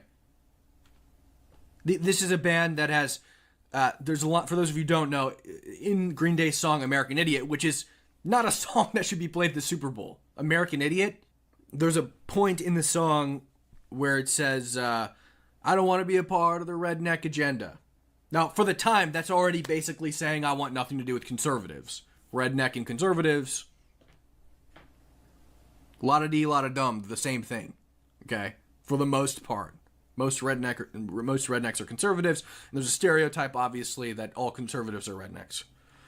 Okay? Already saying that in that song being as old as it is, I don't know, what is it, 2009? Is that when that song came out? I'm not sure. Okay? They changed it to, I don't want to be a part of the MAGA agenda. And they didn't do it at the Super Bowl, but they do it at pretty much every venue they sing at now. But they actually, surprisingly, had some restraint at the Super Bowl and didn't pull anything, which is surprising because they do that pretty much everywhere they go. They're known to perform with the like BLM fists behind them, etc., etc. This is not a band that should be playing at the Super Bowl. I mean, just look at the cover for the album, right? Very obviously leftist undertones. This is very obvious in their public comments and the way that they perform, especially these days. So, again, not a band. I like Green Day. I can't say this enough. I actually like Green Day, and I actually thought that their performance at the Super Bowl was a good one. Okay? But they shouldn't be performing at the Super Bowl. Stop making the Super Bowl political. Stop making the Super Bowl halftime show political. Sing good songs. And here's another thing. I was going to say this about the Turning Point halftime show. Major missed opportunity. Nicki Minaj should have performed. That would have been like, if Nicki Minaj would have come out, I think that it still should have been Kid Rock at the front, and that's coming from a non-Kid Rock fan, because I think that his song was very powerful. But Nicki Minaj being a surprise would have been amazing, and I think that she probably would have done it. I didn't really hear what you were saying. Well, you were saying First Amendment violations. Yes. I forget what your basis for that was. What was it? Okay, so the example I was giving is the arrest of Miss Osterick. Yes, yeah. You're talking about green card holders. Yes. So green card holders do not fully possess the First Amendment. It says in the agreement that you signed when you become a green card holder that there are certain things you cannot do or say. For example, endorsing a foreign designated terrorist organization is one of those things. It says right in the paperwork when you agree to be a green card holder. You cannot even endorse. It would be illegal for you or I to provide material support, which is like what Mahmoud Khalil did, for example. But even if you endorse a foreign designated terrorist organization, say I support Hamas, I support Al-Qaeda, I support whatever, as a green card holder or a visa holder, that is a deportable offense. It's a violation of your agreement. I'm not saying that she did that. I'm not familiar with that case, but that's just one example of not having free speech as a green card holder. Okay, I see what you're saying. I think the idea that they were endorsing terrorists. I'm not saying that. Mahmoud Khalil did, but I don't know this person you're referencing. I'm just saying that the idea that you have the First Amendment fully as a green card or visa holder is not true. You signed the paperwork and when you agree to come to this country, and you've agreed not to have a full First Amendment because you're not a citizen. My understanding was the green card holders also beneficiaries. I was under that impression as well. And first, green card holders and visa holders do have pretty sweeping free speech, but they do not have the same free speech that we have. And I thought the same thing when Mahmoud Khalil was being detained. So what I did is I went and I read the paperwork. So like, what did Mahmoud Khalil sign when he became a green card holder, when he came to the United States legally? Because he was a legal resident, not a permanent resident, not a citizen, but a green card holder, right? Lawful permanent resident. So what is it that they're actually using as a basis for that? And it turns out that's what it is. So do you feel like it's a problem that people are going into detention centers and being deprived of their right to an attorney, being able to No, we think it's a problem for First Amendment rights to be infringed upon at church services. And take for example here. Take for example. What do you think of that? Can I? What did you think about church services? Follow up on this one point because I don't want it to be going in so many different directions. Well, we're talking about First Amendment. Do you see that as a problem? No, well, I don't think their rights are actually being violated. I think what typically happens is they get arrested out here. Citizens at these protests get arrested for minor offenses, contact with an officer, whatever it might be, and they get out in like less than a day without any charges. They get booked. Talking about like You're talking about illegals. Example of like students who are arrested for protesting. Oh yeah, no, I think being detained for they're weeks. no, same thing. They're federal government, state government, or local government. I cover these protests for a living. I've been to all of them: Seattle, LA, Portland, all over the place. They're always released like within hours of being detained, which is actually frustrating for me because, like in Seattle, for example, at the University of Washington, I watched a bunch of students break into a building, and they did over $1 million in damages in a brand new interdisciplinary engineering building. They lit it on fire just a couple, maybe a year ago, and all of their suspensions just got dropped and the charges as well. Those people should be charged. They did $1 million in damages in a brand new building. Yeah, I understand. And they weren't even engineering students. Right. I mean, I understand your point. I just want to go back to the point that I'm making, though, and say, like, when these students are arrested and detained, they're being detained for weeks without access. Can you name me one person that's happened to? Yes, like the guy I just Right, but that's an immigration issue, not a protest issue. So that's a breach of immigration agreement, as opposed to like if you're a citizen and a student, which I see this happen all the time. They get arrested and they're out almost immediately. Like LA, they took over Dodd Hall at UCLA, trashed the whole place and literally like locked it down. It wouldn't allow students to go to classes and stuff after they had been trashing the campus for months. We thought it was going to be a big thing. They had to bring state patrol in to sweep the building and clear it.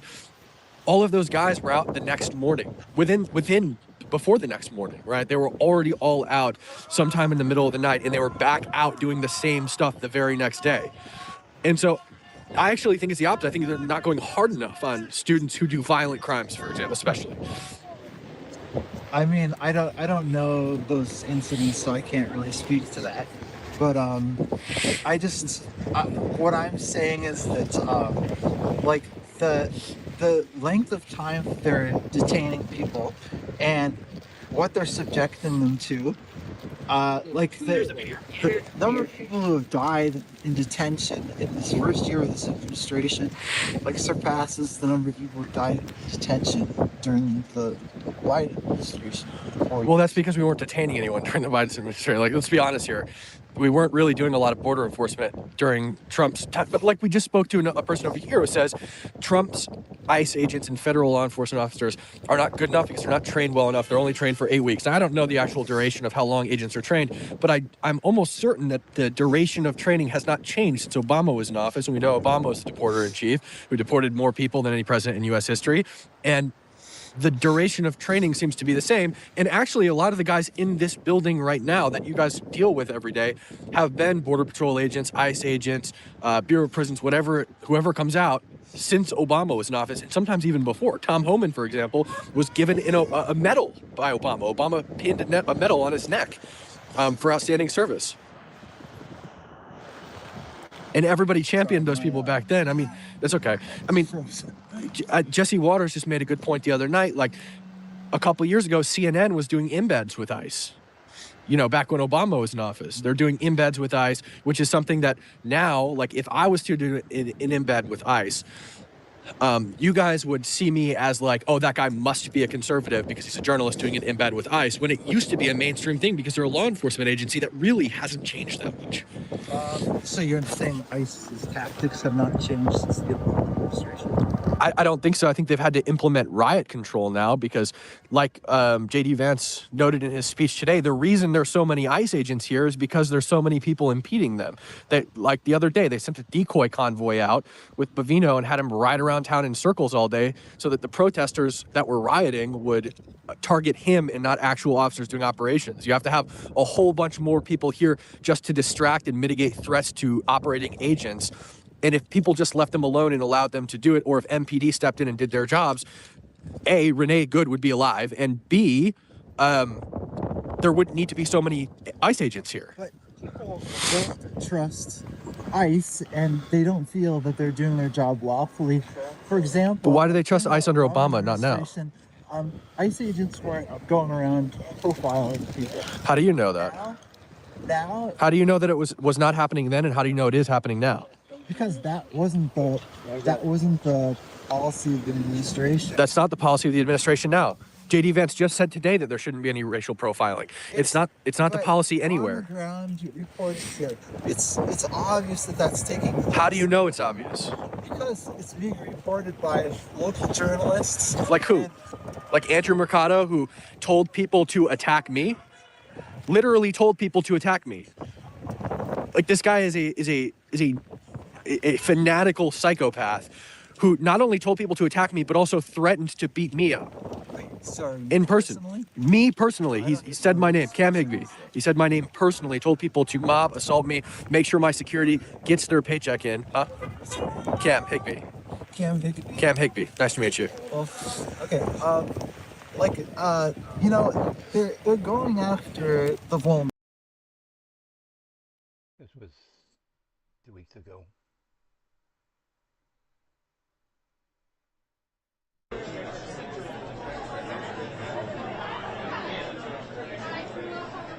And will the two of y'all look right here, please? And then right next door. And here. Oh, there we go. Thank you.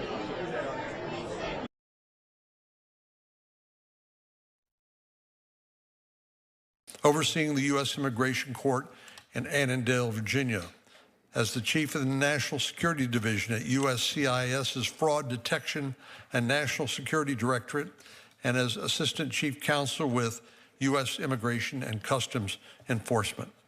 I'll turn to Senator Padilla to introduce the remaining witnesses. Thank you, Mr. Chairman. I'd like to welcome and briefly introduce the minorities witnesses today, Mr. Eric Schwartz and Mr. David Beer. Professor Eric Schwartz is chair of the Global Policy Area at the Humphrey School of Public Affairs at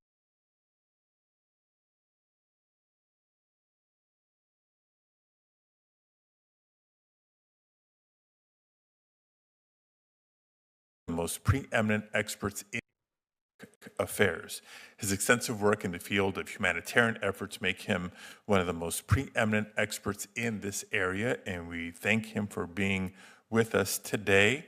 Mr. David Beer is the Director of Immigration Studies at the Sells Foundation, Chair in Immigration Policy at the Cato Institute. He is an expert on legal immigration, border security, and interior enforcement, and served as a senior policy advisor to former Republican Congressman Raul Labrador.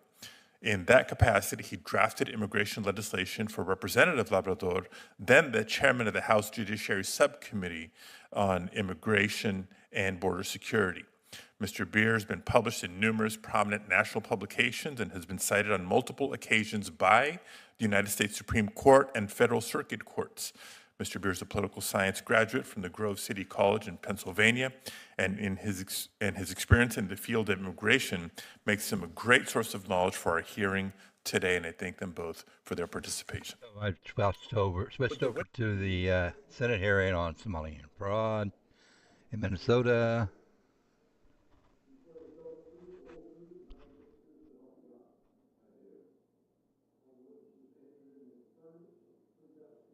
Can't hear them because they all stepped away from the mic. For 5 minutes. Even though Good this is Senator afternoon, Corwin, Chairman Cornyn, Ranking Member Padilla, and members of the subcommittee. which I Thank think you is for a the piece of opportunity to testify at He is today's a hearing Senate to discuss representative GAO's work of Texas. on U.S. citizenship and immigration He services will not be efforts next to year's address fraud Senate risks representative of in Texas. immigration benefit programs. Mark my word. USCIS processes millions of applications and petitions each year for persons seeking to visit the U.S. for temporary activities, to reside in the U.S. on a permanent basis, or to become U.S. citizens. To ensure the integrity of the immigration system, USCIS reviews applications and petitions for potential fraud. Immigration benefit fraud is the act of willfully or knowingly misrepresenting material facts to obtain an immigration benefit for which the individual would otherwise be ineligible. Benefit fraud can occur in a number of ways and is often facilitated by document or identity fraud. Today, I'll be highlighting 2 recent GAO reports on USCIS's efforts to manage fraud risks across immigration benefits it adjudicates, and in 3 humanitarian parole processes for non-citizens with US-based supporters. First, in September 2022, we reported that USCIS could better ensure its anti-fraud efforts are effective and efficient by taking a more strategic and risk-based approach to managing fraud risks. For example, at the time of our report, USCIS had conducted fraud risk assessments for a small number of specific immigration benefits, but did not plan to conduct additional assessments. We also found that USCIS had not developed an anti-fraud strategy or evaluated its anti-fraud activities for effectiveness and efficiency. We recommended that USCIS develop and implement a process for regularly conducting fraud risk assessments, developing and updating an anti-fraud strategy, and evaluating the effectiveness and efficiency of anti-fraud activities. USCIS agreed with these recommendations and has taken some steps toward addressing them. However, USCIS needs to take additional action to fully implement these recommendations. Second, in December of last year, we reported on humanitarian parole processes for non-citizens with U.S.-based supporters. The particular processes we reviewed were: 1, the processes for Cubans, Haitians, Nicaraguans, and Venezuelans, known as CHNV, 2, Uniting for Ukraine, and 3, family reunification parole. Our analysis of Department of Homeland Security data found that from May 2022 through September 2024, the department granted parole to about 774,000 non-citizens under these processes. In implementing the processes, USCIS was responsible for reviewing supporter applications. If USCIS confirmed the application, U.S. Customs and Border Protection was responsible for vetting the prospective beneficiary, determining whether to authorize them to travel to the U.S., and considering them for a discretionary grant of parole upon their arrival. Shortly after the processes began, USCIS began receiving referrals of potential fraud, and in 2024 conducted an analysis of supporter applications.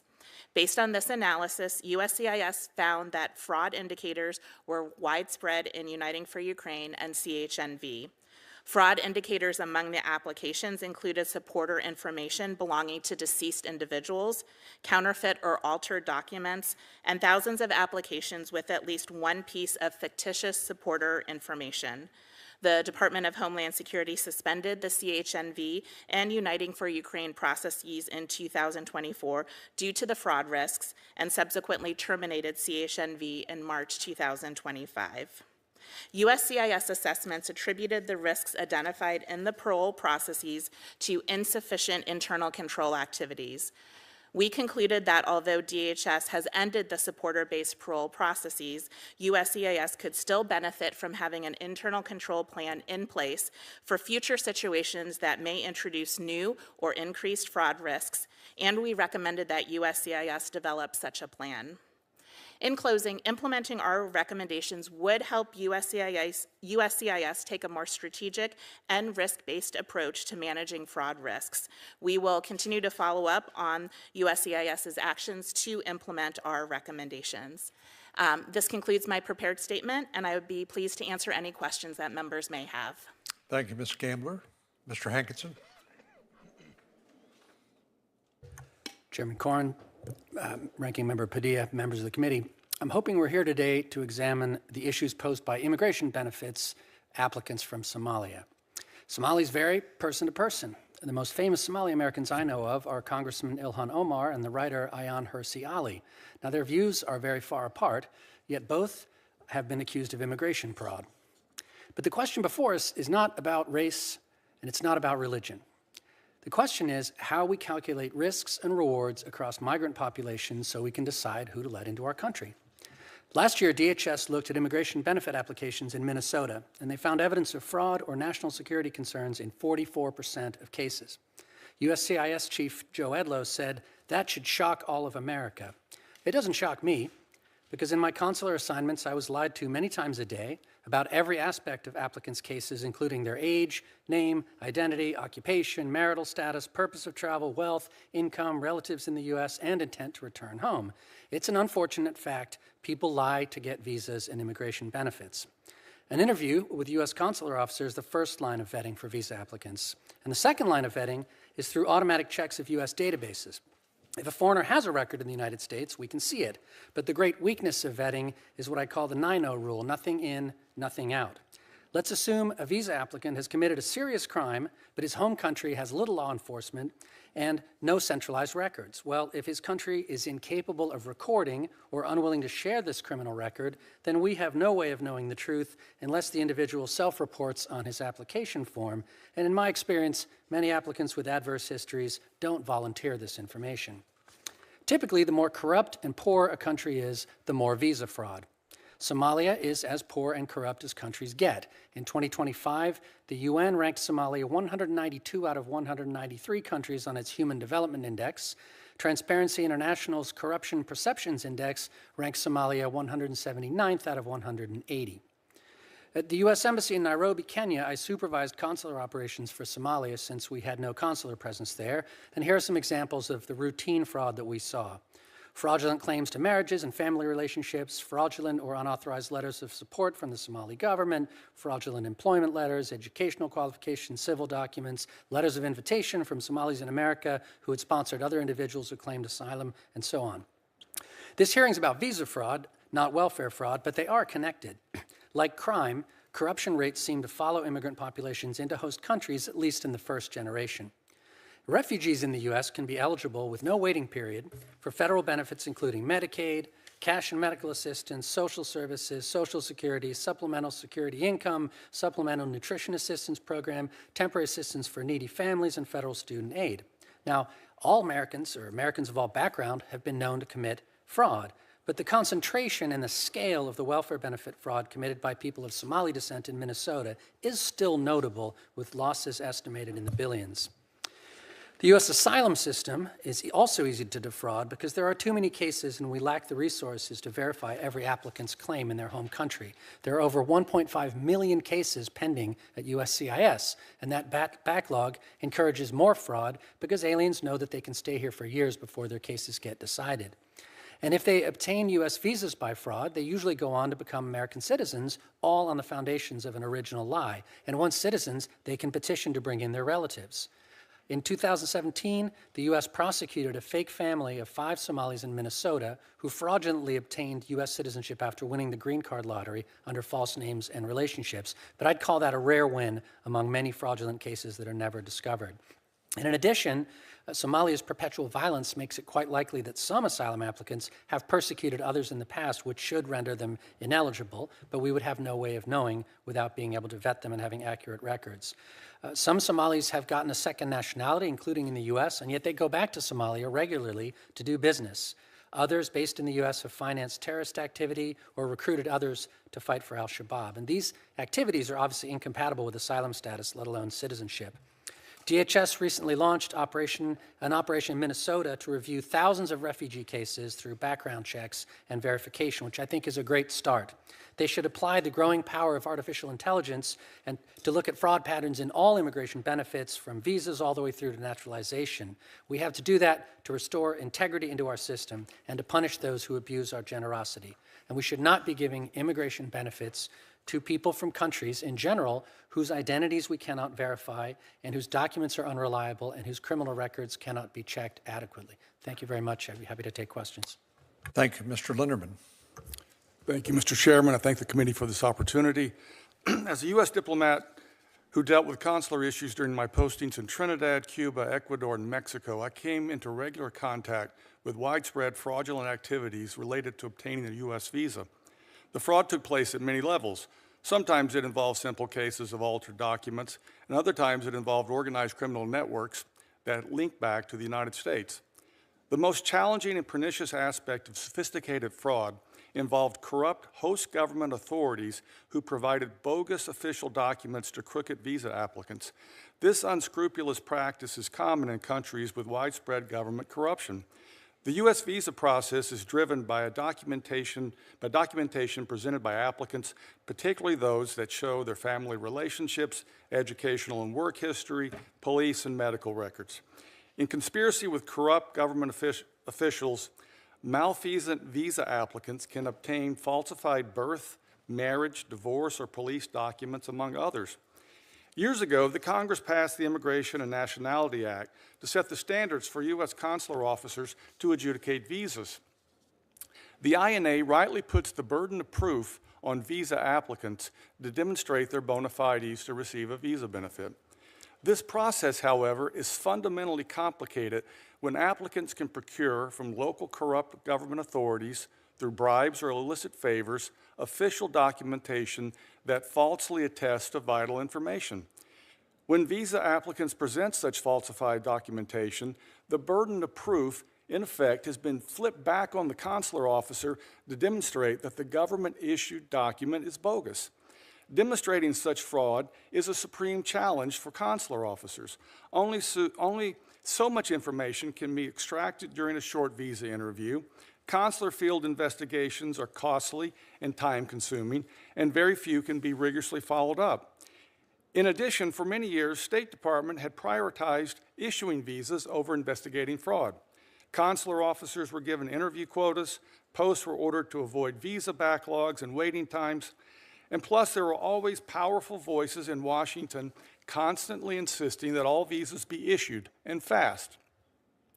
Over the decades of my career, almost nobody spoke up for those consular officers who did not want to issue visas because they had fraud concerns. So what can be done? My recommendation is to make the host governments where our embassies operate take responsibilities for their citizens who present fraudulent documents. Right now, these governments typically ignore the fraud. The number of criminal prosecutions that host governments undertake against local fraud rings and their own corrupt bureaucrats are very, very few. Each U.S. embassy writes an annual report on the visa fraud in the host country where they work. These reports are a wealth of information on visa fraud in that country and across the world. But State Department keeps these documents as internal. They do not make them public, and they do almost nothing with them. This is a big mistake. These reports should be made part of the bilateral agenda in all countries where the fraud is high. Unofficially, consular officers speak of many high visa fraud countries, such as Bangladesh, Brazil, China, the Dominican Republic, Ecuador, Ghana, Haiti, India, Mexico, Nigeria, the Philippines, and Vietnam, to name just some. Unfortunately, the State Department almost never raises this issue on the bilateral agenda. Now is the moment for State Department to use these reports to take the diplomatic offensive against high fraud countries. Instead of dealing with each visa fraud applicant as an endless series of isolated problems, U.S. policy should curtail visa services in those countries that tolerate or are complicit in high levels of fraud. The lesson is that visa fraud must be addressed overseas. Host governments cannot be allowed to turn a blind eye to what their unscrupulous citizens do to obtain a U.S. visa. Thank you, Mr. Chairman. Thank you, Mr. Linderman. Mr. O'Brien. Chairman Cornyn, Ranking Member Padilla, and members of the subcommittee. Fraud in the United States has increased dramatically, driven in a large part by electronic systems that make it easy to hide one's true identity. The Federal Trade Commission reports that financial losses tied to fraud in the United States rose 25% from the period 2023 to 2024, over $12.5 billion. But what many Americans don't realize is that immigration-related fraud represents a large and largely unacknowledged share of the problem. Now, we've heard about immigration benefit fraud, but there is another type of fraud that accompanies immigration, which we refer to at USCIS as immigration-related fraud. And that consists of crimes committed to maintain life in the United States when someone lacks lawful status, identity theft, false claims to U.S. citizenship, Social Security fraud, tax fraud, and more. Many migrants face strong pressures to succeed, recognize opportunities created by weak oversight, and may rationalize fraudulent conduct based on ideological narratives common in their home countries. The result is widespread, repeated fraud that touches nearly every part of our government systems. Despite this, reliable data about fraud is remarkably scarce. Agencies release occasional program-specific reports, but there is no consistent government-wide picture. The most comprehensive historical data, nearly 2 decades old, showed immigration fraud prosecutions more than doubling between 2004 and 2006. But even then, those cases represented only the fraud that we caught. Today, with dramatically higher migration flows, the true scale is unquestionably far larger. A central problem is the lack of a coordinated federal strategy. Responsibility for detecting and prosecuting immigration fraud is scattered across the USCIS, ICE, CBP, the State Department, DOJ, SSA, IRS, and state agencies. And that multiplicity of agencies often comes with poor communication and overlapping jurisdictions that cause problems. Within USCIS, fraud detection has long been treated as a secondary to rapid benefit approval. The Fraud Detection and National Security Directorate was created only in 2004, and for years its work was viewed internally as an impediment rather than a core mission. In some cases, senior officials even pressured adjudicators to overlook questionable applications for politically connected individuals. The cost of this systemic neglect is enormous. Although no official estimate exists for immigration-specific fraud, the fiscal cost of illegal immigration, which is driven in large part by fraudulent access to taxpayer-funded programs, has been estimated at roughly $150 billion annually. And that figure does not capture the everyday identity theft, tax evasion, and document fraud that ripple through our communities and institutions. Now, the good news is the problem is largely solvable. Immigration benefit fraud can be sharply reduced by refusing to admit applicants whose identities cannot be reliably verified. Effective vetting requires records, school files, property records, financial histories, and other documentations. Many migrants currently arriving in the United States come from countries with poor record-keeping systems or governments that are unwilling to share information. When we cannot verify an applicant's background, we cannot responsibly assess whether that applicant poses a threat or is engaged in fraud. Where verification is impossible, denial must be the default.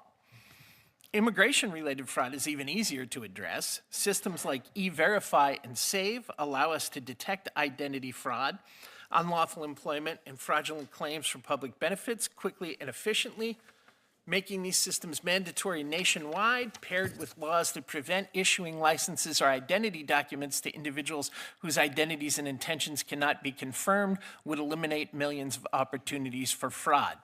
A false statement on an immigration form often leads to identity theft, illegal employment, fraudulent tax filings, and illicit financial activity. These crimes undermine the integrity of our institutions and erode trust within our communities. They're also tools used by criminal networks, foreign intelligence services, and terrorist organizations to conceal their activities in the United States. Thank you, and I look forward to your questions. Thank you. We're going to pause here for a moment. I know Senator Durbin is here, the ranking member. And Senator Durbin, do you have any opening remarks you'd like to make? I do. Thank you, Mr. Chairman. In the troubling first weeks of this year, federal immigration agents shot and killed 2 of our fellow Americans in Minneapolis. These killings followed other instances of brutal violence and arrests in Minneapolis, Chicago, and cities around our country.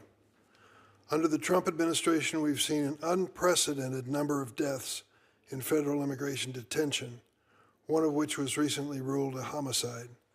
Desperate families are waiting for answers to many others.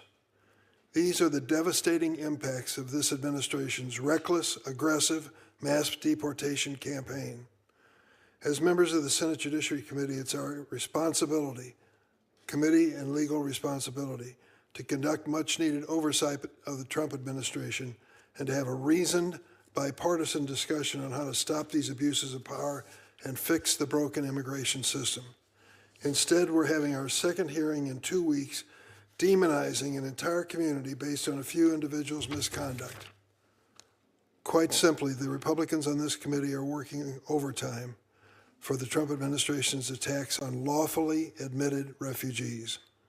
This administration shot down refugee admissions on day 1, except for white Afrikaners. They've justified this decision based on alleged fraud. To be clear, under the Biden administration, refugees went through multi-layered, rigorous vetting processes considered the gold standard of vetting. In contrast, under this administration, from the comfort of their homes in South Africa, Afrikaners can apply for a refugee program using a Google form.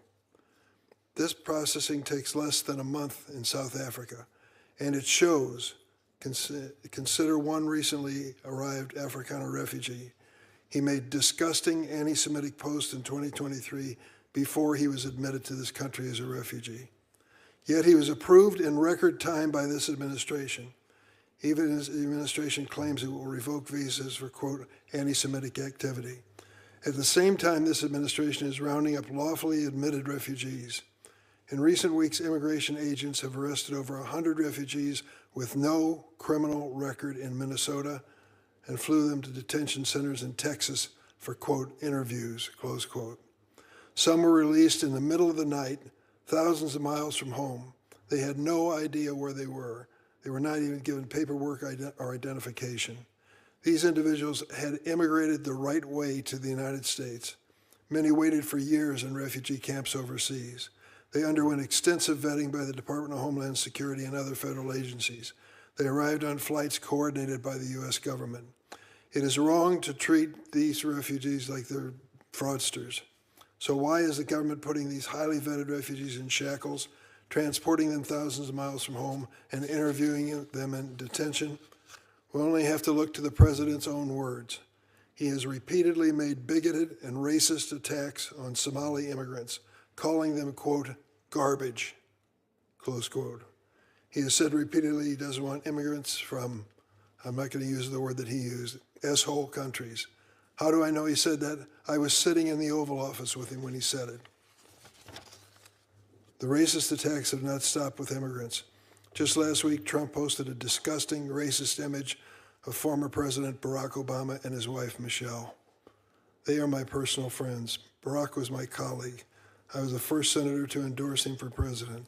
I resent what President Trump created an image that was so demeaning to this man and his wife. His staff took the image down, but he refuses to apologize.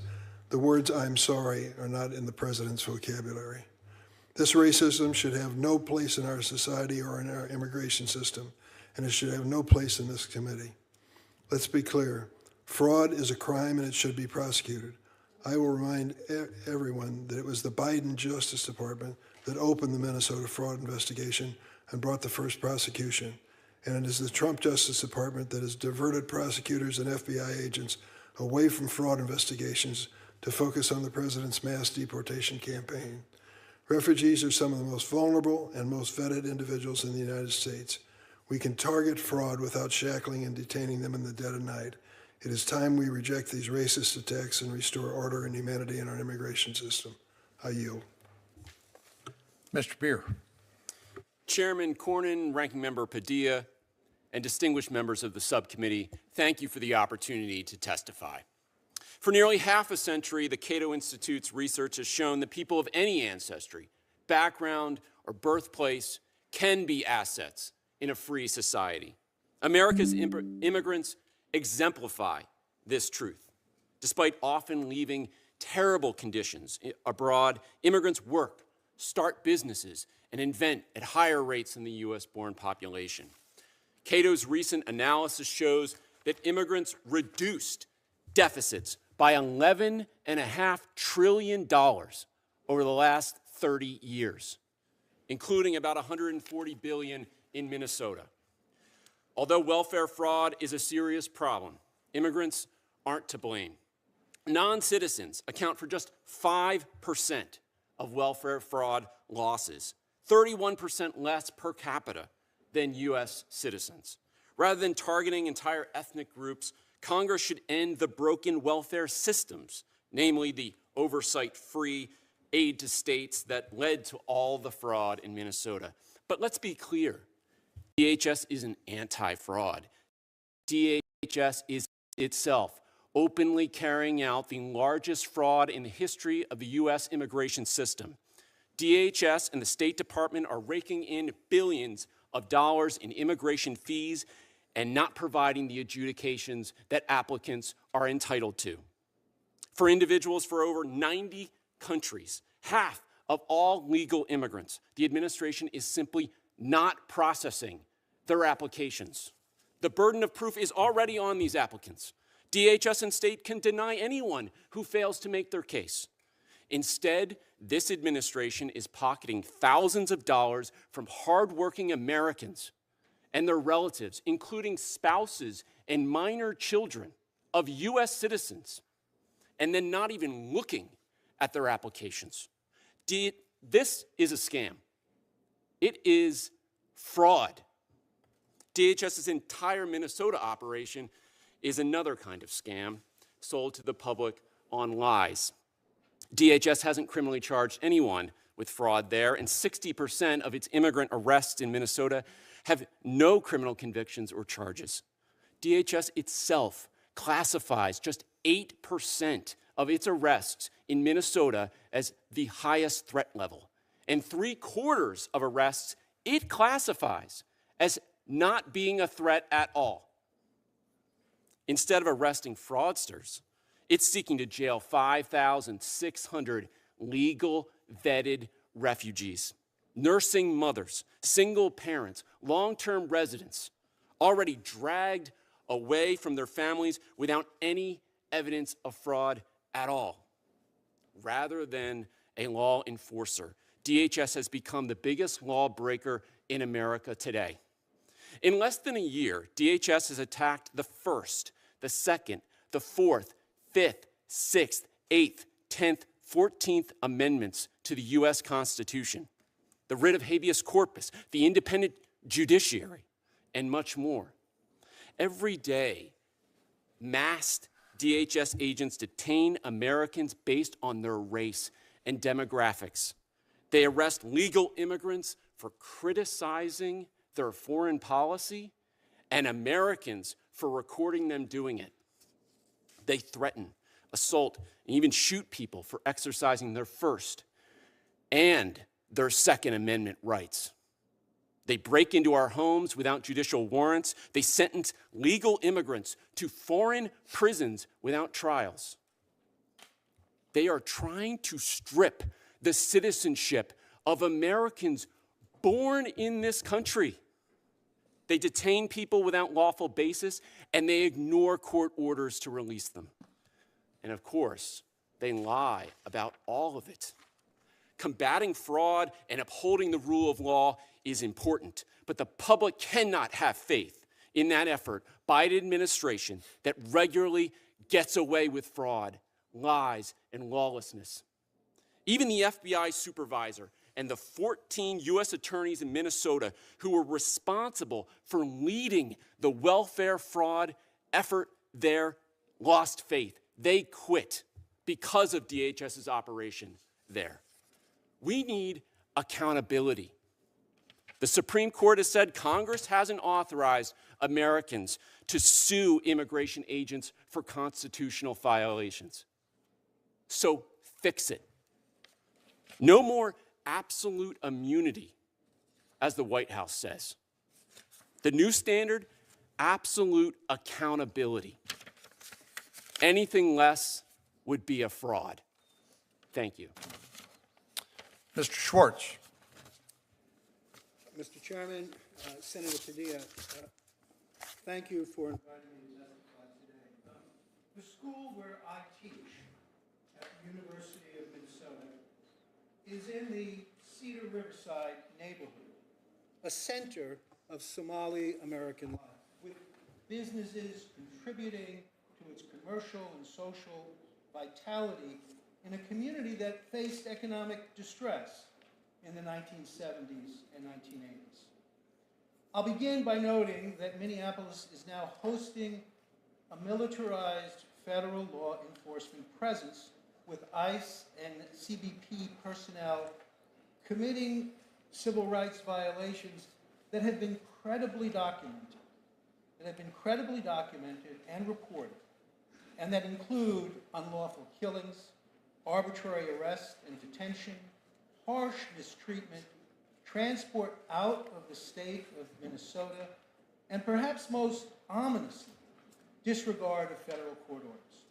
The result, individual suffering that I unfortunately have witnessed firsthand, and personal anguish, families ripped apart, and pervasive anxiety that shapes our learning environment and our civic environment.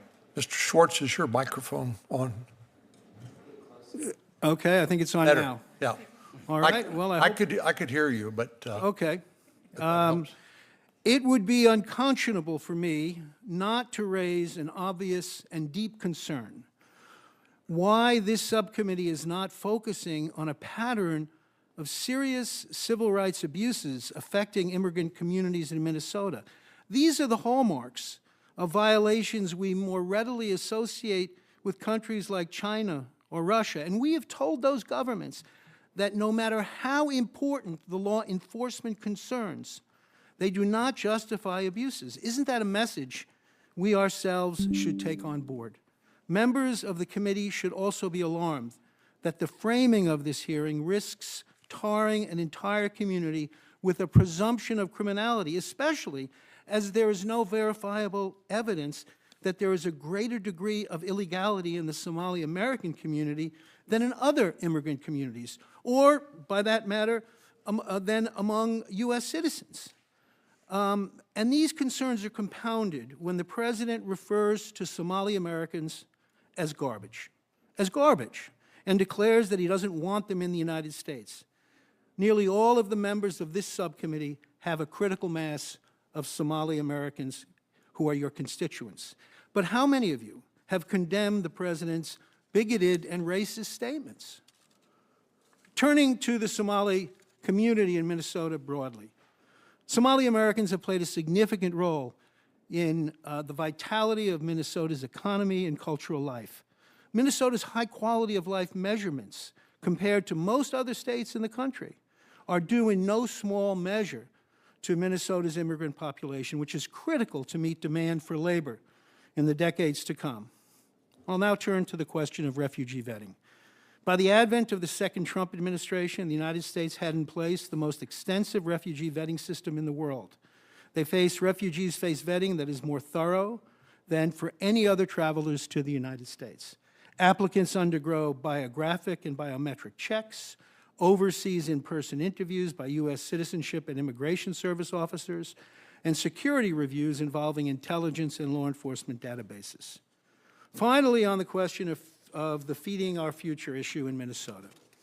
The investigations were initiated and the indictments were announced prominently by former U.S. Attorney Andrew Lugar, highly respected for his integrity and for his professionalism. More than 50 individuals have pled guilty or have been convicted. And if the President of the United States were truly serious about addressing this kind of crime, a purported cause of the militarized federal presence in Minneapolis, he would have retained and strengthened the highly competent legal team working on these issues, rather than deploying thousands of ICE and CBP officers who are abusing the rights of residents. Fraud must be investigated and prosecuted wherever it occurs, but Congress should not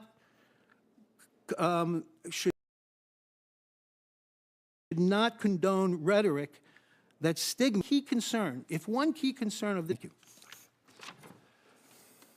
Ms. Gambler, for the general public that may be listening today, what is the General Accountability Office? The Government Accountability Office? We are Congress's watchdog chairman. Our mission is to evaluate how federal taxpayer dollars are spent and to issue reports on the result of our evaluations to Congress. And the GAO has estimated in an April 2024 report that the U.S. government loses between $233 to $533 billion to fraud or improper payments annually, correct?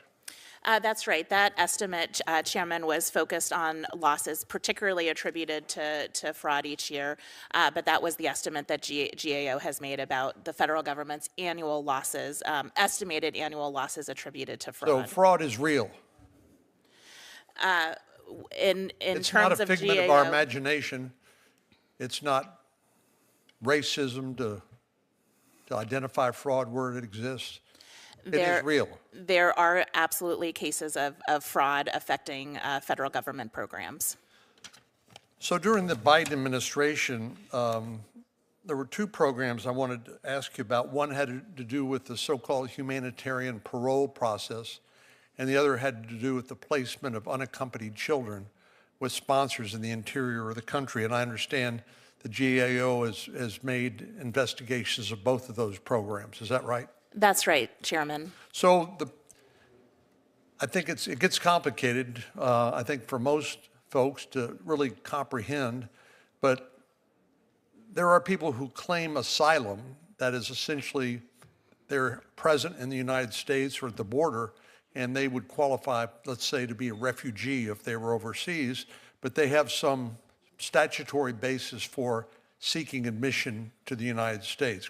Is that your understanding? That's right. There are different statutory pathways by which individuals, foreign nationals, can be legally admitted to the United States. But in addition to that, and that's, I think Mr. Hankinson or Mr. Linderman pointed out, there were about 1.5 million pending asylum cases in front of the immigration courts that simply flooded our capacity to deal with that. But in addition to people claiming asylum, the Biden administration used something they called humanitarian parole to let huge numbers of people into the country.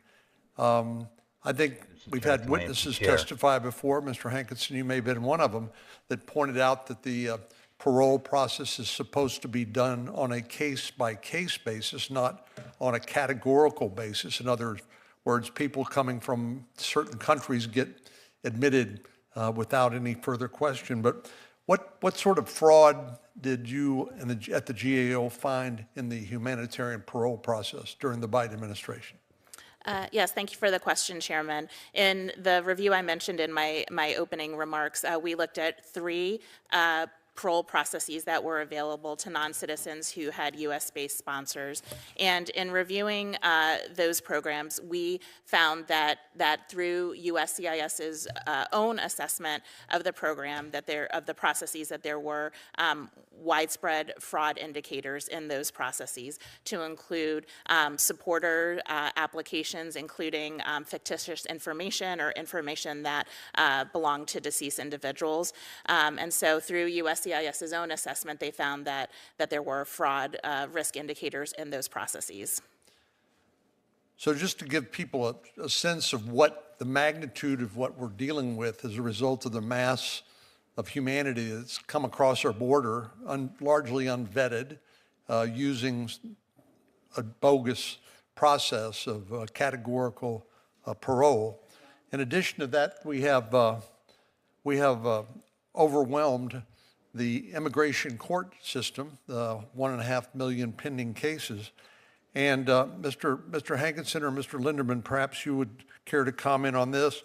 I'm going to ask consent that a document from the Executive Office for Immigration Review, Adjudication Statistics be made part of the record. That's from the Department of Justice. But here's what it shows, that in 2025 alone, there were 485,456 orders of removal. In other words, these are people who sought to have their legal rights vindicated in a court, and they simply lost. 277,000 of them were criminal aliens with final orders. In other words, they were ordered to be removed from the country, but simply stayed in defiance of the law. Of that, 267,000 were not detained. In other words, they're still running loose around the country. That includes 190,000 convicted criminals and 27,000 with pending criminal charges. And then there were those who were actually detained, which are 9,613. So it seems pretty clear to me that just the volume of people coming across the country has overwhelmed both the illegal immigration enforcement of our immigration laws and the legal systems that we've set up to try to determine whether people actually have a legal right to come and stay in the United States. And that's, of course, on top of the points that Mr. Linderman and Mr. Hankinson have made about countries many of these folks come from have no reliable records, so it's almost impossible to vet these people who are coming into the country, some of these countries. Senator Padilla. Thank you, Mr. Chair. Look, let's be honest. This administration is now in the process of collectively punishing refugees because their applications, sometimes pending for years, were approved under the prior administration. My colleagues on the right, though, are eerily silent about the speedy approvals of South African Afrikaner refugees who are not even going through the typical UN referral process and are being screened and admitted more rapidly than any other group of refugees going back to 1980. Now, look, I believe that anyone who can show they are eligible should have a fair review of their application. My first question is for Mr. Schwartz. Can you tell us what you're seeing on the ground in Minnesota and how refugees are being treated? Well, it's heartbreaking. And of course, I'm at a university. So day in and day out, I'm probably seeing the more elite of the refugee and immigrant population. People who have more means, better understanding of the legal system. But the stories that I've heard, a student of mine whose wife was here legally, she works at a hospice, for goodness sake, and she was detained by ICE or CBP, I don't know which. Had an awful circumstance, was suffering from various medical conditions, and was so traumatized by the experience of being detained and the treatment that she faced that she's now back in her home country because she just didn't want to have anything. Usually both a lot of physical as well as mental trauma. The trauma, but also stories of families ripped apart, people being flown to different parts of the country, to Texas, when they're finally determined not to merit incarceration in terms of ICE and CBP's enforcement priorities, they're released, but they're not given the wherewithal to return home. And this isn't coming from me only. I mean, you've got federal court cases, federal judge Menendez, another federal judge whose name escapes me, I think it was a federal judge Schlitz, who've issued these opinions, and with evidence. You've got the human rights organizations there. This is not, this Let me is all interrupt you for documented just a second stuff. here, because I know you have a ton to share, but I want to make sure that this committee benefits from your expertise, your experience, and your research. How easy is it to become a refugee? Oh, my goodness. First of all, refugees, don't volunteer to be refugees. They're referred. The United States developed a system over many, many years in which the referrals come from the UN High Commissioner for Refugees. And as a refugee or someone seeking, applying, do they control which administration reviews and acts upon their application? They do not. And the vetting system has become more and more arduous over the years. There is no person traveling to the United States who goes through a more thorough vetting, overseas interviews, biometric screening, and for countries in conflict, not just Somalia, but for countries in conflict, another level of vetting, because people understand that when you're in a country of conflict, there are various factions and there are concerns that U.S. security has to take account of, and which the United States has. Thank you. Thank you. In my time remaining, I do want to ask Ms. Gambler a question. It's a yes or no question. Is the GAO currently assessing whether the speedy processing of South African Afrikaners is meeting the same standard laid out in the GAO's fraud risk framework? Thank you, Ranking Member Padilla. We do not have, no, we do not have current work assessing those processes. Okay, that's very telling.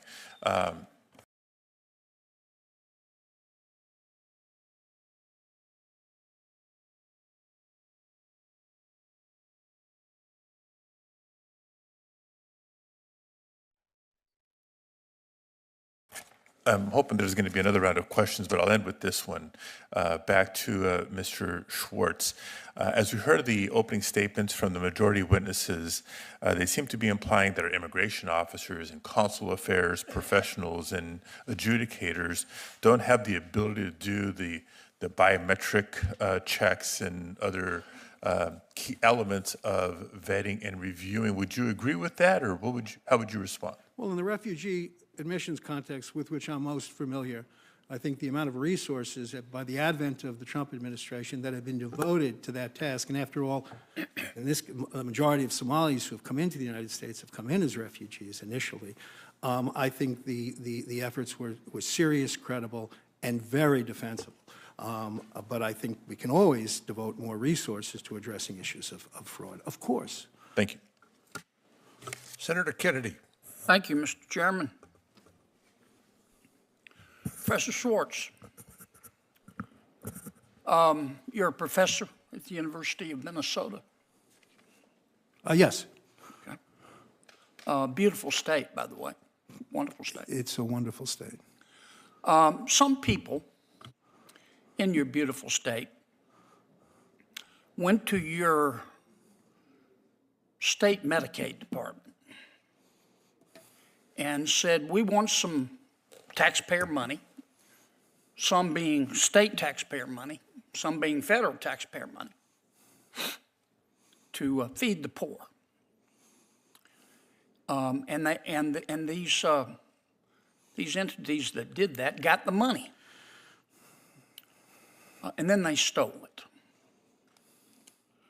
But to help cover their tracks, well, before I go there, do you think those people should be prosecuted? I think if there is reason to pursue prosecution, of course they should be prosecuted. Okay. Do you think their ethnicity should matter? The ethnicity of these people should not matter. Okay. Not a bit. Now, some of these thieves also went to some restaurants and said, I need a fictitious invoice that you fed 100 people. You're not going to feed 100 people. You're just going to help me steal the money, and I'll kick back some of the money to you. Do you think those restaurant thieves should be prosecuted? I think if they have committed crimes, they should be prosecuted. Regardless of their ethnicity? Regardless of their ethnicity. Okay. You had some other people in Minnesota who had a different scam. They went to the Medicaid department and said, I need state taxpayer money and federal taxpayer money to provide services to autistic children. And they got the money. And then to maximize the fruits of their theft, they went to well, first, do you think those people Same answer to the question. Okay. Now, in order to generate more money they could steal, they went to some families and said, do you have children? And some of the families said, yeah, we have kids. And they said, the thieves said, are your children autistic? And they said, well, no. And the thieves said, well, would you agree to sign paperwork to say they're autistic if we kick back to you some of the money? Do you think those families should be prosecuted? Same answer. Okay. And you don't think their ethnicity should matter? Not a bit. Okay. All right, Mr. Is it Hankerson? Hankinson, yes, sir. I'm sorry, Mr. Hankinson. Did I understand you to say that you have studied immigrant communities throughout the United States in terms of fraud levels on social services? Not specifically, no. I've done visa interviews in many countries, tens of thousands of them, and I've looked at reports about fraud levels. I misunderstood you. I'm sorry about that. It's been a long day. Mr. Beyer, am I saying your name right? It's Mr. Beer. Mr. Beer. I like beer better. Most people do. Tell me that, I think I heard you say that some people, some folks who've come to our country and are trying to get status to stay, have applied to the Department of Health of DHS, and they've paid money, and DHS is doing nothing. Oh, that's right. Yep, they're sitting on their applications, not processing them. That's a pretty bold statement. How many people? I'm not saying you're wrong. I don't know. How many people we're talking about? About half of the immigrant flow right now. So 90 countries are affected by the State Department ban. How many people is that? Well, it's at least 300,000 abroad, and probably twice that when you consider the people already in the U.S. So you're saying that 300,000 folks have gone to DHS to seek some kind of permanent status or semi-permanent status to stay. At least 300,000, and they've paid money to DHS, and DHS has done nothing. Is that what That's right. Yeah, they're sitting on their applications. Well, who at DHS is putting doing them in the that? trash? Who at DHS is doing this? Oh, it's Joseph Edlow. He's in charge of it. He came up with this policy to just. Who is he? He's the head of USCIS. Joseph Edlow is the head of USCIS. He came up with this He's policy at DHS? where he is just. Slow down a minute, man. You've had too much coffee. Is he he's at DHS? I'm just from New Jersey. So. I understand. Great state, too. Who does he report to? Secretary Noem, of course. Okay.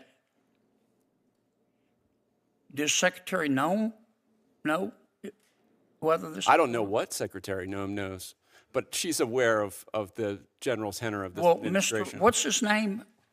Joseph Edlow. Mr. Edlow. Who's his boss? Secretary Noem. Oh. Okay. And you can document all this? Oh, absolutely. They put out a memorandum saying we're not processing these people, and Secretary Rubio is involved as well when it comes to the State Department. Would you send me that memo, please? I will absolutely send that to you. I went way over. I'm sorry. I'm sorry, John. I appreciate that. Senator Kennedy, I'm informed that USCIS is slowing adjudication because of the huge backlog and the lack of vetting of these migrants during the Biden administration is the reason that we've been given. Yeah, I don't know. I just heard Mr. Beer, and I'm not saying he's right or wrong. Those are pretty bold allegations that they're taking the money and they're not doing anything, and I just want to know if it's true or not. Well, they're making sure that these people are vetted, so we don't end up with people like the National Guards woman here in Washington, D.C. that was killed by an African. I don't have a problem with vetting. I just want to know whether what the witness is saying is true. No, they're not adjudicating them. Senator Klobuchar. Thank you very much, Chairman, Ranking Member Padilla. I believe that people who break the law have to go to jail, and people who steal taxpayer money have to go to jail, and that we need to root out fraud in every state. But I got to say, as someone that prosecuted fraud cases for 8 years, the person who recommended Andy Lugar, who did such a tremendous job in exposing this fraud as the U.S. Attorney for the state of Minnesota, and then charged 75 cases, as the person who actually recommended Todd Blanche recommended to Todd Blanche that he put in Joe Thompson as the acting U.S. Attorney. A specific ask I made, and then he did it because Joe Thompson was the one that led these fraud cases in Minnesota. As a person who actually called the Justice Department years ago and asked for more resources for the Minnesota U.S. Attorney's Office so they would go after these cases, the saddest thing that has happened, besides 3,000 ICE agents landing on the streets of our town, is that we have now lost the 14 assistant U.S. attorneys that were taking on these fraud cases. And they left because they were asked by all news accounts to investigate Renee Good, one of 2 of 3 fatalities in Minneapolis in January. 2 of 3 were committed by ICE agents or border control. They were asked to investigate her wife, and they did not feel that was ethical, and they left. This is incredible talent to investigate fraud that left that U.S. Attorney's Office. So that's something, if we're going to go after fraud, losing that talent is a huge problem. I guess I'd start with you, Mr. Cato, because Mr. Beer of Cato, because you had, I say, passion for going after the fraud, but also for understanding what this Metro surge has all been about. You wrote, benefits fraud is a serious issue, and whoever commits it should be held accountable, but that spending billions on operations like Metro surge will increase the deficit rather than invest in better systems and investigations to control benefits fraud. I would agree, as we've seen in Minnesota, losing that talent, losing the work that has to be done and should be done on a bipartisan basis is such a problem. Can you describe where you think Congress's decision to spend $75 billion on ICE, making 3 times its budget, making it bigger than the FBI, has led to what's going on in Minnesota and ironically cut back on the fraud prosecutions? Yeah, so absolutely. We're actually pulling people and resources away from criminal law enforcement. ICE is recruiting people from the FBI. They've already diverted 2,600 individuals, but they're also hiring people away from police, local police, as well as federal law enforcement into the mass deportation effort, which is not targeted toward criminals. It's not targeted toward fraudsters. It's targeted towards the people who are living their lives peacefully in the United States and contributing to their communities. Thank you. We know the surge has had huge economic costs. Locally, the Minneapolis Economic Development Director estimates the city is losing $10 to $20 million every week. Estimates are it's costing about $18 million a week, the taxpayers of this country, for the ICE agents that are there, for all the hotels, for all the extra hours of local police, for all the jail time. And you explained what's really happening with the numbers, of which I support, going after the worst of the worst. I support going after the violent offenders, but this is all costing huge amounts of money for the people of Minnesota and the people across the nation. Can you discuss the administration's actions and how they are hurting our economy and costing taxpayers? Well, like I said in my prepared remarks, in Minnesota, the immigrant population has reduced the deficits at the federal, state, and local level by almost $140 billion over the last 30 years. Even if you look at the illegal immigrant population nationwide, it's about a $1.7 trillion reduction in deficits over the last 30 years. And it's because these people work, because they're increasing the economic activity, because they're providing goods and services to us as Americans that we have these positive economic effects. Thank you. Ms. Gambler, the data analysis from the firm Optum identified widespread vulnerabilities in the state's Medicaid program recently that allowed questionable billing to go undetected. Can you discuss what GAO recommends to states, and you can do it in writing later as well, to strengthen these programs? Clearly, so much work has to be done in the state of Minnesota on how these grants were allowed, and then, of course, how they were monitored afterward. And I wish that's what we were focusing on instead of indicting an entire population group, which includes police officers, firefighters, doctors, nurses. Please answer. Thanks. Sure, I'll answer briefly, Senator, and happy to provide more information afterward. But GAO has issued a fraud risk framework that lays out leading practices that agencies should take to help upfront prevent, detect, identify, and then address and mitigate fraud risks in federal programs. And so those leading practices are really helpful for agencies to adopt practices relating to conducting fraud risk assessments, making sure they have a strategy in place, and then making sure that they're targeting resources and their anti-fraud activities to the areas of greatest risk. And those types of leading practices really help an agency have in place a process for managing fraud risks at a strategic level. Senator Moody. Thank you, Mr. Chairman, for holding this hearing, and thank you for the witnesses for being here today. You know, I think one of the reasons this is so important is because we keep seeing fraud in the news every single day, and I want to thank people in the Trump administration that are working so hard to make sure we are accountable to taxpayers. And I know that many are examining what happened over the last administration, at least in terms of immigration and how taking in, a conservative number is 11 million, but some say up to 20 million people in such a short amount of time, many unvetted, what that can do and how that can tax a nation, and specifically how that can challenge an existing taxpayer base. And I think that's why we're here today. It was disheartening to me to hear some comments from the other side of the aisle that questioned while we were here, why would we even have this hearing? Because, quote unquote, fraud has been going on for decades. I just got here to the Senate. I'm the newest member of the United States Senate, and I actually think as fraud has been going on for decades, we should examine exactly why, even if it's uncomfortable to talk about why, even if it happened under Republican or Democrat administrations. How did we get to a point where some estimates that 10% of our outlay is going to fraud and bad actors and criminals when Americans are working so hard to foot the bill? And we're putting our country into debt every single year, and 10% of that is going to bad actors. I'm about to go over to the White House with my great colleague, Senator Kennedy, to talk about a bill that's going to get signed to stop payments going to dead people. That's a good start, I would say. But hey, I think having a hearing is a great start. Having a hearing is a great start.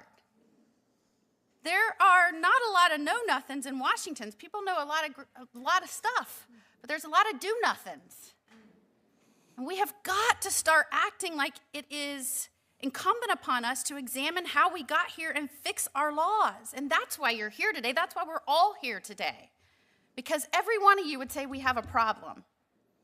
Now, some might say, and I think I heard that immigration reduces deficits. I think there's some testimony to the other side of that. Regardless, we have to figure out why in Minnesota there was child care fraud, many from the Somali community that totaled an estimate almost $9 billion. I think we need to start examining when we're wasting and giving to criminals 9 cents. But $9 billion, probably a good reason to be here, good impetus to be here. So I'm glad, for one, that we're having this hearing today so we can figure out how we got here, talk about how to adjust our laws to fix it, and move forward so that we don't have fraud going on for the next decades into the future. And I think that's what the American taxpayers and the people that sent us here would expect from us, at the very least. Mr. O'Brien, appreciate you being here today. Thank you. I read your testimony, and you mentioned in your testimony that the net fiscal cost of illegal immigration to U.S. taxpayers was about $150.7 billion annually. Is that correct? Yes, that is correct. Billion with a B. Billion with a B. So that number is, just so to put that in perspective, that is tens of billions of dollars more than the entire budget for the state of Florida. That's my home state. We are the third largest state. We have about 23 million people.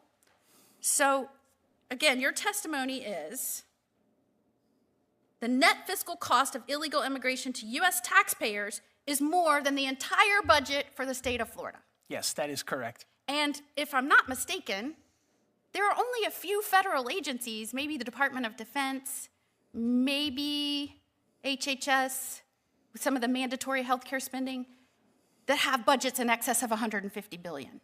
That sounds accurate. Most every federal agency has budgets for the entire agency of less than $150 billion. But yet we give that over as a result of illegal immigration. The American taxpayers pay that every single year. Yes. Can you walk through that a little more in detail, how you estimated that? Sure. So what we took a look at was the costs from illegal aliens applying for benefits that they were not entitled to. We looked at the criminal justice costs. We looked at the immigration enforcement costs. We looked at the state costs, particularly in programs where there was federal money that the states distribute. So it was a comprehensive analysis taking into account anything where we could find a significant connection between the illegal migrant population and expenditure of taxpayer dollars. And do you believe by changes to our laws, working together across the aisle, we can tweak and reform our laws to reduce that cost and burden on the American taxpayer? Yes, and I also think there are things in place that would eliminate a significant amount of it. For instance, the SAVE and the E-Verify systems, if their use was mandatory, that would eliminate 95% of the problems with benefits and unlawful employment. Appreciate your testimony. Senator Hirono? Thank you, Mr. Chairman. I believe that Senator Durbin requested. Is it okay? Thank you. He's going to let me go. Thank you, Mr. Chairman.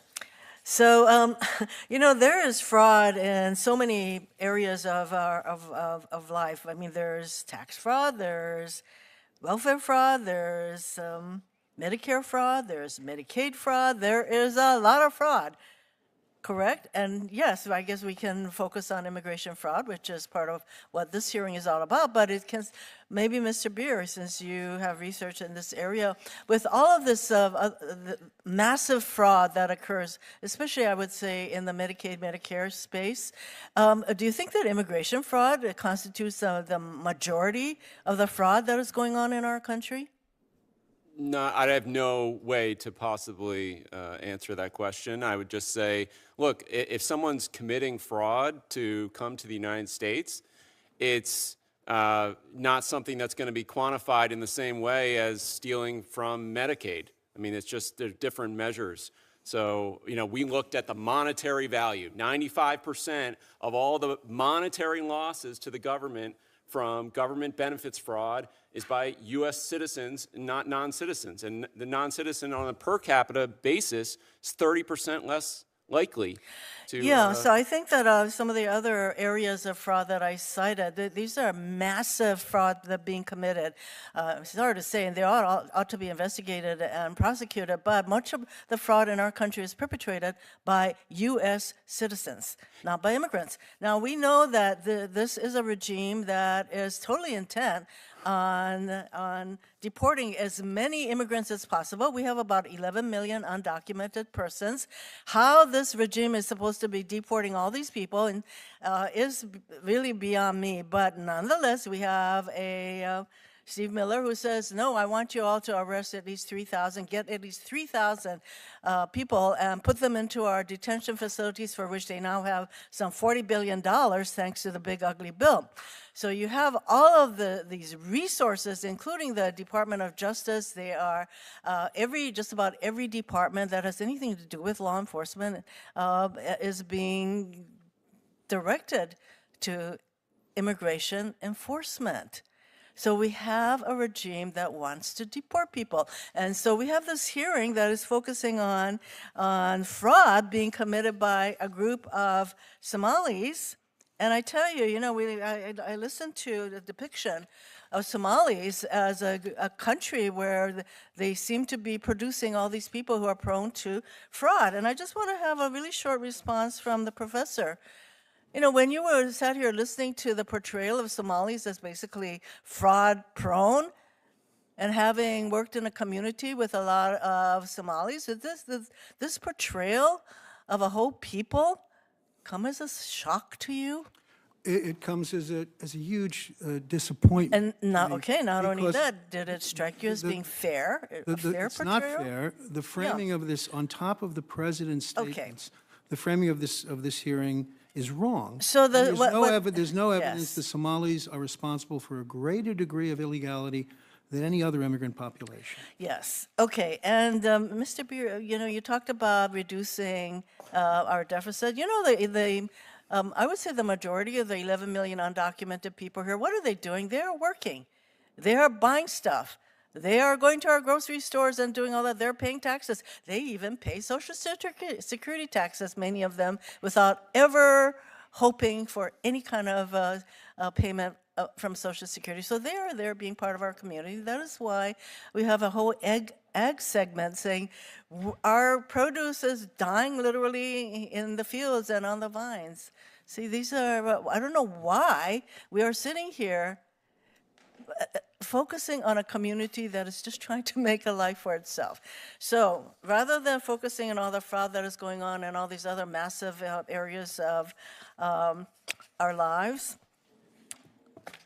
sitting here with yet another hearing, and I don't know how many more hearings we're going to have focusing on the Somalis, but it is all in the service of trying to come up with a way for our regime to justify going after a group of people. And since when do ICE agents and Border Patrol see as their mission beating up American citizens, murdering them, dragging them out of cars, and that is their mission and their jobs?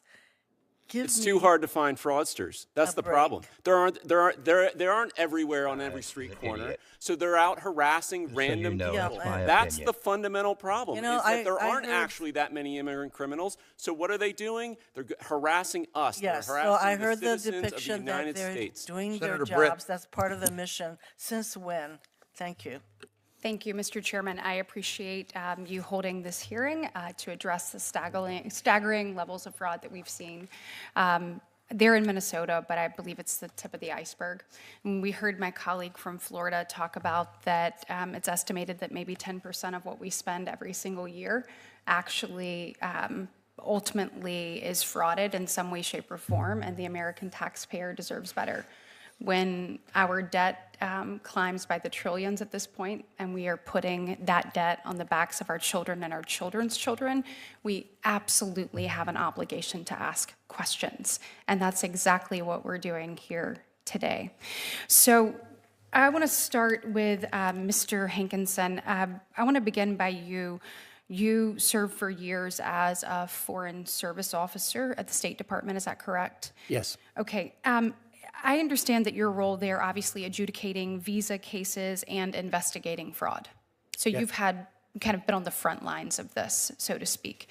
A recent DHS Inspector General reported, it highlighted that during the Biden-Harris administration that the State Department issued more than 26 million non-immigrant visas to about 15 million people. And of those 15 million, the State Department said that they waived the interviews and fingerprinting for more than 8 million of those people. That same report highlighted that CBP were not notified that those foreign nationals had not been fully screened by the State Department. Not only does that open our nation up for grave national security risk, but by waiving those interviews and fingerprint requirements, they make it dramatically easier for foreign individuals to fraudulently obtain visas. So my question is for you, based on your experience, how does it work when you don't fully vet individuals who are entering the United States? How can that, or how does that ultimately lead to fraud? And how can future administrations make sure that we are fully vetting and that we're actually, crossing every T and dotting every I? And what is the end result of that?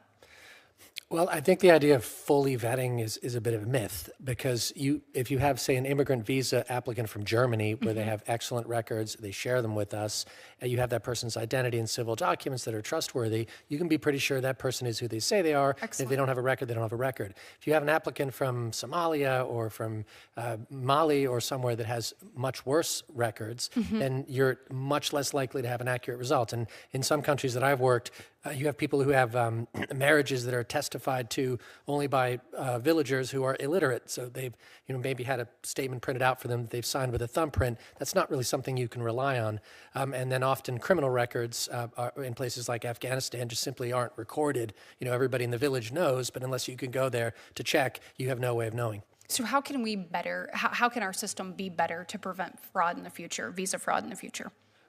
Well, from my perspective, if in doubt, you don't issue. You want to make sure that you know who it is, that they are who they say they are, and that they don't have a criminal record or any other ineligibility. And if you can't be sure, then you simply just don't issue that person a document. And Mr. Linderman, do you have anything to add to that?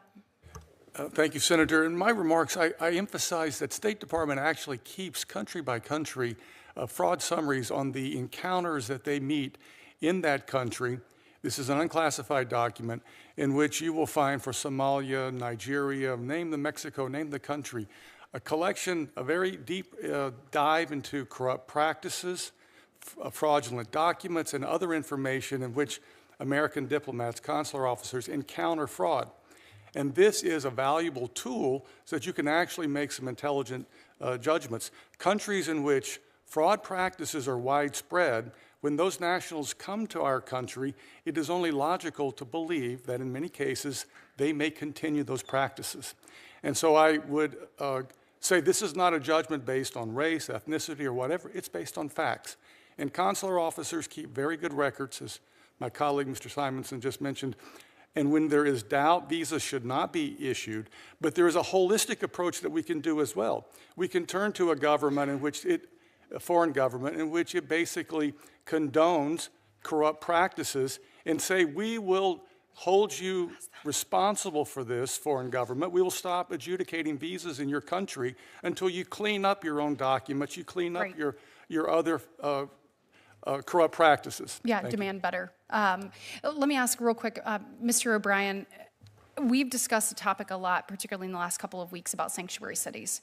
And it is my belief that sanctuary city policies are ruining America, and that both we can keep our law enforcement officers safe and we can keep our American citizens safe by cooperation on the state, local, and federal level. And that cooperation, I think, is incredibly important, and I've long thought that we should defund sanctuary cities.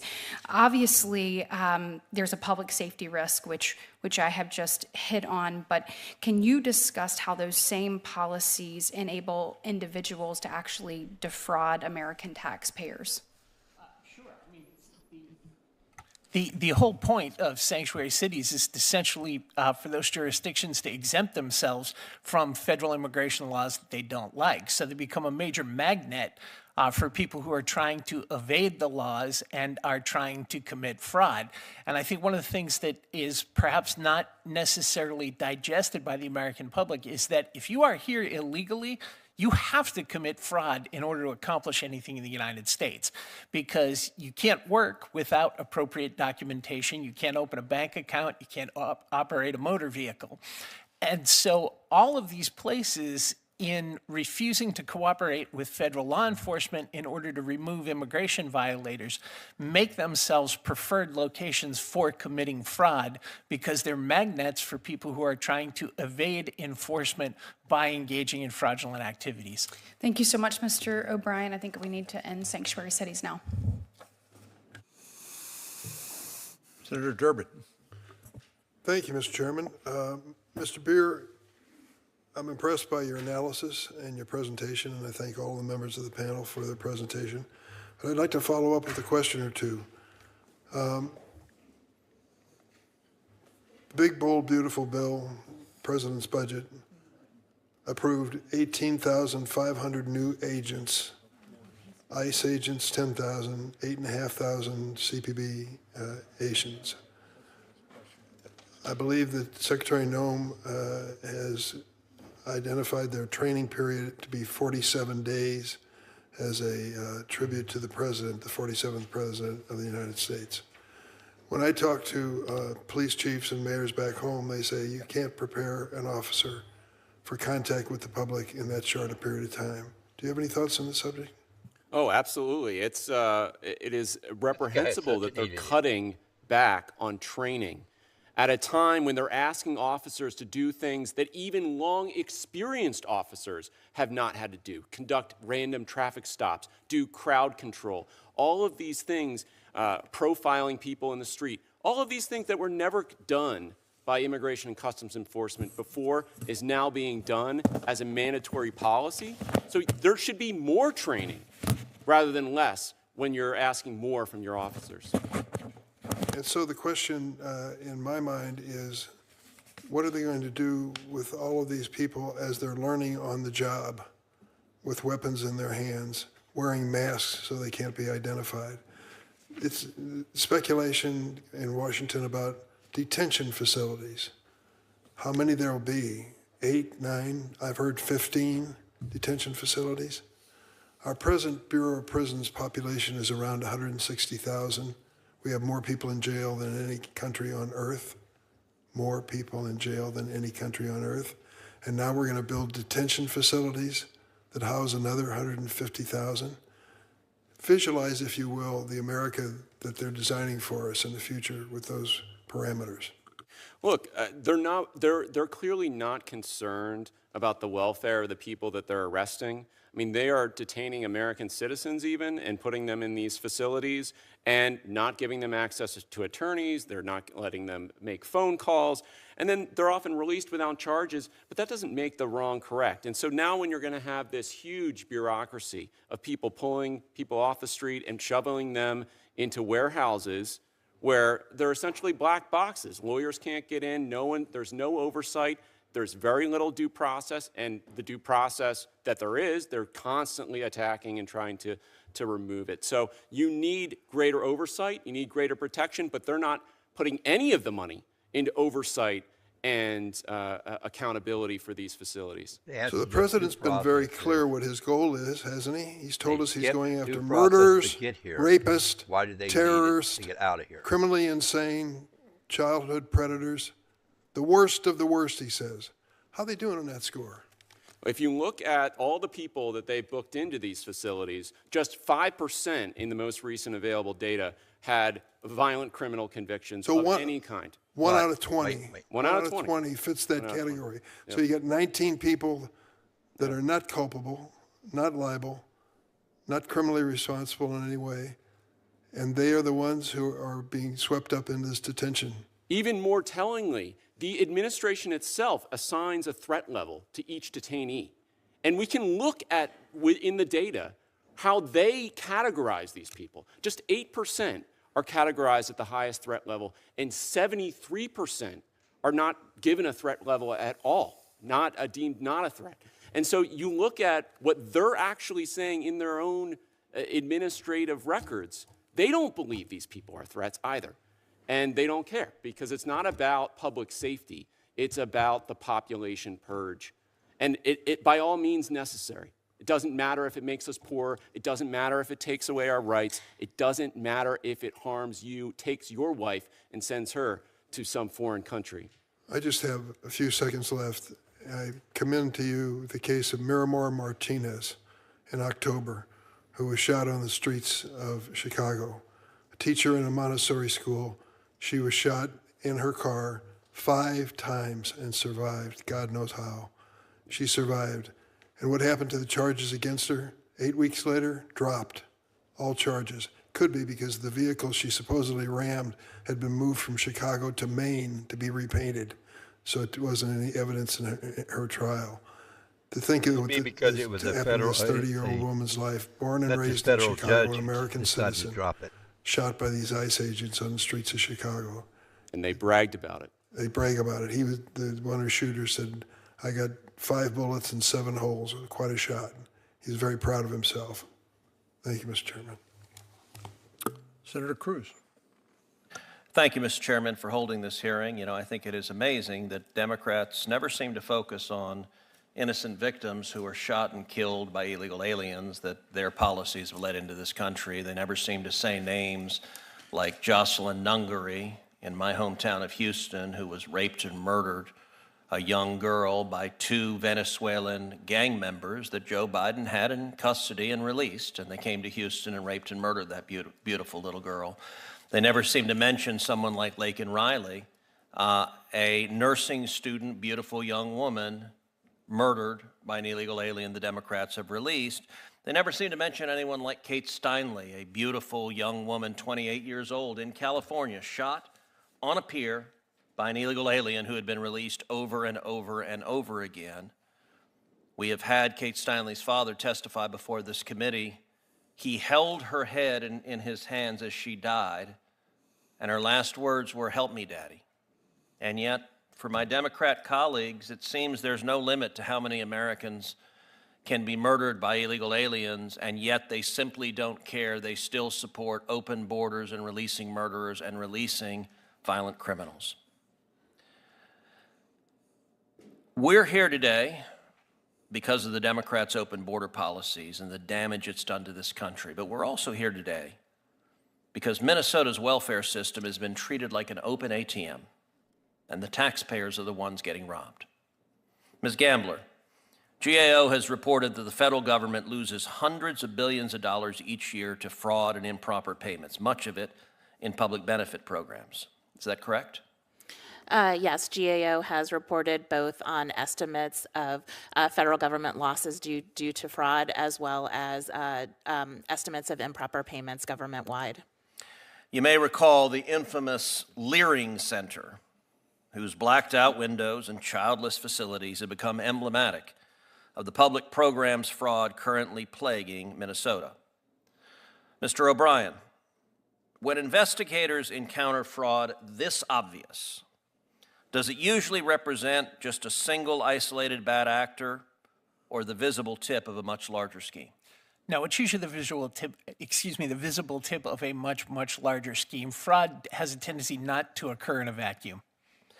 In that instance, the fraud was so blatant that the owners of the business couldn't be bothered to spell the organization's name correctly on the public signage. Mr. O'Brien, does fraud of that magnitude typically persist because it's difficult to detect or because oversight and enforcement break down? It tends to persist because oversight and enforcement break down, and it tends to spread geometrically. The Somali fraud problem in Minnesota is not confined to child care centers. Federal prosecutors in Minnesota expect that half of the more than $18 billion spent since 2018 on 14 different Minnesota welfare programs may prove to be fraudulent. To put that figure into perspective, the amount of fraud, if confirmed, may approach the entire GDP of the nation of Somalia. Mr. Hankinson, once funds are laundered and sent overseas to fragile or corrupt jurisdictions, is there any realistic prospect of recovering them? Only if they come back and spend them. In many respects, Minneapolis has become the Mogadishu of the Midwest. As the chairman of the Subcommittee on Federal Courts Oversight, Agency Action and Federal Rights, I'm proud to have held a hearing last week on the issue of fraud within the Minnesota Somali community and beyond. But the problem of fraud doesn't stop there, and neither does our inquiry. Our shared civic culture rests on something uniquely American, a respect for the public commons. It is clear, though, that though Minnesota opens its doors in the early 1990s to a massive number of Somali immigrants, that kindness was not reciprocated. Instead, it was exploited again and again and again, and that's simply unacceptable. Mr. Beer, can any welfare system long survive if large-scale fraud is excused and explained away rather than confronted? No. It would be entirely naive to assume that fraud of this magnitude simply stopped at public program frauds. I encourage you to examine the graph behind me. What do you notice about the usage of public programs among Minnesota's Somali immigrant population? 81% of Somali households in Minnesota receive some form of welfare, compared to 21% of non-Somali households. 54% of Somali households receive food stamps, compared to 7% of non-Somali households. 73% are enrolled in Medicaid, compared to 18% of non-Somali households. And 27% receive cash assistance, compared to 6% of non-Somali households. My question to the panel, and this is my final question, is importing vast numbers of people from an impoverished nation, putting the majority of them on public welfare for years and decades at a time, and then turning a blind eye while they steal billions of dollars from the taxpayers. Is that helping America or hurting America? Each of you has a chance to answer that. Ms. Gambler. Yes, thank you, Senator. I would just say that your question really speaks to the work that GAO has done as it relates to leading practices for managing fraud risk. We've put out a framework for agencies that can help them better put in place processes and controls up front to prevent fraud risks, and then also have policies and practices in place to really tailor their anti-fraud activities and anti-fraud approaches. I believe in the melting pot. I'm an immigrant, but to melt, you need heat. You've got to put heat on people to make sure they obey laws and learn how we do business in the United States. Is that helping or hurting America? It's a simple question. I think if we ignore fraud, we're hurting America, of course. Okay. Mr. Linderman? That's not in the U.S. national interest, Senator, and we know that Somalia is a high fraud country, to bring people from that country who cannot integrate into our systems is not in the U.S. national interest. Mr. O'Brien? I believe it was Milton Friedman who said you can have a welfare state or you can have open borders, but you can't have both. Mr. Beer? We can build a wall around the welfare state, and that would be a lot better for taxpayers than building a wall and keeping out all these legal immigrants who can come and Is this contribute. helping or hurting America? Certainly, the welfare state is a problem, but Mr. Schwartz? reform it. It is not unusual for immigrant populations to have a high degree of assistance early in after their arrival, but we are already seeing statistics that the net benefit economically of Somali presence in the United States far outweighs the cost. So your And testimony is chart this massive viable. welfare usage is helping America and the fraud is helping America? Not the fraud. We need to go after the fraud, which makes all inexplicable the Trump administration's decision to take actions that has decimated the U.S. Attorney's Office in Minnesota. I can't understand it. Can you understand it? So simple question. Is this helping America or hurting The America? Somali presence in the United States is helping America. That graph for the is Minnesota wild taxpayers who had $9 billion misrepresentation of their stolen from them, contribution. sir, the Minnesota taxpayers who had $9 billion stolen from them, it has not helped them, and the American taxpayers who are supporting a dependent population who are here for one reason, and that is to vote Democrat and give money to elect Democrats, and if it robs the American taxpayers and endangers our security, for our Democrat colleagues, that is a perfectly acceptable trade-off. Speaking loudly does not make it true. Your time has It expired. just doesn't. Your time has expired, Mr. Schwartz.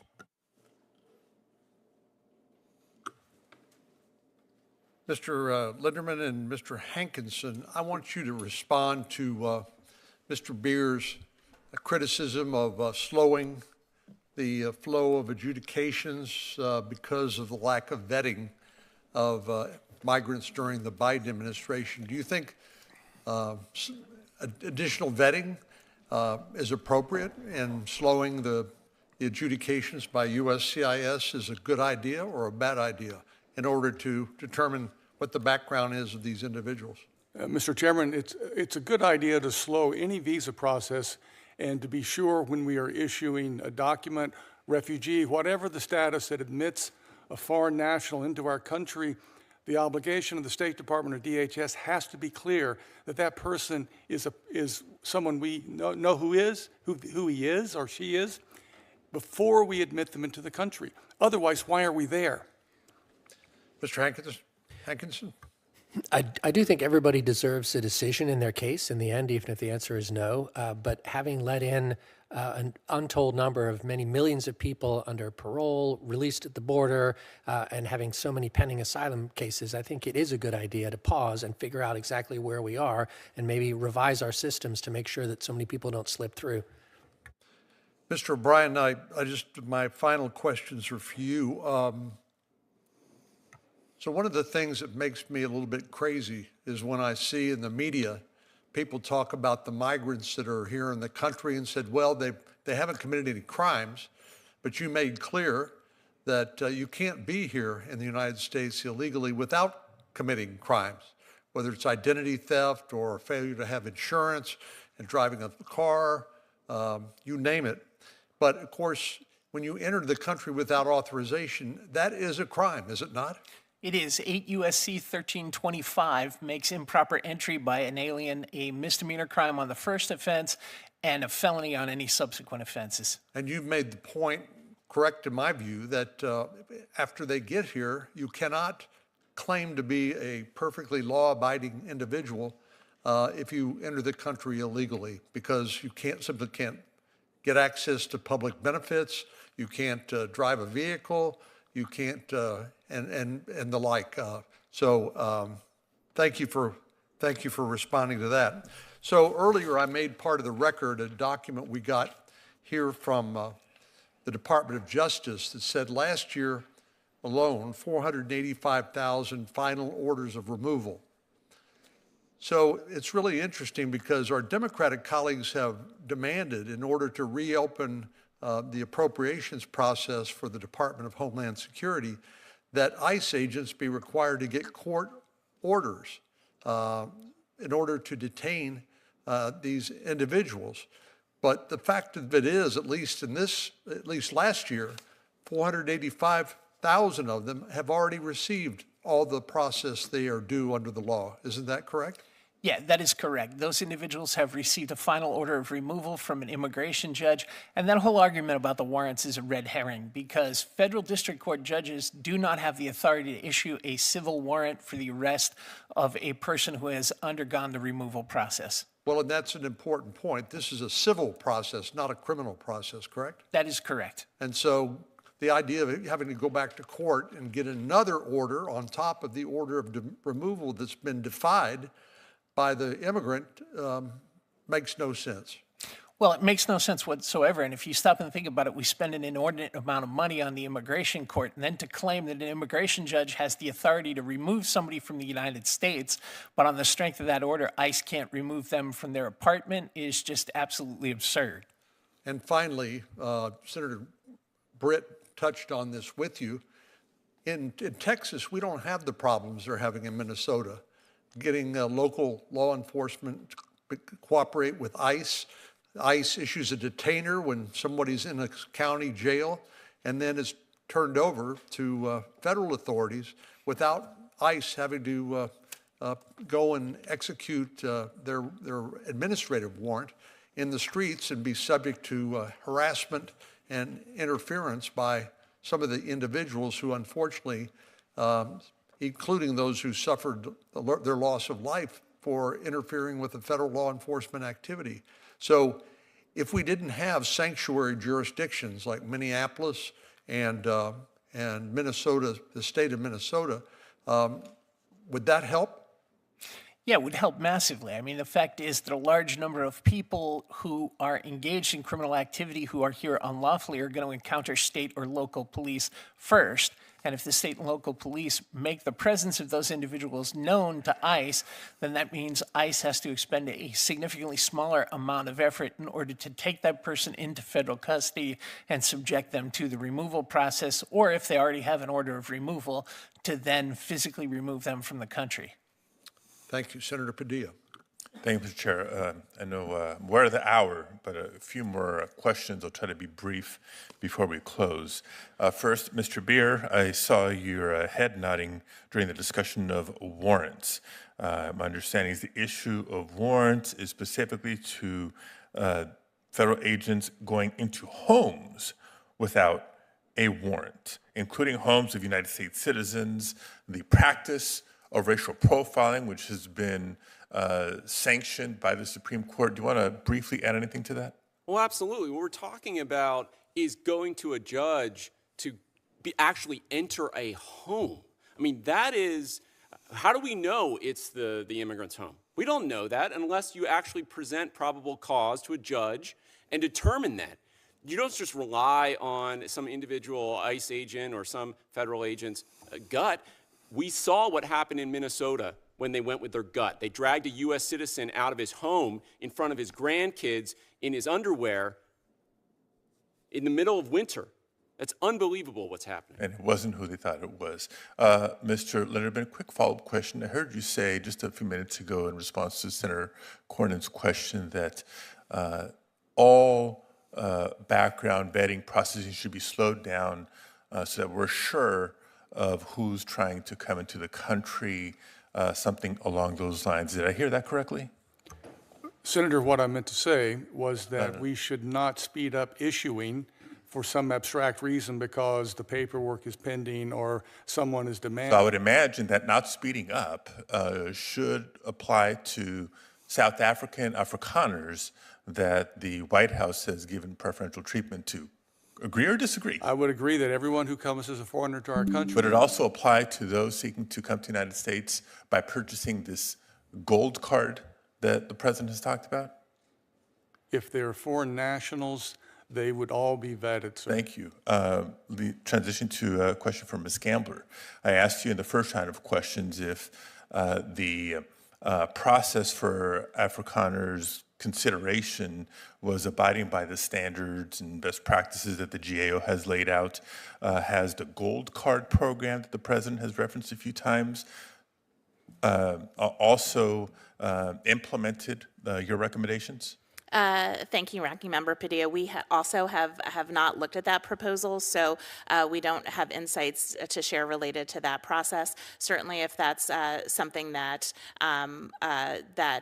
your office would be interested in GAO taking a look at, that's something we'd be happy to follow up with you on. That would be, I think, incredibly valuable for not just this committee, but the entire Senate, both sides of the aisle, for that matter. You're talking about the gold card proposal. Have you seen something in writing? No, GAO has not specifically been reviewing that proposal. Okay. I think that's it for questions, but I understand you have a closing statement, so do I. I don't have a closing statement. If you have a closing statement, go ahead. Sure, just a couple of things. I mean, we heard a lot today. I mean, I don't even know where to begin, but sadly, as I predicted in my opening statements, we heard repeated claims about immigrant communities and their supposed crimes on a mass scale. We heard what I feared, the scapegoating attacks that I warned about in my opening remarks, like I mentioned. First, just to set the record straight for folks in the audience and those watching from home of what sanctuary cities are and what sanctuary cities are not. There's no city in America that the federal government cannot go in and enforce federal law. Period. A sanctuary jurisdiction, I will take a break. A municipality is when simply this goes off, a and I will choice return in about 2 that hours. those local governments take to not It'll also give me time to do dedicate some more research local on different things. resources Thank you for for watching. the enforcement of federal law. That's a federal government's This is job. Sonny Media Some News. jurisdictions choose to. Clearly, we've heard some examples. Some do not. Sanctuary policies are not unlawful. They are not unconstitutional. Second, the question about USCIS processing pause. Happy to enter into the record the very memos that were referenced in the conversation earlier today. And speaking of Without objection. Thank you. And speaking of USCIS, I know Senator Kennedy's not here anymore, but Mr. Joseph Edlow is indeed the director of USCIS. It should be a name familiar to him because he was confirmed by the Senate in July 2025 after having been considered by the Senate Judiciary Committee, which he is a member of prior to that. Look, folks, what we did not hear from our colleagues on the other side of the aisle today was any serious discussion of the far more widespread fraud being committed by United States citizens, starting all the way to the top with President Trump. And we have example after example after example. Fraud that by the numbers vastly outpaces anything tied to immigrant communities. We said it before and we'll say it again in closing. Nobody condones fraud. When it happens, it should be investigated and those responsible to be held accountable, as they are currently with existing laws. But if you want to truly look beyond the so-called tip of the iceberg, then demonizing entire communities for the actions of a few is not the answer. I think. And to that end, Mr. Chairman, I want to enter into the record statements from leading refugee resettlement and advocacy organizations detailing the harmful impacts of the indiscriminate arrests in Minnesota into the record. Without objection. Thank you very much. And in closing, just two final things. A serious conversation about fraud would focus on strengthening oversight and improving enforcement, not the diversion of enforcement resources or by pushing career professionals involved in enforcement and investigation out, as the current administration is doing. We'd also be wanting to make sure that systems that we already have are working as intended. That's the conversation we should be having. But that's not what happened today. So I urge my colleagues on this committee to step away from the theatrics and the stereotypes and to engage in the real work on a bipartisan basis of identifying genuine vulnerabilities, of strengthening safeguards, and holding all bad actors accountable. Thank you. The record will stay open for 1 week so that members can submit questions for the record. I want to express my gratitude to all the witnesses for hanging in there with us and offering your expertise and answering our questions. Thank you very much. All right, and that's it for this one here.